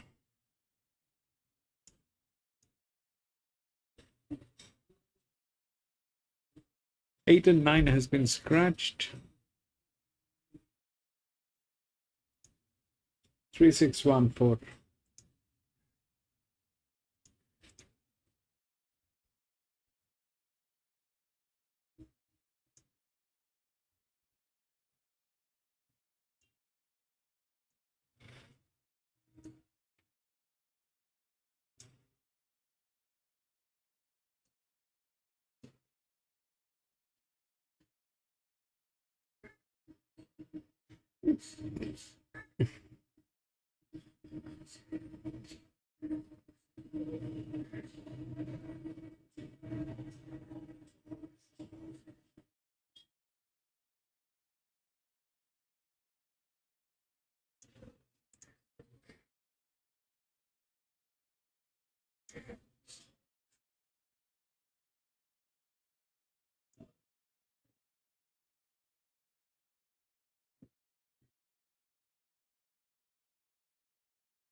So so this one,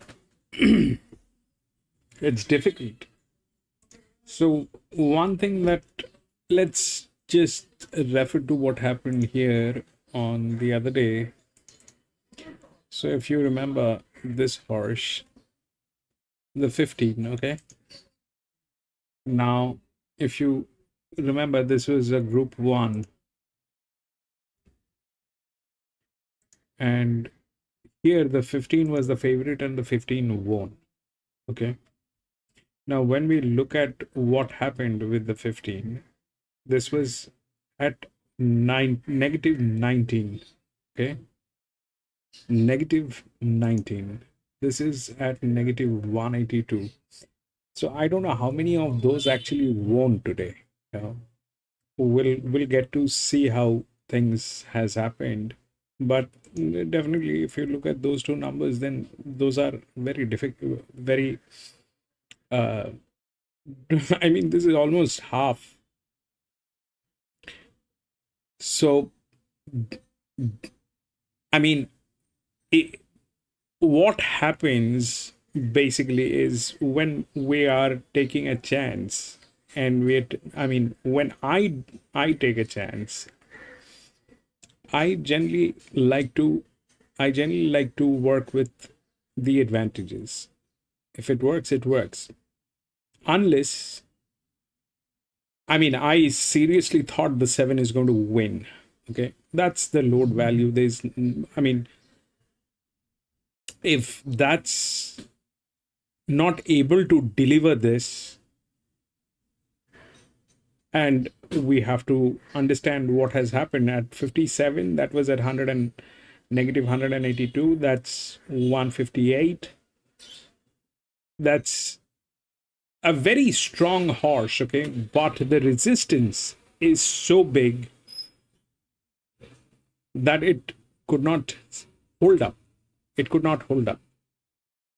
Here, the 3, which is the favorite, is 179.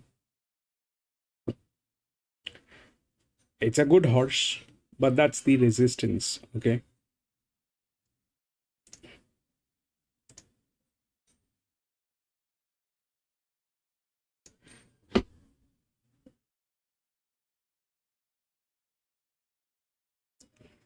Eliana, yeah, that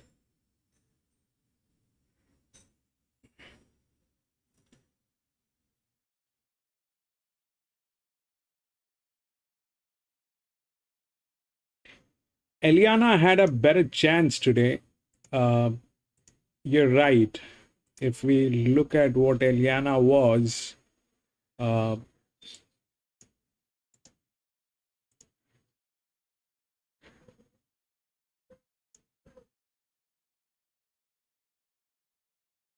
not that here.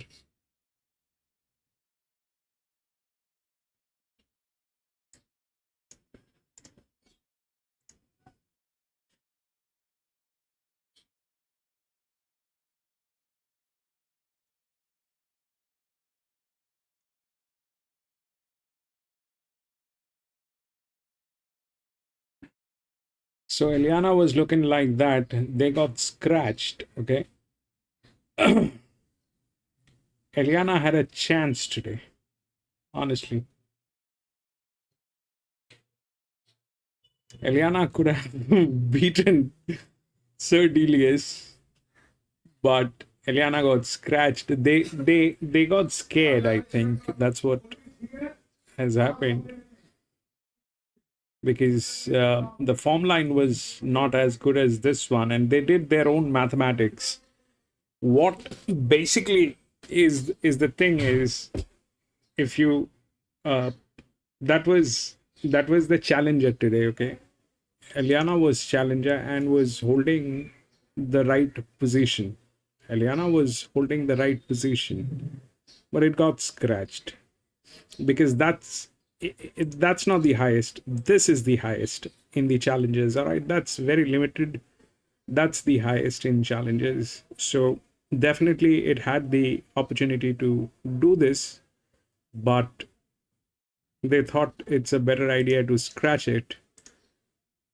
And the 7 because of that.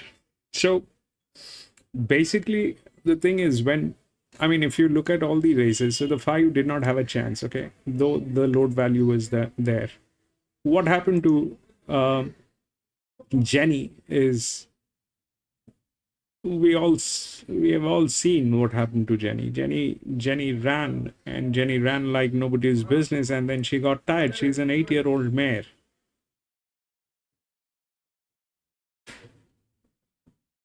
Ideally, if Jenny gets tired, ideally 2 should have won, but 2 was getting tailed, and the 8 knocked it out. Okay, it was a better match also here. So I don't know. We'll have to figure out a way to identify. There's nothing to identify actually. We know. It's just about how it unfolds. So that's a struggle. This is a struggle, okay? No matter how good that horse is, if the resistance is like that, then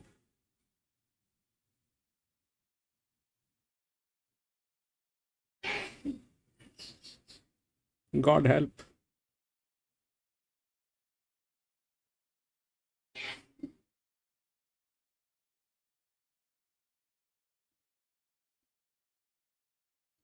Here the 3 is like that. I won't get into it, but that's what it is.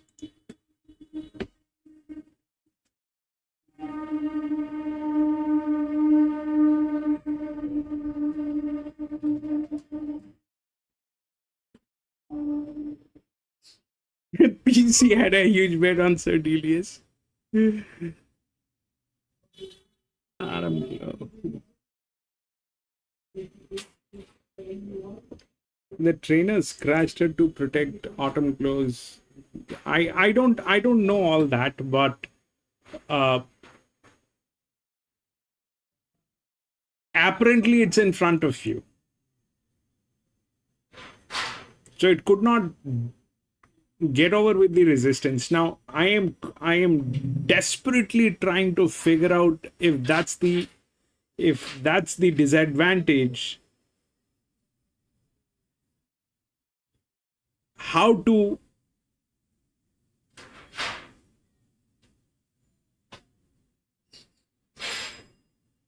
work with it.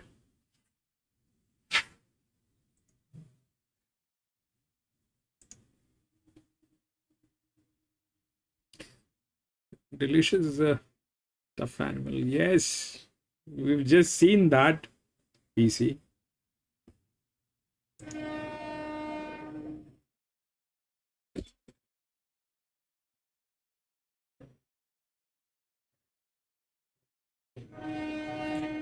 But the thing is, if there is a resistance, there is a resistance. Whether it'll go through that is something that I don't know how I still haven't figured out how to quantify that, or how to work with it. But when you talk about Sir Delicious, you see, that's the difference.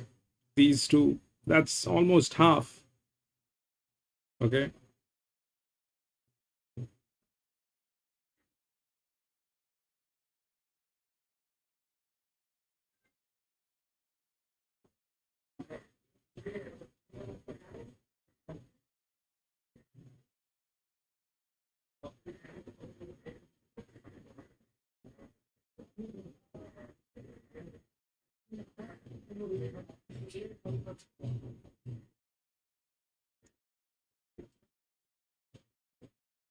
And they're riding these horses upside down.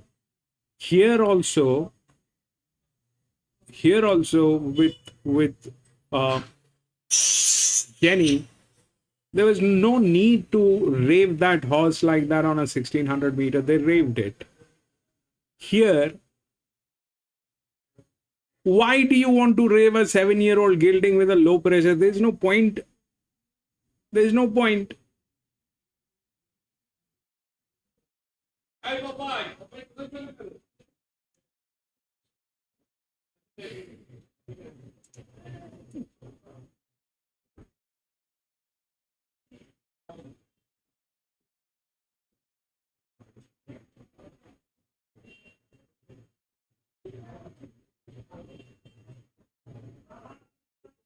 Vet report, I don't know if the I don't know about vet report, but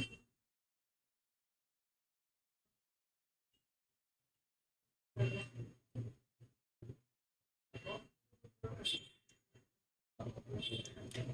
don't know.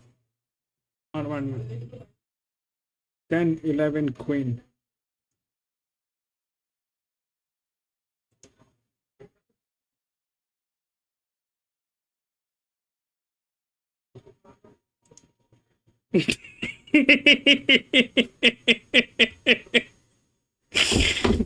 Come on, Adam, man.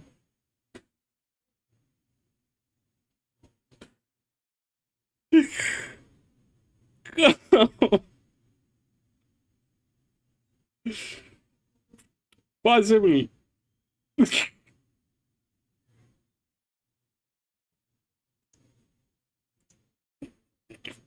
Possible.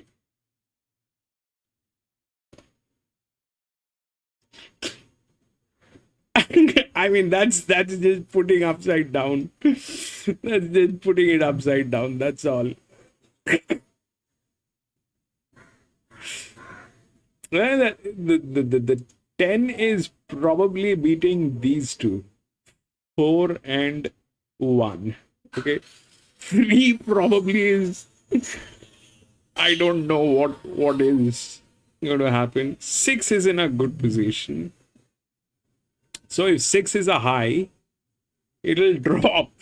I think probably it'll drop here because that's a 57. Probably it'll drop here.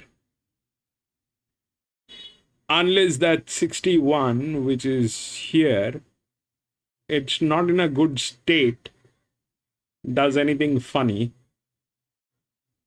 And that's the low pressure.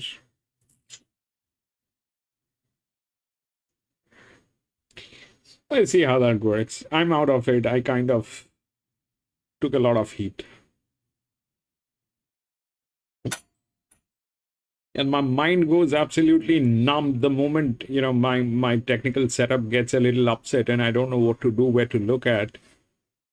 It was going, I was having a nice time today. You know, for the first few races, I was having a nice time today. But then me going offline and then all that chaos happening, it just takes a toll. I'm getting too old for all this, you know, technical issues.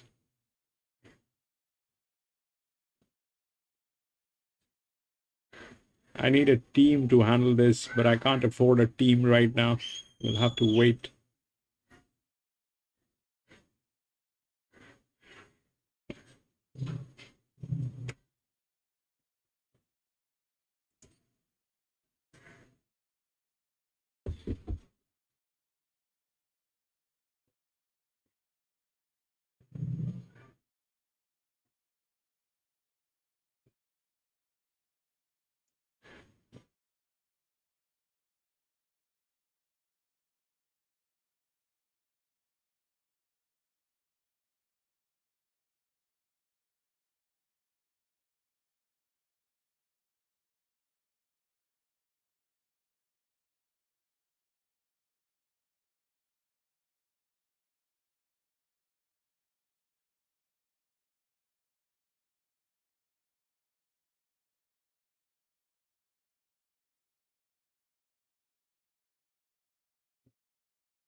Morph.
Flame, fourth placing Thundara, then came Oak Park Madison, who's going forward.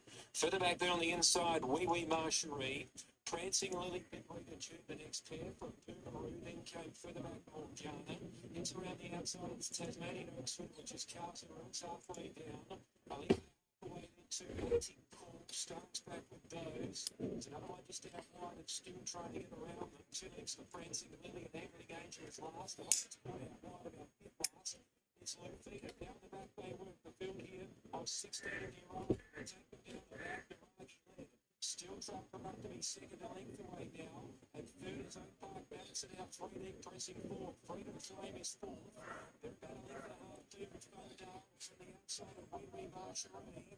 And sliding to underneath the pair of them, Big Red and June from Prancing Lily. Then Boomeroo, Ghana, Carteroo. Back in the field, Stone, his favourites back in fourth, last with Lafita. Synthesize and last is Angling Angel. So the leader, Naragi, up towards the bend here, tries to get away. Freedom Flame starting to appear now though. Freedom Flame goes up to join Naragi, 400 metres to go. And Freedom Flame goes to join Naragi, they get clear this pair. 3 lengths in front of the others. Oak Park Madison, mating clawing on between runners. It's starting to dart home now. Freedom Flame got to Naragi, mating call for Finnegan. She's starting to ride now. Freedom Flame's in front of Finnegan, mating call.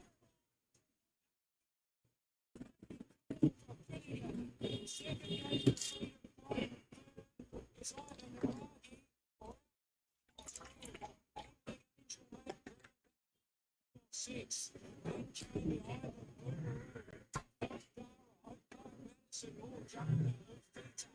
then Big Rita June, Synthesize, Prancing Lily, then Stone, and last in Wee Wee Marcherie. Big thrill for Emily Finnegan here. Mating Call will give Finnegan her first group winner.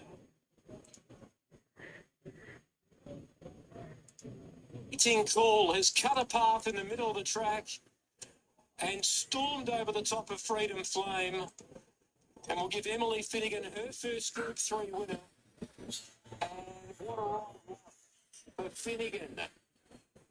And Dan Clark and Anupi McGilvray. Mating Call.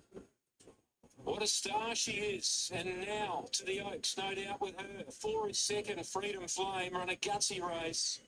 9 Naragi third. And 3 Kazaroo, the Tasmanian Oaks winner, gets fourth. It's 6, 4, 9 and 3. Okay, we'll leave it there for more for Bill. So 6, 4, 9, 3 on the Auraria. 6 mating call for Emily Finnegan, paid $4.50 and $2.40. 4 Freedom Flame at 369. Duragi 773. Kazaru fourth.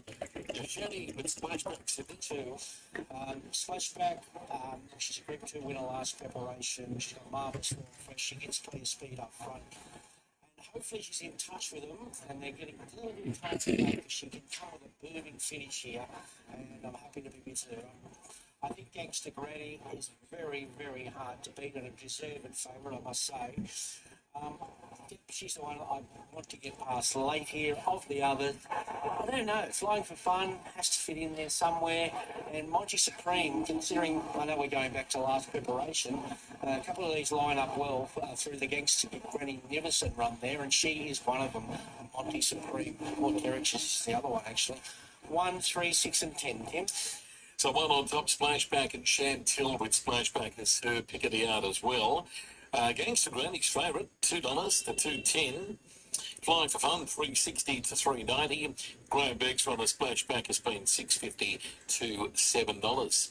Ascot's coming up in 5 minutes. Race 6 if you're betting Perth. 2 Darn Stormy is favourite at $2.40. Correct weight Newcastle on 1, 6, 4 and 5. Correct weight given there.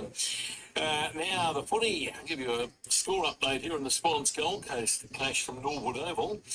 And Sydney on top here, the Swans by 17 points. So 10 minutes to go until half time.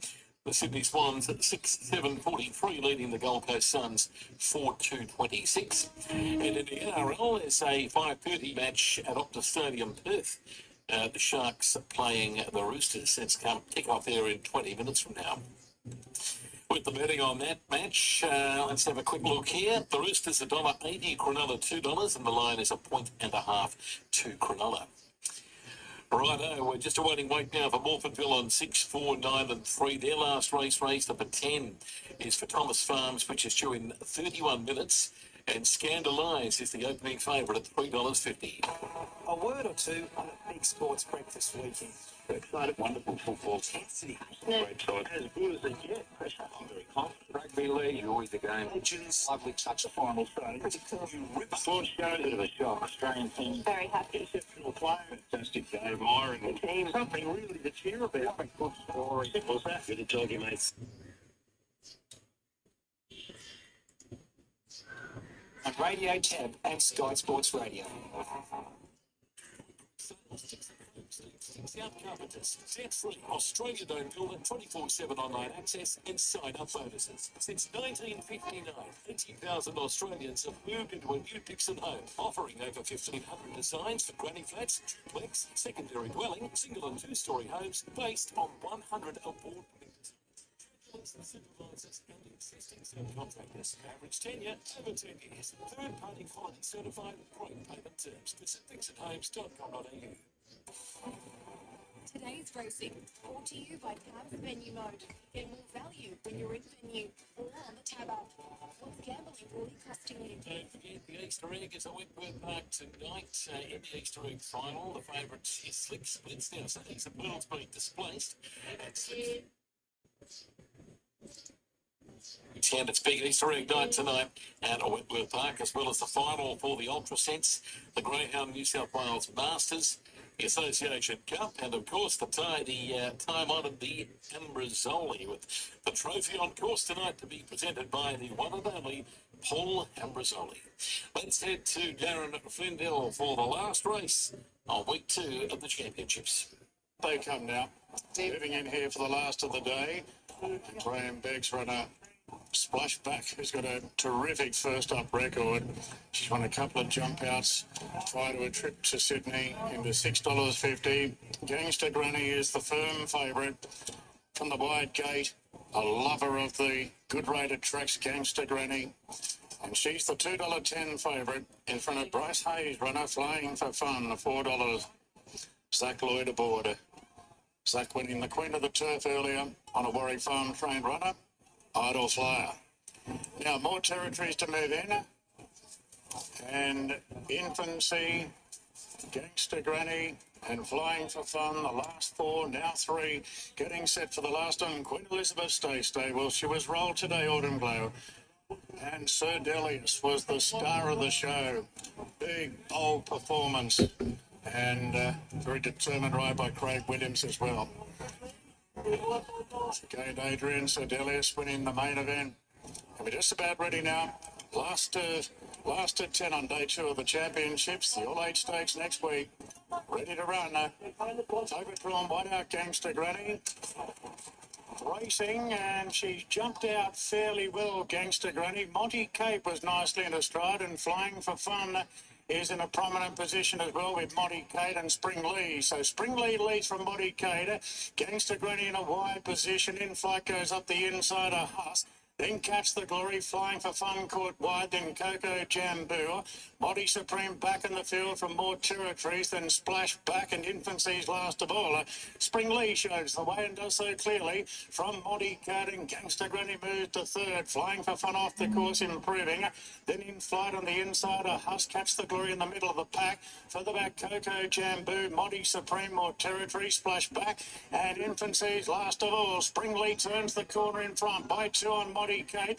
Then in flight, further back, Gangster Granny being wound up, and Flying for Fun goes with her. Spring Lee leads down to the 200 from Body Cake. Gangster Granny, Flying for Fun in flight, whipping up behind them, working into the clear. In flight moves through the centre from Gangster Granny. In flight sprints hard. In flight won the last. Infancy down the outside second in front of Gangster Granny. Then more territories, Coco Jamboo and Monty Supreme. Further back then to Monty Cater, got tired from Flying for Fun who worked. Then came Husk and Catch the Glory weakened out. In flight, Craig Williams. What an end of the day for Craig. In flight. Oh, she was motoring into it, just needed a bit of room. She was over on the fence. She's come off. She's taken the gap between Spring Lee and the favourite Gangster Granny, and has won the last at $15.60 and $2.85. Infancy from last has rattled home, paying $8.45 a slot. Third between Gangster Granny, I think will cling on. More territories is the other chance. 5-2 into photo. We're standing by for the third number. Time recorded is 109.02. 33.53 the last 600 metres. In-flight train with Joe Pride. Third up today, and well, generally best on wet. 5.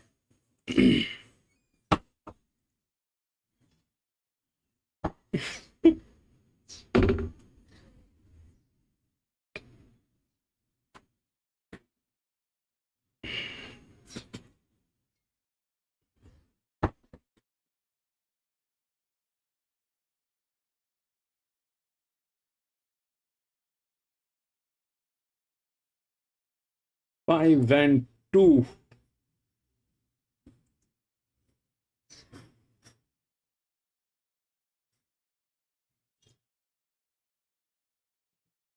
That is it, ladies and gentlemen. That is it. We had 10 races today here at Randwick. That was the last one. But I'm going to be racing back again on Wednesday. So if you have a little time, please come and join me. We will race together, do a little chit chat, and try to solve the puzzles here. And I want to thank everybody who's been watching this from anywhere in the world. Thank you so much for doing that. It means a lot. And if you're watching this as a replay, thank you so much for doing that as well. It means a lot too. And PC, thank you so much for being there, my friend. Araman, thank you so much for being there, my friend. Daos, thank you so much for being there, my friend.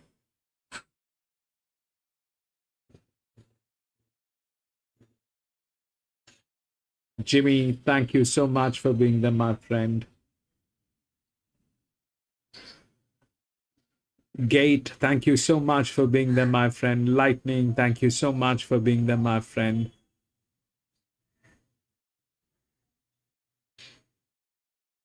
Lewis, thank you so much for being there, my friend. And PC, I can't thank you enough, but thank you for the donations. It means a lot, PC. It keeps things going. And thank you so much for doing that and helping me out. Thank you, gentlemen. I'll see you on Wednesday. Till then, stay